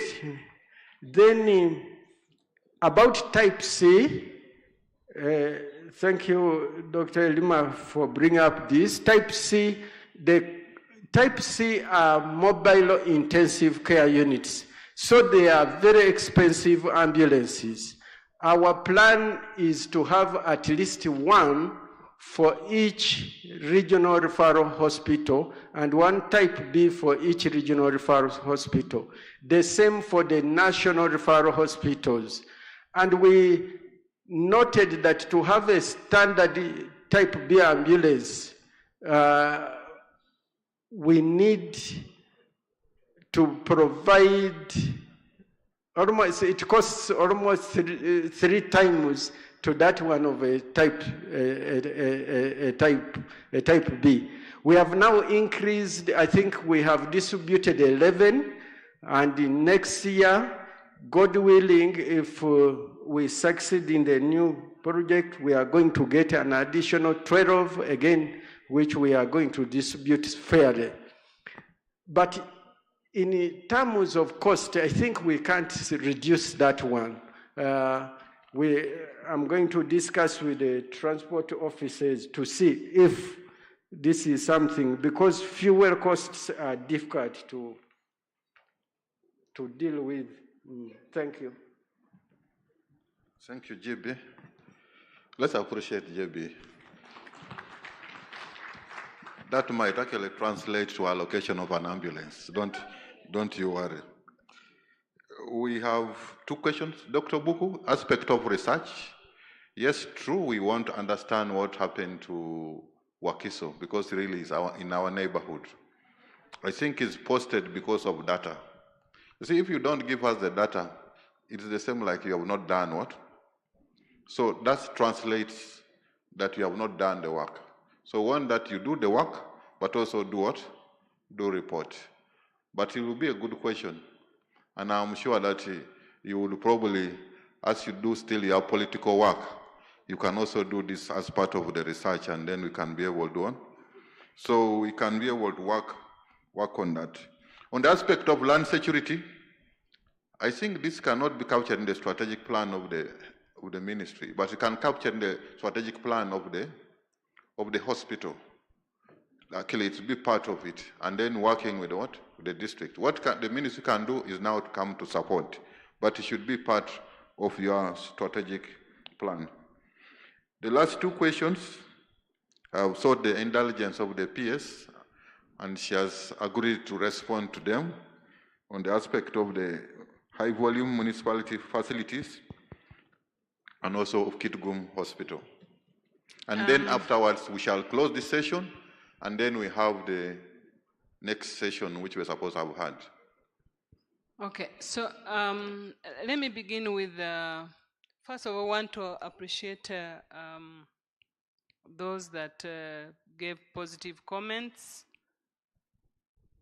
those who are appreciating our services, Chairman Vududa and the Chairman Karieja, and also Buku, the MP to be.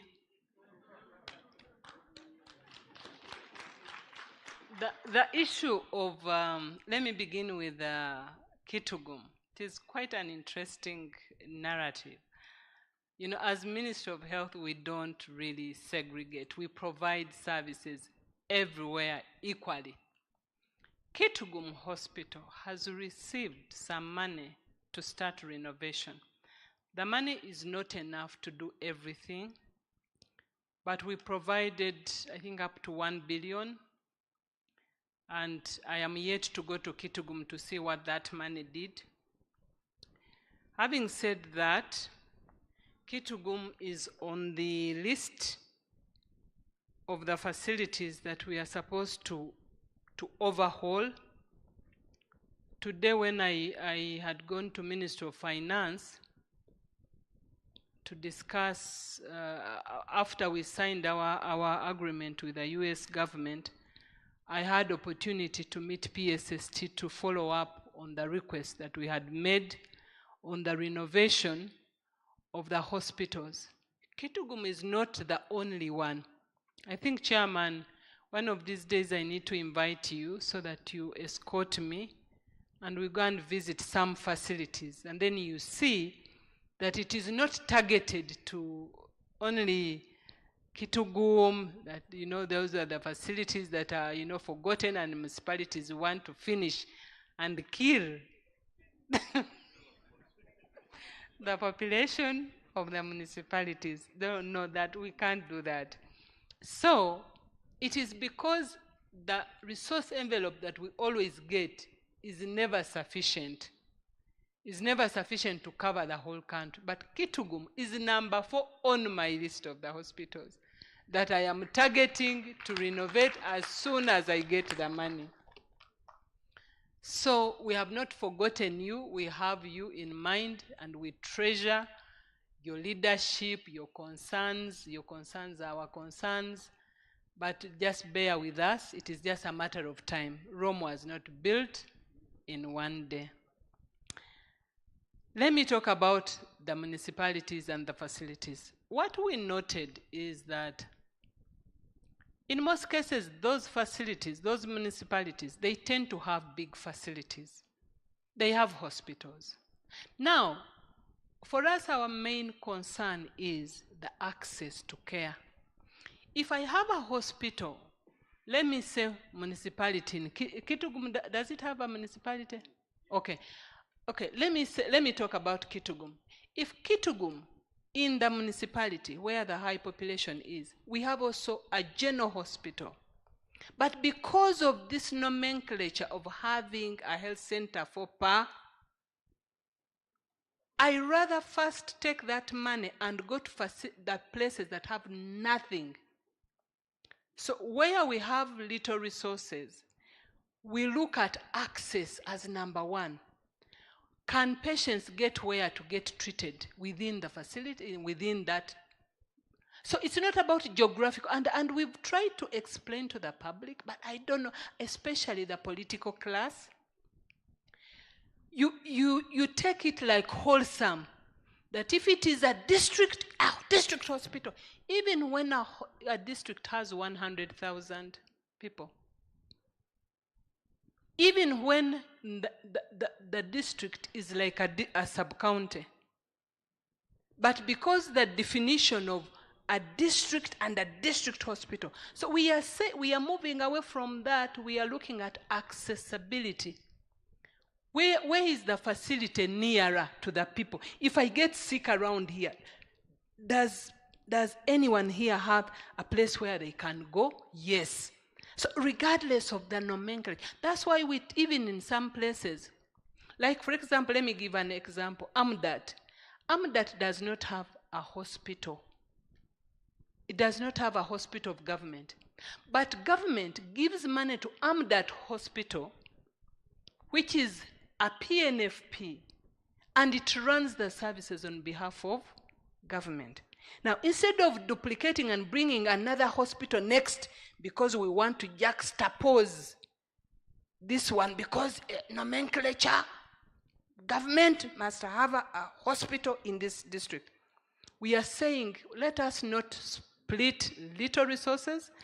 So if Kitgum has a hospital, a general hospital, later when I get money, okay, we can come and upgrade one of the facilities. But we believe Health Center 3 can decongest that general hospital and take some people and take care. Why don't I go and take this money and expand Kalenga Health Center 4 that is grappling with entire district and it's the only one Health Center 4. Why don't I put money and expand and put theater and make sure that Kalenga Health Center 4 is fully functioning instead of coming and bring another Health Center 4 next to Kitgum. Yet I have access problem in other facilities. So that nomenclature, I think we are going to change this. And I think the president has been mad with us because I think we are stuck with that kind of language, that district by hospital, sub-health center, what by this, even when you have other facilities around, but because we must populate and make sure that we have like mushrooms all over the place because we must meet that nomenclature. No, we want to look at mainly access. There are constituencies. There are constituencies that you move 30 kilometers before you get to a facility. Now, instead of bringing another facility next to the Kitgum Hospital, because I must meet the nomenclature of health center for per municipality, I rather take that money and do an upgrade in that facility, that some constituents that you move 40 kilometers to get to our facility. So until we map up the entire country and make sure that access and equity, because we are guided by equity principle. Equity to make sure that everyone access. That's the islands. We still have problems of islands. There are small populations in those islands, but access is a problem. And someone must move miles on water to go to the next nearest facility. And our emphasis is that we must ensure that those special, unique places, we reach them, we upgrade the facilities, we increase access to those hard-to-reach places, then we can come back to Kitgum, and then we upgrade a Health Center 3 next to the hospital, so that it is Health Center 4, and we meet the nomenclature. Yeah, so that one is done. Now, let me come to the land. I think the issue of land is a big problem. We have had a meeting with PS Minister of Lands, and recently we wrote to all the districts and all facilities to tell us whether your facility is titled and not titled, if you have challenges on ownership, if you have squatters, that you write to us. We have compiled this report. We are engaging Ministry of Lands and Land Commission. This is going to be a collective effort, but we want you to be more proactive, because some people just go to do other things, and you forget that one of your responsibilities is to ensure that we safeguard our land. There are many thieves for land, so many thieves these days. So you, as a steward of these facilities, make sure that you also move out of your comfort zone and make sure that you make efforts and safeguard the borders, safeguard the boundaries, even when you have not attained the land title. But we are going to work with you. This coming financial year, it is not in the budget because we don't have that money to do land title for even the local governments. We thought local governments would also take up this mantle and ensure that each facility there is prioritized and we get land title. But where you can't, please work with us. We are going to pursue this with the Ministry of Lands. They have accepted that we work with them. We are setting up regular meetings once we have compiled all the reports, and we'll be able to come back to you where we need your help, where we need your particular intervention. But when Ministry of Lands has taken the interventions on their side. I think those are the ones. DG, is there anything you want me to answer? Thank you, I PS. think I've answered everything, right? No, you have answered all So, and answered them very well. Sir, someone from Kitugu, may I invite you that we go together and we visit some of the facilities so that you know that you are not alone. Thank you very much. Thank you, PS. Those who wanted to clap can clap better. We definitely need to be getting to the end, but still we have a big part of the program, and I don't want to be left in the hall alone. So I need to see how we run this program to the end. So before I invite the next chair of the next session, Dr. Daniel, to manage the, I think Dr. Byanyima will manage the first segment, and then Daniel will manage the last ones. Obuku, I've also been doing some study, and I've actually noted that many of you did not post your question in the Slido. So probably the technical team, you need first have a session in the beginning of the next, when now the next conference, take people how actually this is done, because we really need all this information. And I really want to encourage that if you have any more questions, I think I've received some of them in writing. Let's post them there, then we can be able to provide answers. Let's applaud the part of my team. Some of them have not answered any question, but they have been here giving us company. And you can take your seats. So let me invite the Executive Director of MLAGO, Dr. Rosemary Byanyima, who will manage the first segment, and they will co-chair this together with Dr. Daniel. Let's put our hands together as she comes.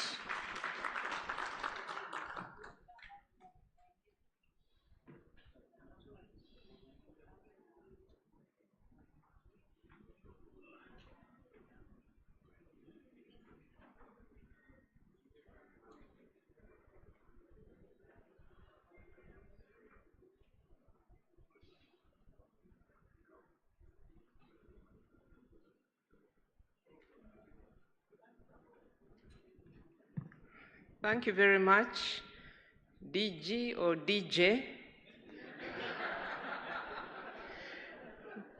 The PS, members present, good afternoon to you all. I think we've sat for a long time. Let's stretch a little bit and then sit for the last part of our afternoon.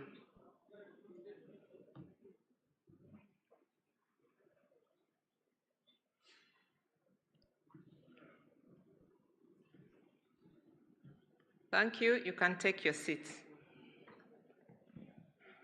From the program, I'm supposed to chair from 2 p.m. to 2:30, so we assume we are at that time, but I'm also informed that presentation of the draft aid memoir is postponed to a later date. I'm reliably informed. So we have finished with our plenary, and we had a fruitful discussion, and I want to thank you all for the participation. Now, we go to another very interesting part of this afternoon, recognizing of best performing institutions and individuals by categories as stated below. Members, to me, all of us are performers, but there are always those who supersede others. And even Dr. Buku, who is in the race, knows that there will be a winner and a loser, but we pray that he wins. So, I want that we put our hands together for all of us because we have performed. And then I have the pleasure and opportunity to invite Dr. Daniel Chabayinzi, Director Public Health, who will be the announcer and will take us through that bit of inviting the different top performers. Thank you very much.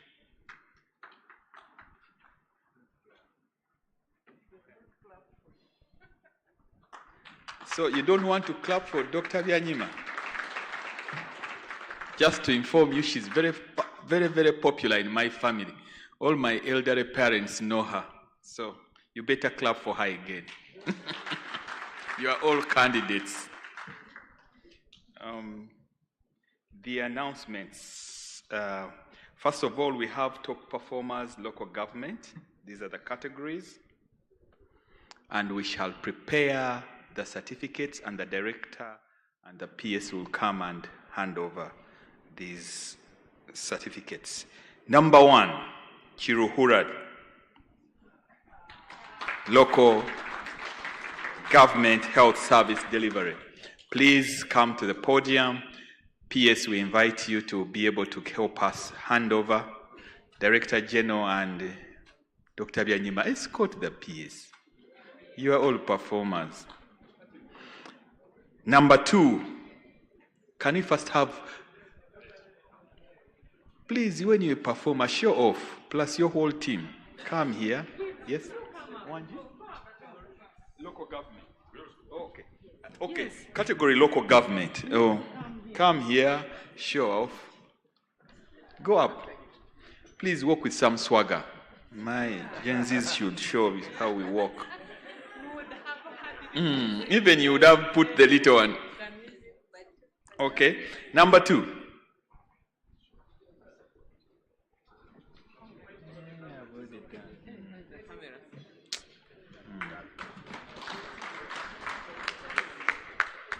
And because we, please, this photograph seen properly. With me. You stand here and pass me the certificates. Where you go?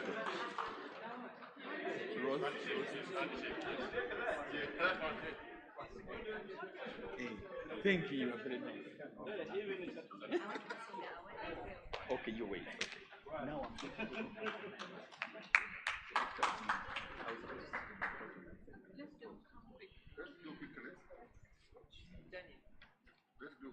we are going to do quickly. In the 15th position, Mengo Hospital. You know, we wanted to capture the first person, but you didn't clap enough. So we are going to go up to build the momentum. Number 15, Mengo Hospital. Best performing large NPNF hospital. PNFP. What happened to me? Coffee. Please get to the stage.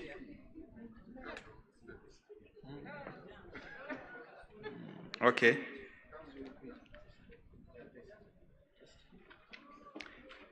Regional referral and largest PNFP hospital ranking. Second position, Fort Portal Regional Referral Hospital. Do we have a certificate? Yes.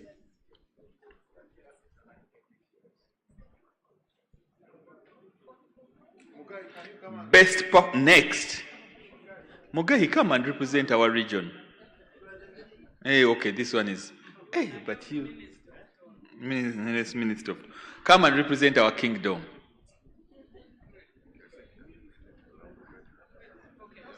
Okay, next we shall say best performing private general hospital, Nakasero Hospital. Nakasero. Here you come. Please with some swagger. Yes. DJ Wakashoma. Beram class. DG. Go and talk to your friends. Nakasero Hospital.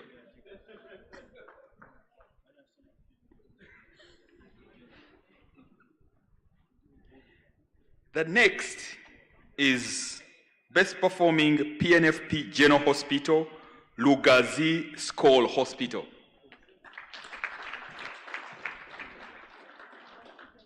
Please clap, some of you are taking sugar.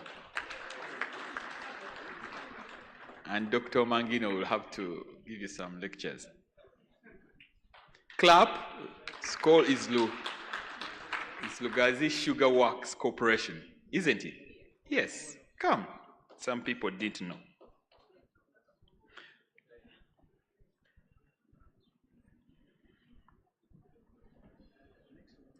Best performing public general hospital. Put your hands together and let's receive. First clap for this one. Photo moment. Where is the certificate? Best performing public general hospital. Iganga General Hospital. Iganga, where are you?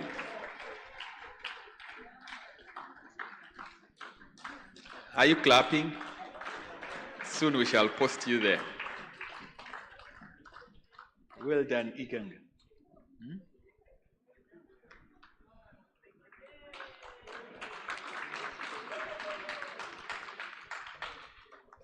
Next, best performing refugee hosting health center for Bujubuji Health Center for. Who is going to teach me that? It's called Bujubuji. Bujubuli. Why did you write it properly? Bujubuli. Bijubuli. So the spelling, sorry, forgive us. Bujubuli. Well done. Please walk, all of you. You are the best performing. Clap for them. And in the same measure of clapping, when your turn comes, is how we shall clap. And I'm sure it's not today.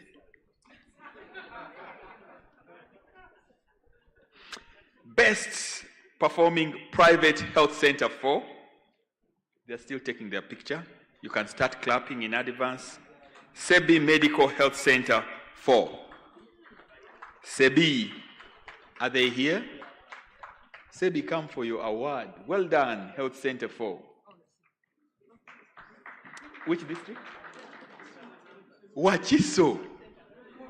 Clap for Wachiso. At least there is a ray of hope. Clap for Wachiso, I insist. Thank you, Wachiso Health Center. Silver line in every dark cloud. Best performing PNFP Health Center 4, Busaru Health Center 4. Busaru, and you will tell us the district when you get here. Bundi Bujo. Well done. Bundi Bujo, even in the other league table, you know, both the private and government hospitals are very serious. The DHO is here. Clap. Maybe next time I'll say stand up and clap. Because then now, best performing public health center 4. This one you must clap. First clap and I announce. Chisenyi Health Center 4. I think they even deliver more.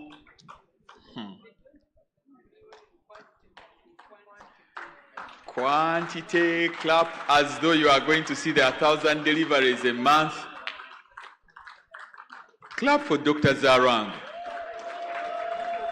as well. Dr. Namin, you're welcome. Chisenyi, Chisenyi came with their boss. Now all of you who work in Kampala, you may also join because the clapping is going to end with this one. Please, okay, the next. Local government health service delivery. Number 5. Remember, we already finished number 1. Okay? We are now going to go up again. Number 5, position number 5 is Amolata district. Amolata next to anybody from Amolata?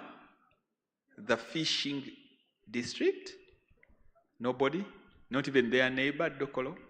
A representative? Okay. We shall receive. In position number 4, Lira City, local government health service delivery. Lira City. Our MP, Aja. Come, Lira City. Please clap for Lira. You know I have an affiliation with Lira. So are some of you. Don't be mean with the clapping. And in position number 3, Mbale district. Mbale district. Okay, those who come from Mbale, if you don't see anybody from Mbale. Oh, she's coming. Please clap. You can escort her. Wanyala Navi. Ma. Number 3.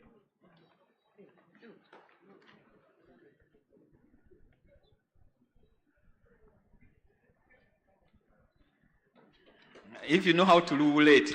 And now we want to get to number 2 because we already got number 1. Bundibujo district. Local government health services. Bundibujo. We need more coffee and cocoa.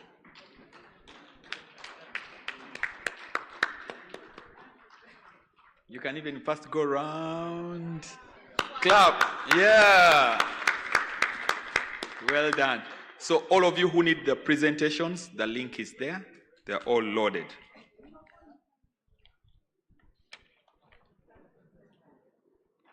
Now we are coming to the last part of this award ceremony. Our recently retired civil servants. We are going to read the list and we shall present certificates.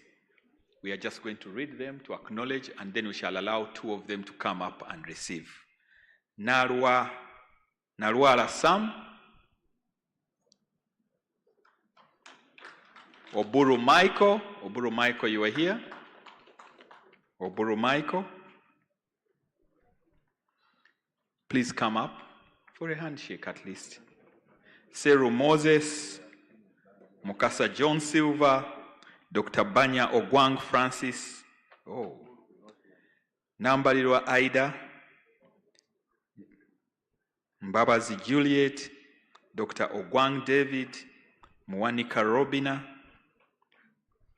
Rugema Didas, Mutonyi Beatrice. Welcome. Okay. Dr. Biachika Sarah, Dr. Muyeku Robert, Mr. Mwonge Francis,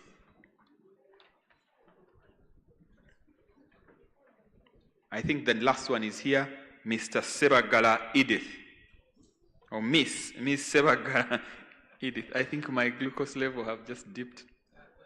Now, let me try to boost that glucose level. If you don't clap for the person I'm going to call, you are in trouble.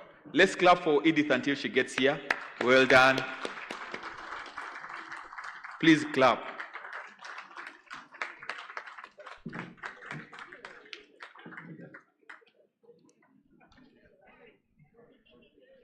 The Bible says, well done, good and faithful servant. So finally, Dr. Martin Sindiona, Commissioner.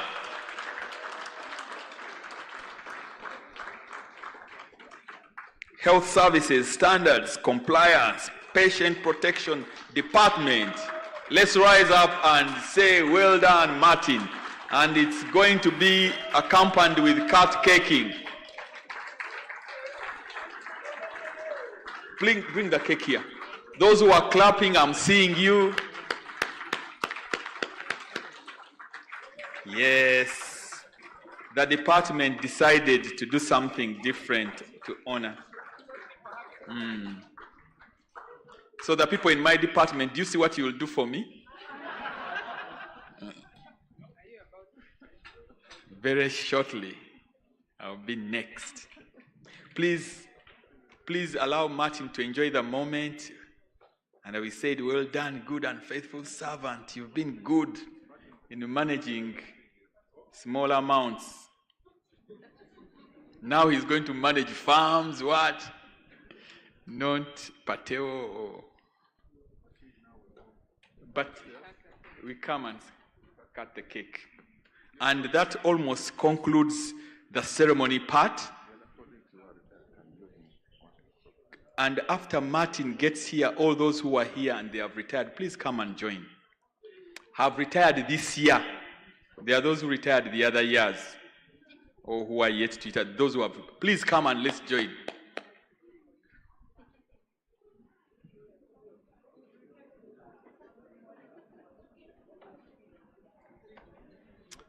As we cut the cake, I'm going to request the representative of the private sector, representative of the CSO, and the head of HDPs to prepare their short brief.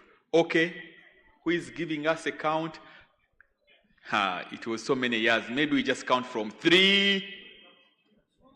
No, we are waiting for the other people. 2. Organize yourself in the picture properly. 2.5. 1 and 0. DJ. One day it will be your wedding and I'll forget the seat. I'll forget to play the song. Thank you very much. We want to thank God. Today we say it's a Thanksgiving Day. We thank God for all those who've retired. So let's have our glucose. We are going to do the final wrap-up. We are left with only 10 minutes in this room. So the 3 people going to give us our brief remarks, you're welcome. And we shall start with the private sector representative. Welcome. Since we did not put the name on the list, I'm just going to choose Damian. Okay. The next one is CSO representative. Please come and give your 3 minutes summary.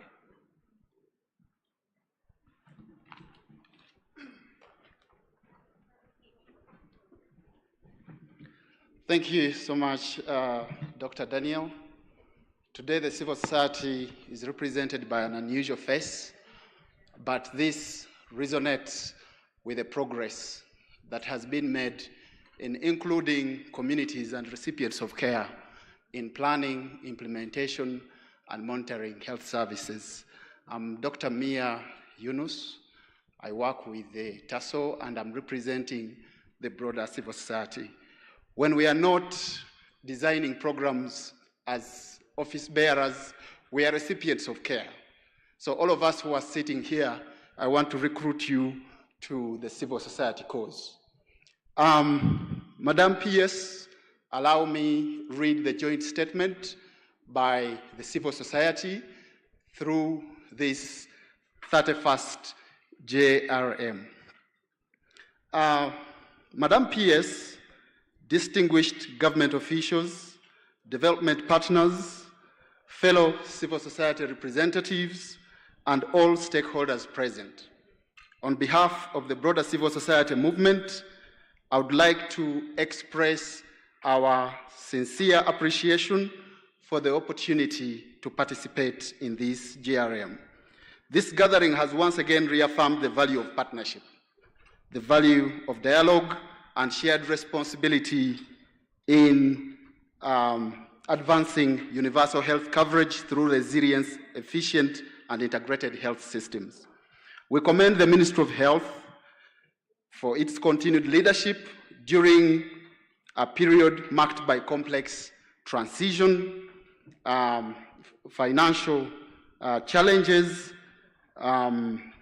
Uganda has achieved important milestones, especially in the fight against HIV, maternal health, immunization coverage, and community health system strengthening.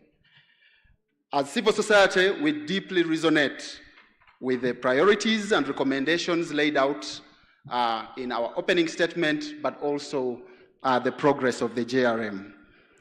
Particularly, the urgent need to address financial vulnerabilities, the burden of non-communicable diseases, health workforce constraints, and persistent service inequalities in high-burden regions such as Karamoja, Acholi, and West Nile. As civil society, we wish to emphasize 3 strategic reflections as we conclude. I want to go into those details, but just let me highlight them by title. Strengthening community health systems is not optional. Institutionalization of civil society participation. And 3, accountability through data inclusion. As civil society, we reaffirm our commitment to advancing person-centered, integrated, and right-based health services, supporting capacity building for frontline health workers, community actors, contributing evidence to inform policy through research, monitoring, and evaluation, collaborating with government, partners, and fellow civil society to leave no one behind. We leave this forum reminded that while much has been done, our progress remains fragile. The cost of inaction is too high. Together with deliberate investment, coordination, and courage, we can build a health system that is not only stronger, but more inclusive and sustainable. I want to recognize all our civil society members that have participated in this GRM, contributed to the results with silent voices, but especially those that play the coordination. Our coordinator for this civil society, Dr. Lydia Mungerera, sends you greetings. She's in South Africa and is attending virtually, and I'm sure she's glad that all of you have played your part. Thank you so much, Madam PS, for this, and we wish you a very, very good year and the next year as it comes. Thank you so much.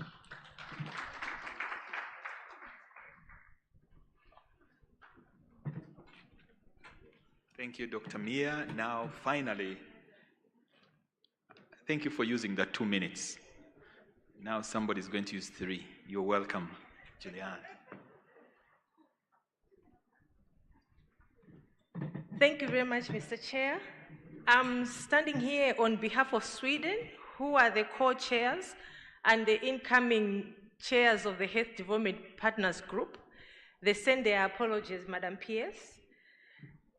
And to you, Madam PS, and all delegates, as we conclude this 31st Joint Annual Review, allow me, on behalf of the HDP Group, to sincerely thank the Ministry of Health for the strong leadership, coordination, and openness that was shown during these 2 days of rich reflection, honest dialogue, and also forward-looking engagement.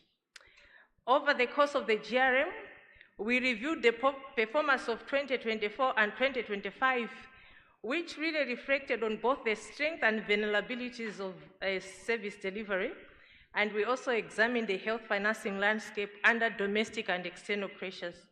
And most importantly, Madam PS and delegates, we managed to define the next phase of Uganda's health sector transformation. And congratulations to the Ministry and all partners for the launch of the strategic plan, the Universal Health Coverage Compact, and also the Service Delivery Integration Framework, which really marks a major milestone, moving us from decisive aspiration to accountability, and also from parallel systems to integration, and from fragmentation investment to coordinated national action. We really recommend you, Madam PS, and the whole ministry and the government for the progress that you have registered in the key health outcomes as outlined in our major presentations. And we acknowledge the strength and law of primary health care and the growing community health platforms, especially through the scaling up of CHOOSE. We realize that with the shrinking of financing landscape, primary health care is the core, and CHOOSE are the way to go. And for that, we will continue to support in this area. And we have had candid discussions during this discussion, And we have also discussed about the many challenges that we see in the health sector, especially in the high out-of-pocket expenditure, the fragile supply chains, the limited insurance coverage, teenage pregnancy, among many others. And we hope that as we continue, especially on the issues of health insurance, we'll also have a candid discussion to see how can we do it better. And as alluded in one of the sessions, we'll see how our colleagues in the private sector or even in the other PNFPs can help us to start so that we can learn from what we are doing, what others are doing in the area of health financing. From the health development partners, this joint mission really clearly signals that Uganda is entering a new phase that requires a fundamental shift in how health is financed, delivered, and protected from external shocks. The Health Compact challenges us all to anchor investment firmly in primary health care and also safeguard essential medicine and as a national security priority and make integration the norm rather than the exception. As we move forward, we have seen some of the, we saw in this meeting that one of the things that we tried to do was to use the Slido, which is one of the technology, which is good, but we noted that it also limited us in our dialogue. So hopefully as we continue, we'll see how best to combine as we did at the last part of the discussion, so that especially our DHOs should not go home with so many ideas or so many things to say. We look forward to the presentation of the EDMEMWA, which we hope it could be presented today, but at whatever point it will be presented, we hope it will give us new information, and it will be a way of us all having a shared accountability framework. And now, it is now our collective responsibility to ensure that it also becomes a living guide for planning, financing, supervision, and collective action at all levels of health system. In closing, we want to extend our sincere appreciation to you, Madam PS, and the whole management of Ministry of Health, the DG, for your steadfast stewardship. And also to our colleagues in the civil society, in the private sector, the technical and secretariat, for grounding this GRM in reality and making it a success. Although we noted that a group of DHOs were in Jinja having a parallel meeting, we hope next time we won't have such a meeting, because we want everybody to be here so that we can all have candid discussions. As development partners, we leave this 31st GRM encouraged by the direction Uganda has taken, cautious of the work still ahead, and fully committed to walking this next reform journey with you toward an integrated, equitable, and sustainably financed health system that truly leaves no one behind. I thank you all for the spirit of partnership and shared responsibility demonstrated over the 2 days. And I wish you all safe travels and happy holidays. Thank you.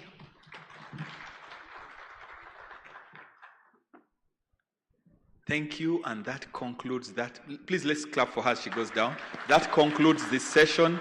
I wish to invite the Director General Health Services to take us into the closing session. And yes, Dr. Olaro, I wish to invite you to the podium to take us to the closing session. Thank you very much.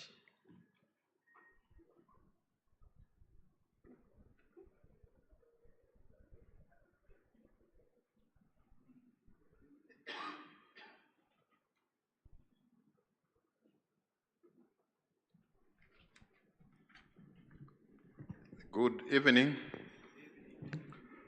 I want to see whether you are still alive. Good evening. That's great. First, I want to do first things first. I want to thank all of you for staying in up to this time. Let's clap for ourselves. I also want to appreciate, despite the busy schedule of the PS, she's been with us, and we want to appreciate the PS and the chair of the Health Service Commission. I think if there's anybody who has been very consistent, is the chair. Even when we moved out, he remained, I think I want to thank him, he chaired even my session. But also, I want to remind all of you that the chair is the DG Emeritus. So thank you for keeping with us. I want to thank all the partners who have definitely been with us, some of those who gave financial support. And I want to just appreciate them. I also want to thank the outgoing chair of the development partners, because we might not have, we didn't prepare any specific award, but I think this award is sufficient enough for the award of this evening to the chair, Juliana, and UNFPA. I think you coordinated the partners, and we want to welcome Sweden, who are the next co-chairs of the partners. I also want to note one thing which was not mentioned is that Mulago National Hospital is now ISO certified. And it's the first hospital in Uganda, which is, so if you were there last several years ago, I think it will be the time for you to visit. Not as a patient, but you can go for now for a wellness check. There are just two things which I want to communicate. One of them is that, before I forget again, John keeps reminding me, all the documents are in that QR code, all the presentations, the slides, you can be able to access them there.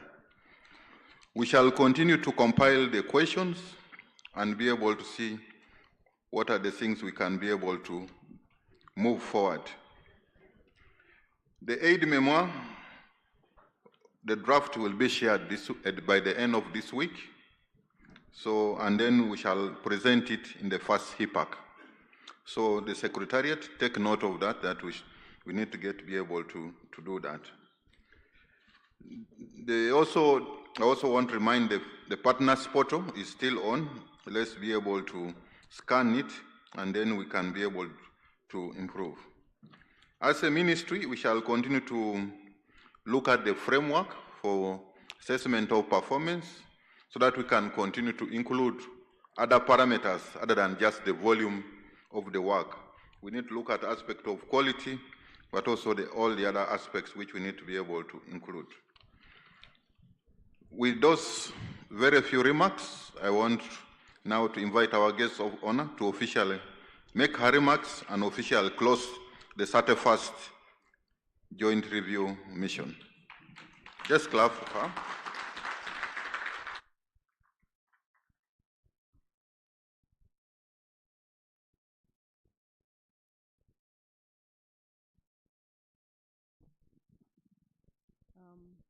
Our leaders from the districts that have sat through these long sessions, our partners, our senior officials, we want to thank you very, very much for your contribution, for your ideas. And I just want to say 3 things, because I know people are tired. The first one is that we have a duty, and we have a duty to ensure that the things that we have discussed here, we go back and take time and reflect and commit to do certain things so that we are able to plug those gaps, all those gaps that we identified. It is our duty. It is not just sufficient to know the problem and then we think somebody else will do this. So it is our duty. So that is number one. So what I am calling upon all of us in this room, and those that are represented here and those that are not here but they will get the message, is that this year we want really to focus and continue to strengthen the performance. And performance not to do things routinely, because that's how we've been doing, and therefore we should do, and that's how we shall continue to do. When we look at our strategic plan, and you need to mirror your work plan, your annual work plan, with our strategic plan, so that every year when we come here to evaluate ourselves, we should be able to tick our boxes as far as our 5-year strategic plan, but ultimately NDP4. So that is message number 1. Number 2, there is very, very clear evidence that governance and leadership drives change, even when there is no additional resources. Just governance and leadership. I am calling each one of you in this room because you are a leader. You are here in your capacity as a leader. We want to encourage you that when you go back in your respective institution or districts, can you take your step back and you say, these are the issues that we have grappled with for a long time. We have clearly articulated the issues that we talked about here are not actually new. I don't think there is anything new in our discussion today, even yesterday. But these are things that keep on coming. They are the LCM, lowest common multiple, or the common factor that keeps on coming up every year, and we can even predict that next year it will be the same. So we want each one of you in this room to commit. I thought I was going to flash my slide, but I did not. I wanted to, but I will flash some other time, especially when I'm meeting our internal teams. We need to pledge. We need to pledge to be part of transformational leaders that are going to bring about excellence service. It's not about money. For me, I don't want to even talk about money. Is there, even when money is not there. There are certain low-hanging fruits from these reports that we have looked at on the performance, our indicators where we have fallen short. The beauty is that all of us here, many of us here, are technical. Even the political ones, by the virtue of their offices, they have a voice and they interact with the technical, that they have the voice to influence, they have the voice to shape the thinking. You may not be able to do, but you have the voice to shape the thinking to do. So my second point is that we commit, each one of us. If you're implementing partner, we want you to commit that in your field of operation, you will support, you will be an engine of transformation working with our technical people. If you are civil society and you have a voice where you are, We want you to exercise leadership in changing the mindset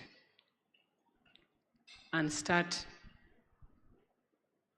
talking about excellence in service. How do we build excellence in service? We have the skill, we have what it takes. We have an environment where we can exercise this. But most importantly, all of us here, we have the mantle in our hands. We have the responsibility before us. We have the calling on each one's responsibility that has been called in this room. If we just do what we are supposed to do, and even if we focus, we need to start focusing. I think I have seen also our challenge in government. We have been so much scattered. We scatter our efforts all over the place. We do not we don't address issues on thematic themes. And you say, oh, yes, we can't do everything, but let's concentrate on this so that we rally everyone. They say, we must deliver this. Then when we finish this, we go to this one. Because we scatter all over the place, we are running all over the place, we are everywhere and we are nowhere. I have seen also sometimes the targets that we set are, I don't know whether they are too ambitious or we don't count the cost of implementing some of those activities and we just throw in figures. And then later, year in, year out, we don't achieve. Year in, year out, we don't achieve. So we need to be smart in our indicator setting. And that way we'll be able to achieve more. Lastly, we are getting nearer to 2030. 2030 is a very significant year for us in health. When you look at the commitments at global level, when you look at commitments at national level, they are all geared to, like we are pushing, it's like our finishing line for most of these things at 2030. And we set this, and everyone is running towards that. What things can we pick between now, 2026? I'm talking about 2026. By faith, I am in 2026. Even when I'm remaining with 1 month. But by faith, I am in 2026. What am I going to pick as the sector and run with, rally everyone that we are able to achieve those? Of the so many, 2030, even SDGs, everyone is comparing at UN level, at African Union, wherever everyone is talking about 2030. We have committed. Today we signed a very important document with the US government. And in that document, there are targets we agreed that financing will be based on. If we achieve, we continue getting support. If we don't achieve, kwaheri. So, how do we then position ourselves to make sure that when we are setting our targets for the next 4 years, we are able to hit that target? So I am calling upon each one of us that we position ourselves in every sphere of responsibility that you are serving, we want you to position yourself as someone that is going to contribute many blocks, not one, many blocks to attain that target. I want to take this opportunity to thank the people that have supported us, the implementing partners, development partners that supported this meeting financially, technically. We want to appreciate all of you. I want in a special way to thank our Ministry of Health teams that worked hard to make sure that these documents you saw here, all of them, that they were done appropriately, timely, and we are able to sign them today. Especially the strategic plan. So I want to thank the Department of Planning. I want to thank Kauta, Martin, Paul Mbaka, and all the people that put together the data to make sure that our report, not only strategic plan, but also annual performance report is completed. And we hope that our aide memoir will come out quickly so that as we are entering into a new financial year, it becomes our target, even as we are planning to have clear work plans, activities. We are going to sit down and look at those areas. Those areas of weakness should be the springboard for us to start planning. Lastly, thank you very much for attending. We hope we shall see you, and we want to wish you a great Christmas season.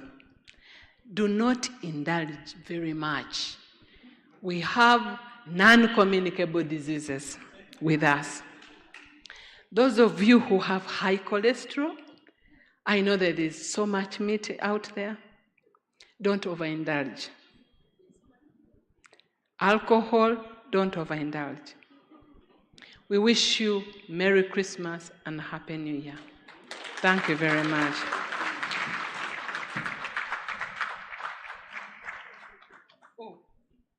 I am supposed to close the joint review mission, the 31st joint review mission, officially closed.